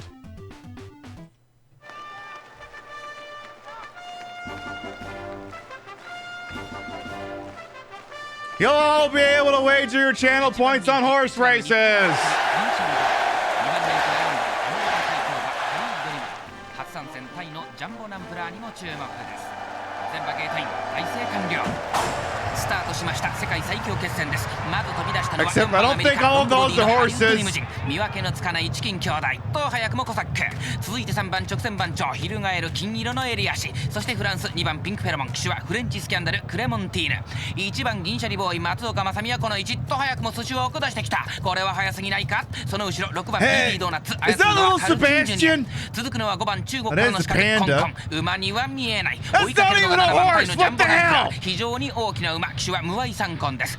大きく遅れて最後尾8番我らがハリボテレジ信頼関係だけで走っています。さあ今回も混戦模様のジャパンワールドカップ各馬第3コーナー Is he gonna live? Aw, damn it. That fucking guy will never learn. That guy keeps trying and it never works out. Okay. Oh god, why are they doing Russian dancing on the Morse? Why is the guy little Sebastian also have a whip? Oh no, the panda's rolling! Uh-oh, motorcycle guy's going down. Oh my god, is this panda got this one? What's happening? Ooh, does panda have the angle? The Morse is getting bigger. Oh, what the hell is this? Why does he have a car?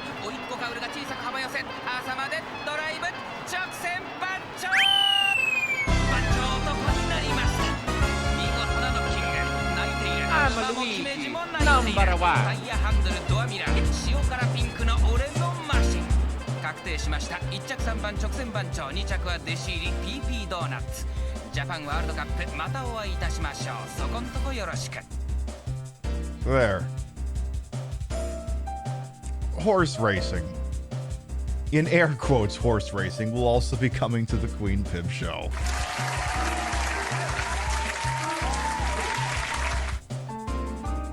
We will come up with a way that you can wager channel points on that. We will find a way. We have the technology. We will sort it out somehow.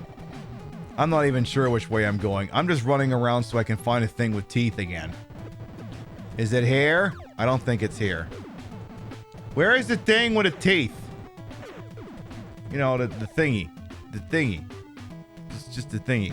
Anyway, we'll probably go for another half hour or so. The next scheduled broadcast will be... I can get the bed pib thing out of here too, I suppose. Next scheduled broadcast will be tomorrow. 1 p.m. Eastern, 10 a.m. Pacific. More Final Fantasy VII.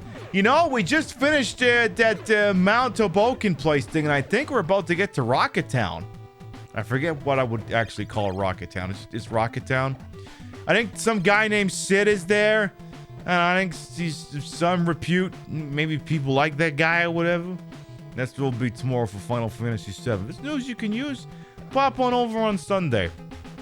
By the way, one thing the chat's been pointing out all night, but I haven't really drawn attention to it, is there is normally we do a show Thursday evenings, or if you're in certain other parts of the world, Friday mornings. And that show will not be happening this coming week. For on Thursday, this upcoming Thursday, it is Thanksgiving in the United States, or whatever you want to call it. Friendsgiving, Turkey Day, watching the Detroit Lions lose, that sort of thing.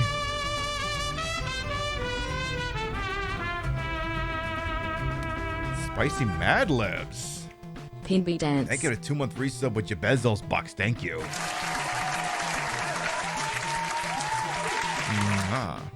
Thank you, thank you, thank you. Mwah. Oh my god, a new gun, but I'm gonna die. Unless someone gives me some health.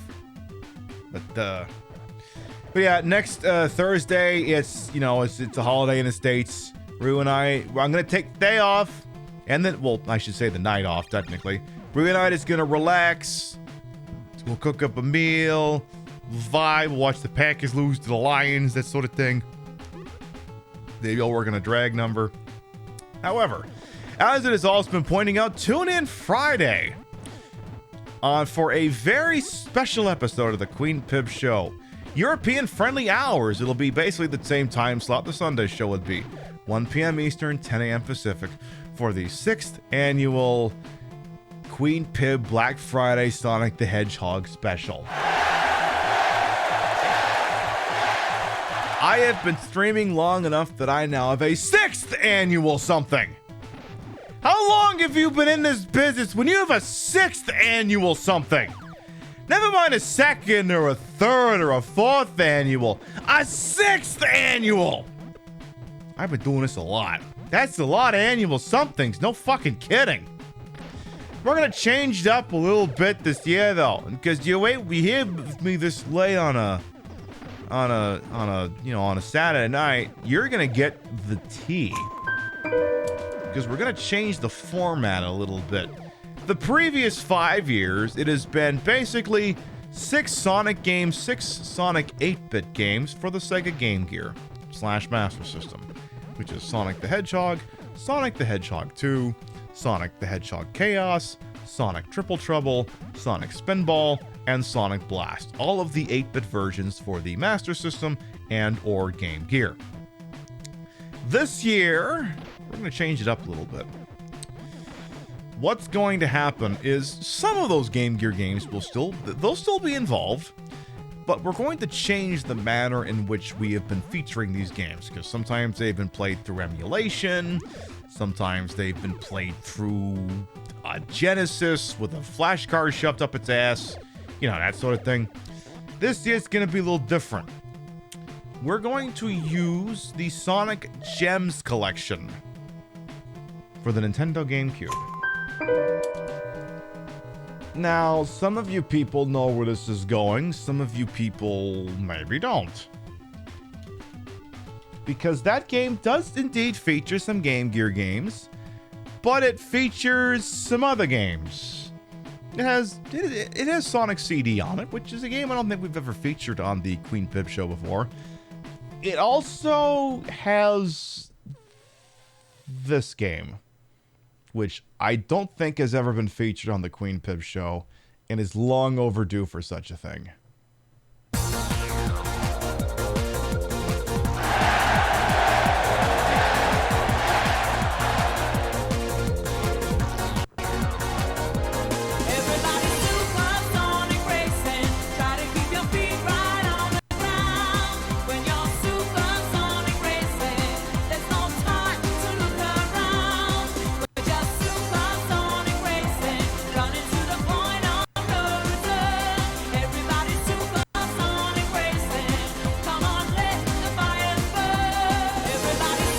Yeah, it's got Sonic R on it. And indeed, also Sonic the Fighters, which I'm told is either in or will be in upcoming Yakuza franchise games. So yes, that show will legally also feature Can You Feel the Sunshine? Does it brighten up your day? It'll have that in it. And there's nothing you can do about it other than attend. You can do that. So you got that going for you at least. Sonic the Fighter is better than it should have been. I know. And maybe if the show goes really good, maybe Sonic Shuffle shows up. Who the fuck knows? It's possible. I can't 100% rule it out. There's a chance. Small chance, but it's a chance. Stranger things have happened. So you got that going for you. So that'll be the Wednesday broadcast of starting 1 p.m. Eastern, 10 a.m. Pacific. Because usually what I will do is Rio has... Okay, so where I work, I get Thanksgiving and Black Friday off. Rio her employer without saying anything that I'm not authorized to say. It's the kind of work that sometimes they're jerks about, and sometimes she only gets one day. Sometimes she doesn't even get that. So generally what I will do is whichever day she has to work, I will do the show. Because I mean, it's kind of day, we'll spend with the people you love. And I love the shit out of her. And you love the shit out of her too. So I will spend Thanksgiving with her, and then, the day she has to work, I'll provide entertainment for her while she's working. That's what we'll do. Then, they'll live the fight night. And oh yeah, Wednesday is also Mario Party. It was actually next Wednesday was supposed to be Dead by Daylight, but I made certain comments while we were playing Mario Party Superstars on 11/16, and I went, this Mario Party ain't shit. So we need to play a Mario Party that actually understood the assignment, which was fuck the crap out of me until I can't take it anymore. So we're going to be playing Mario Party 1 because we played some maps in Mario Party Superstars from Mario Party 1, and I won soundly, which means they haven't been programmed right clearly. So we need to remind the internet what a Mario Party game looks like when it's doing nasty things to you. Because I'm worried that maybe the internet's gone soft. And I know that, I understand that, I don't having, things don't usually get soft around me. But it is what it is. And we will have to do something noteworthy with that particular idiom of information. Also, I'm pretty sure I've lost the ability to figure out where it is I'm even going in this game anymore. And we're just wandering in a circle. And it's not an unenjoyable circle. I mean, again, if this was the Guardian Legend, I would have died at least 4 times as many times as I would have tonight. So, I mean, this isn't bad. It's just, I may have reached the level of inebriation where figuring out where I need to go in order to advance the plot might no longer be possible, but at the same time, I am enjoying myself. So, Blaster Master. It didn't make me feel like the dirty, depraved slut I wanted to be, but I still had a good time, and I would be willing to go on another date. I just understand that I'm going to have to call up ghosts and goblins after the fact and get what I'm missing out of this. But the right tool for the right job. I feel like I might actually be getting somewhere now. I feel like I've been on the other side of that wall before. Don't tell me I'm going to accidentally end up in the right place. Don't tell me that's about to happen. Well, it ain't that place. You may find the Nintendo piloted maps for this game. I mean, it's not one of the ones I have. I would remember that. Like, I don't have to actually fight the enemies. I can just go. There's nothing in there I want. It's kind of like Dark Souls in a sense, where sometimes you don't have to actually fight the enemies. You can just leg it and just kind of hope that you outlast their aggro. Let's try going east here, because I haven't gone east from this particular intersection yet. Or at least not in this instance. Is this it? Oh, hang on now. Still advancing here. Okay, but I'm gonna need a heal at some point here, game. Do you want to offer one up to me by any chance, or nah? Ooh, not looking good for me. Oh, well. Okay. Well, hang on now. Hang on. What's through here? What if we go north from this position here? Just don't let that guy shoot me. Oh, fuck.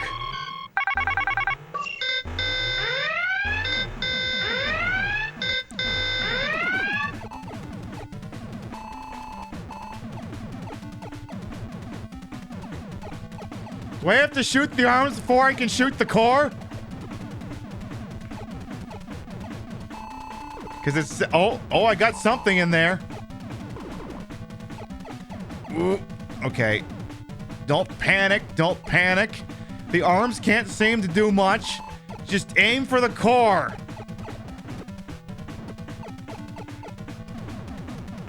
And then you will defeat Pussy with Teeth.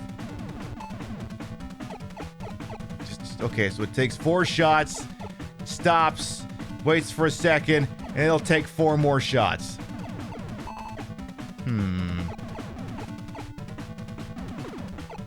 Okay, we got a shot in there. Ooh. Ooh, taking some shits. Taking some hits and some shits here. It's like I'm playing B-Wings all of a sudden. I think like 2 of you understand that reference.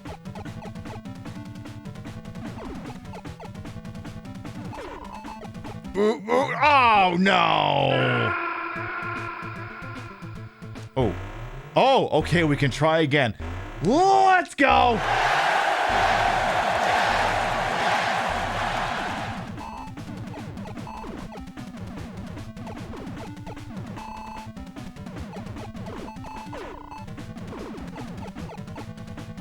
Oh my. Okay, it seems like the no-huddle offense might be kind of working. It seems like I might be getting a couple more shots here than I would normally here. Okay, but only a few.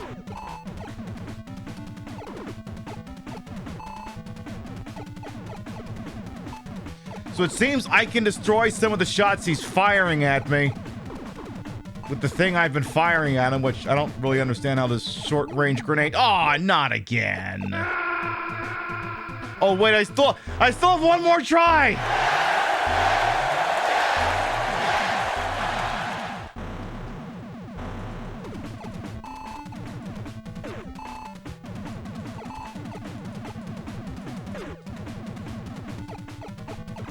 You would think I'd be able to hit him better than this.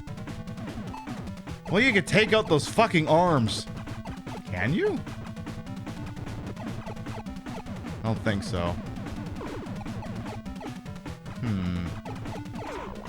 Fuck. Get these goddamn arms out of my goddamn way. I'm losing. I'm gonna die here.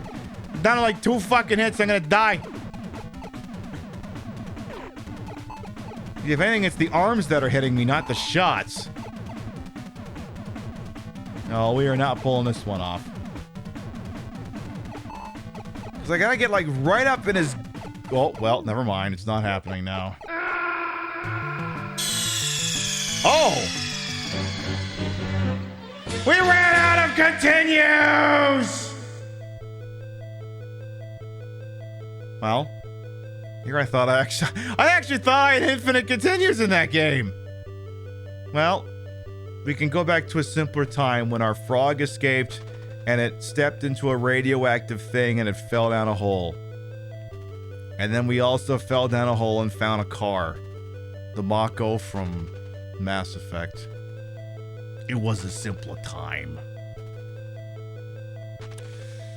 Alright, that's what we're gonna do. We're not done yet, but we're gonna do kind of the outro of the Retro Saturday Night When Play with a Nintendo. You're all very much aware that the introductory game is WWF WrestleMania. Many of you are doubtlessly also aware that the outro game for this is the Wheel of Fortune Family Edition. So I think we're gonna give that a little bit of a look-see here. Let's do it. Alright. 1 player versus computer skill level 2. Name is... I'm gonna say... Butts. My name is Butts. You know why my name is Butts? I mean, you know why my name is Butts. I'm gonna show you why my name is Butts.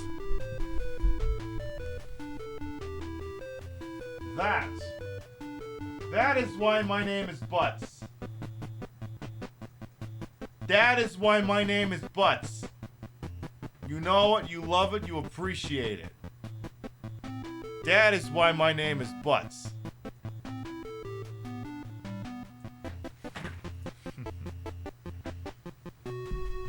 Stepping on the wheels of my damn chair.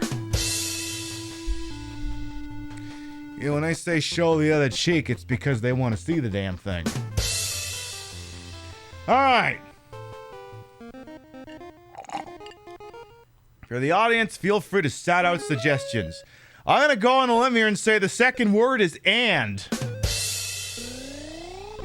I feel like I've played a game like this before. I think I got a pretty good idea.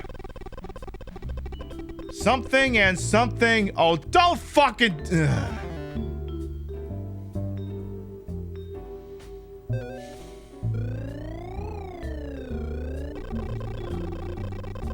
Why the fuck you doing this to me? Just why? Just why? Why?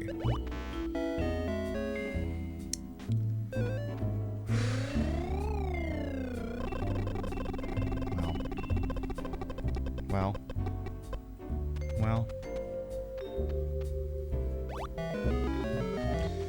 Alright, well, it's something and somebody something, and this is really definitely narrowing things down here. Definitely. Now, Wheel of Fortune Family Edition is one of several editions of Faceball Special. Thank you for the tippy.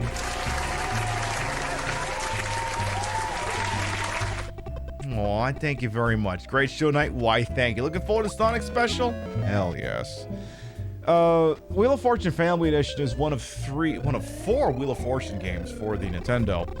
And, you know, when they made the base game, it's like, okay, can we do, like, level packs or question packs or whatever? So they got one that's called the Junior Edition. It's meant for, like, kids. And then the Family Edition, which... The only thing family about it is that it's the version of the game you play with your grandma.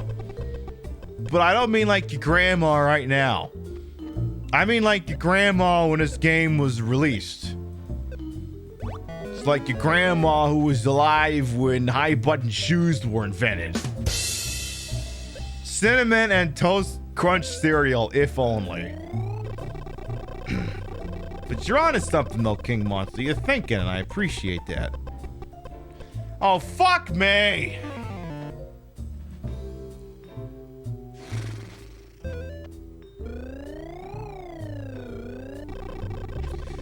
See, this is the fucking I was hoping to get from Blaster Master. Game said, fuck you, you missed a turn. Fuck you, you're banging. Oh god, yeah. Now pull my hair. That's what this is. Pull my hair, grab my throat, put your fingers in my mouth, you know.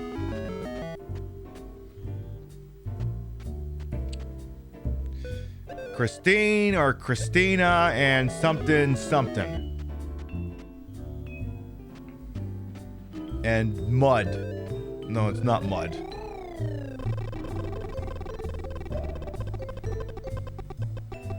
Well, oh, you're not bankrupt.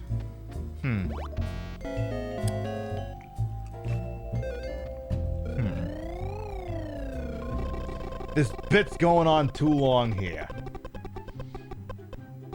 Okay, can I get a turn in here, please?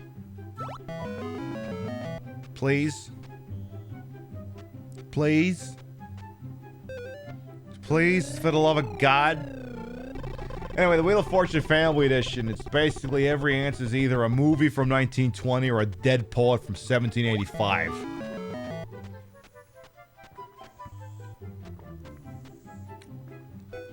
Yes, I think we figured out the first one. I think you can stop working on the first one. Okay, so it's not Christina, it's Christine and... Oh, that's a lot of E's. Oh, well, I'm guessing Pam was gonna figure this out. Okay, what the hell does she think it is? She thinks it's Christine and... Ruby... Keeler?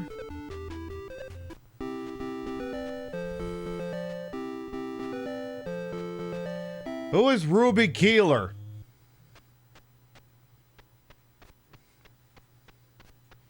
An American actress born August 25th, 1909 and died 1993.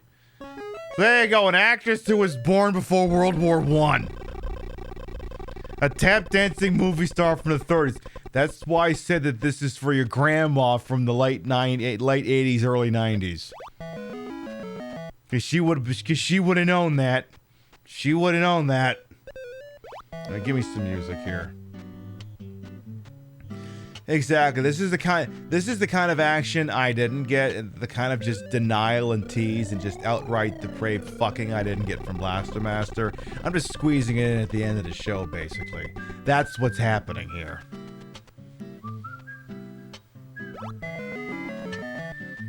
Was a model and a showgirl. Yeah, that tracks. What the hell is this? Rod or Rob somebody? Okay, wild guess. This is gonna be the person who invented staples. This is gonna be a famous inventor of staples. Knowing this game. Either they invented staples or the concept of a pillory.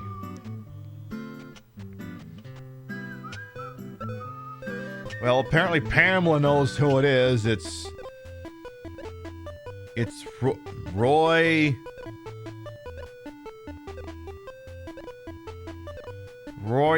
Campanella. Who the f*** is Roy? Who is Roy Campanella? That was gonna be my guess. He's a baseball player. Born 1921, died 1993. Alright, well, we got a kick-ass here to have any hope of going to the bonus round here. Yeah, every constant you get, you go bankrupt.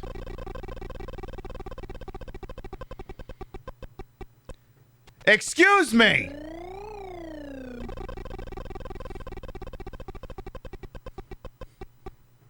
Oh, I was really hoping you'd give it to me a third time. Oy vey. So, whatever this blessed thing is, it's a title. Which, you know, really narrows things down, but let's see here. So, we need to make money. And unfortunately, Pamela has $13.50 banked. And we need to get at least 6 more consonants to pass her. And I'm pretty sure that's not fucking happening. Pretty fucking sure, especially since Pam just blew the ends. Schenectady? That's not a title. T. Well, we're officially T for toast. Schadenfreude? Well, fuck me. Shenandoah? Alright, sure, whatever. Okay, but Louie, Pamela's still going to the bonus round. We're fucked. Alright, I'll bite. What is... Okay, Pamela, at least play for the beach house, please. Actually, no, play for the Concorde. I want you to crash and die. Damn it, she's going for the necklace. Events. So she's just gonna get the RSTLNE, basically. That's all she's gonna get. Because this version's stupid. And watch her still solve us, even though she's got nothing. Okay, yes. She's just gonna solve it then. The Bay of Pigs invasion? Jesus Christ. I told you this is the version for you, Meemaw.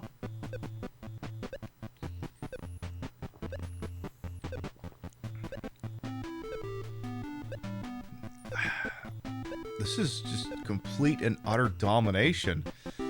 Blaster Master didn't give it to me, but Pamela? Oh my god, girl, call me. Oh, you fucked me harder than Ghosts and Goblins ever could. Can I spend the night with you? Can I wake up with you in the morning? Can I make you coffee? That's what's happened here. I got blasted big fucking time. Yeah, banged me out on national TV. How dare she? Someone watched a lot of TV with their Meemaw. Yeah, no kidding. Alright, folks, here's the deal. We've been live for 4.5 hours. We've been drinking. You've been a beautiful audience. You've been marvelous. But it is getting late. We do have a show tomorrow.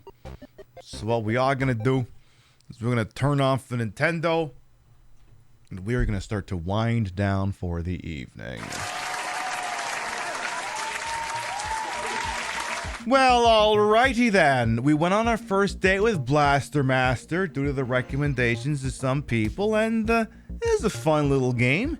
But again, it reminds me a little bit of Guardian Legend, a little bit of Star Tropics, a little bit of Xerxes. I can see why that game is revered as much as it is by the gaming community and its sequels and all that fun stuff. It really seems like, you know, a nice little game, little jumping off point for fun gameplay that, you know, doesn't fuck you over too badly, but lets you kind of enjoy the gameplay. You know what? I can appreciate that.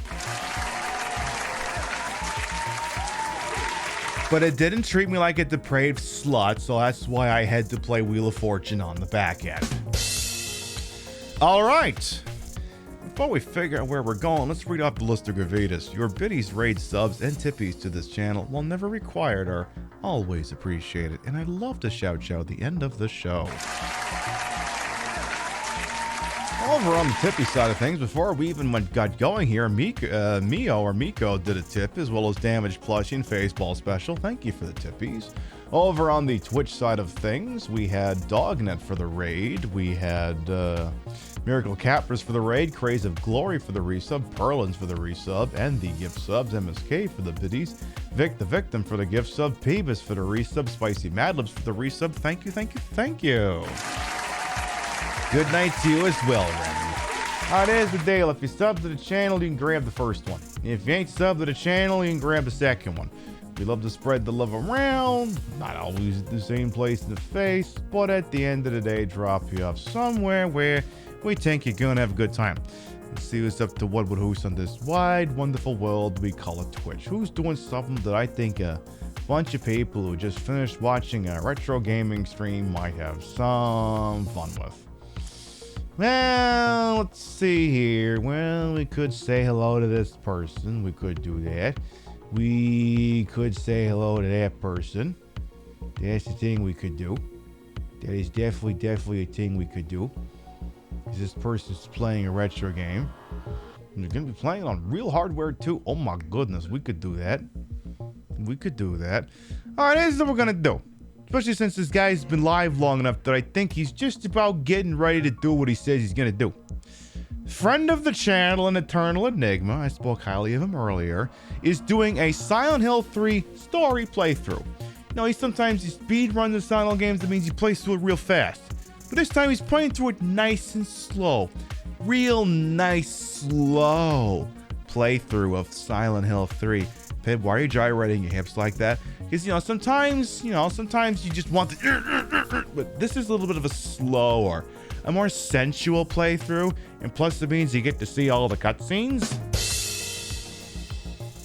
So I think, bearing that in mind, let us go say hello to an Eternal... This is assuming I can spell his fucking name. I had a couple of drinks here. Let's go say hello to an Eternal Enigma. He's been live for almost 2 hours, and depending on how his show goes, this is usually about the time he starts playing what it is he's actually going to be doing. By the way, I also spoke of Apache slot machine that he has.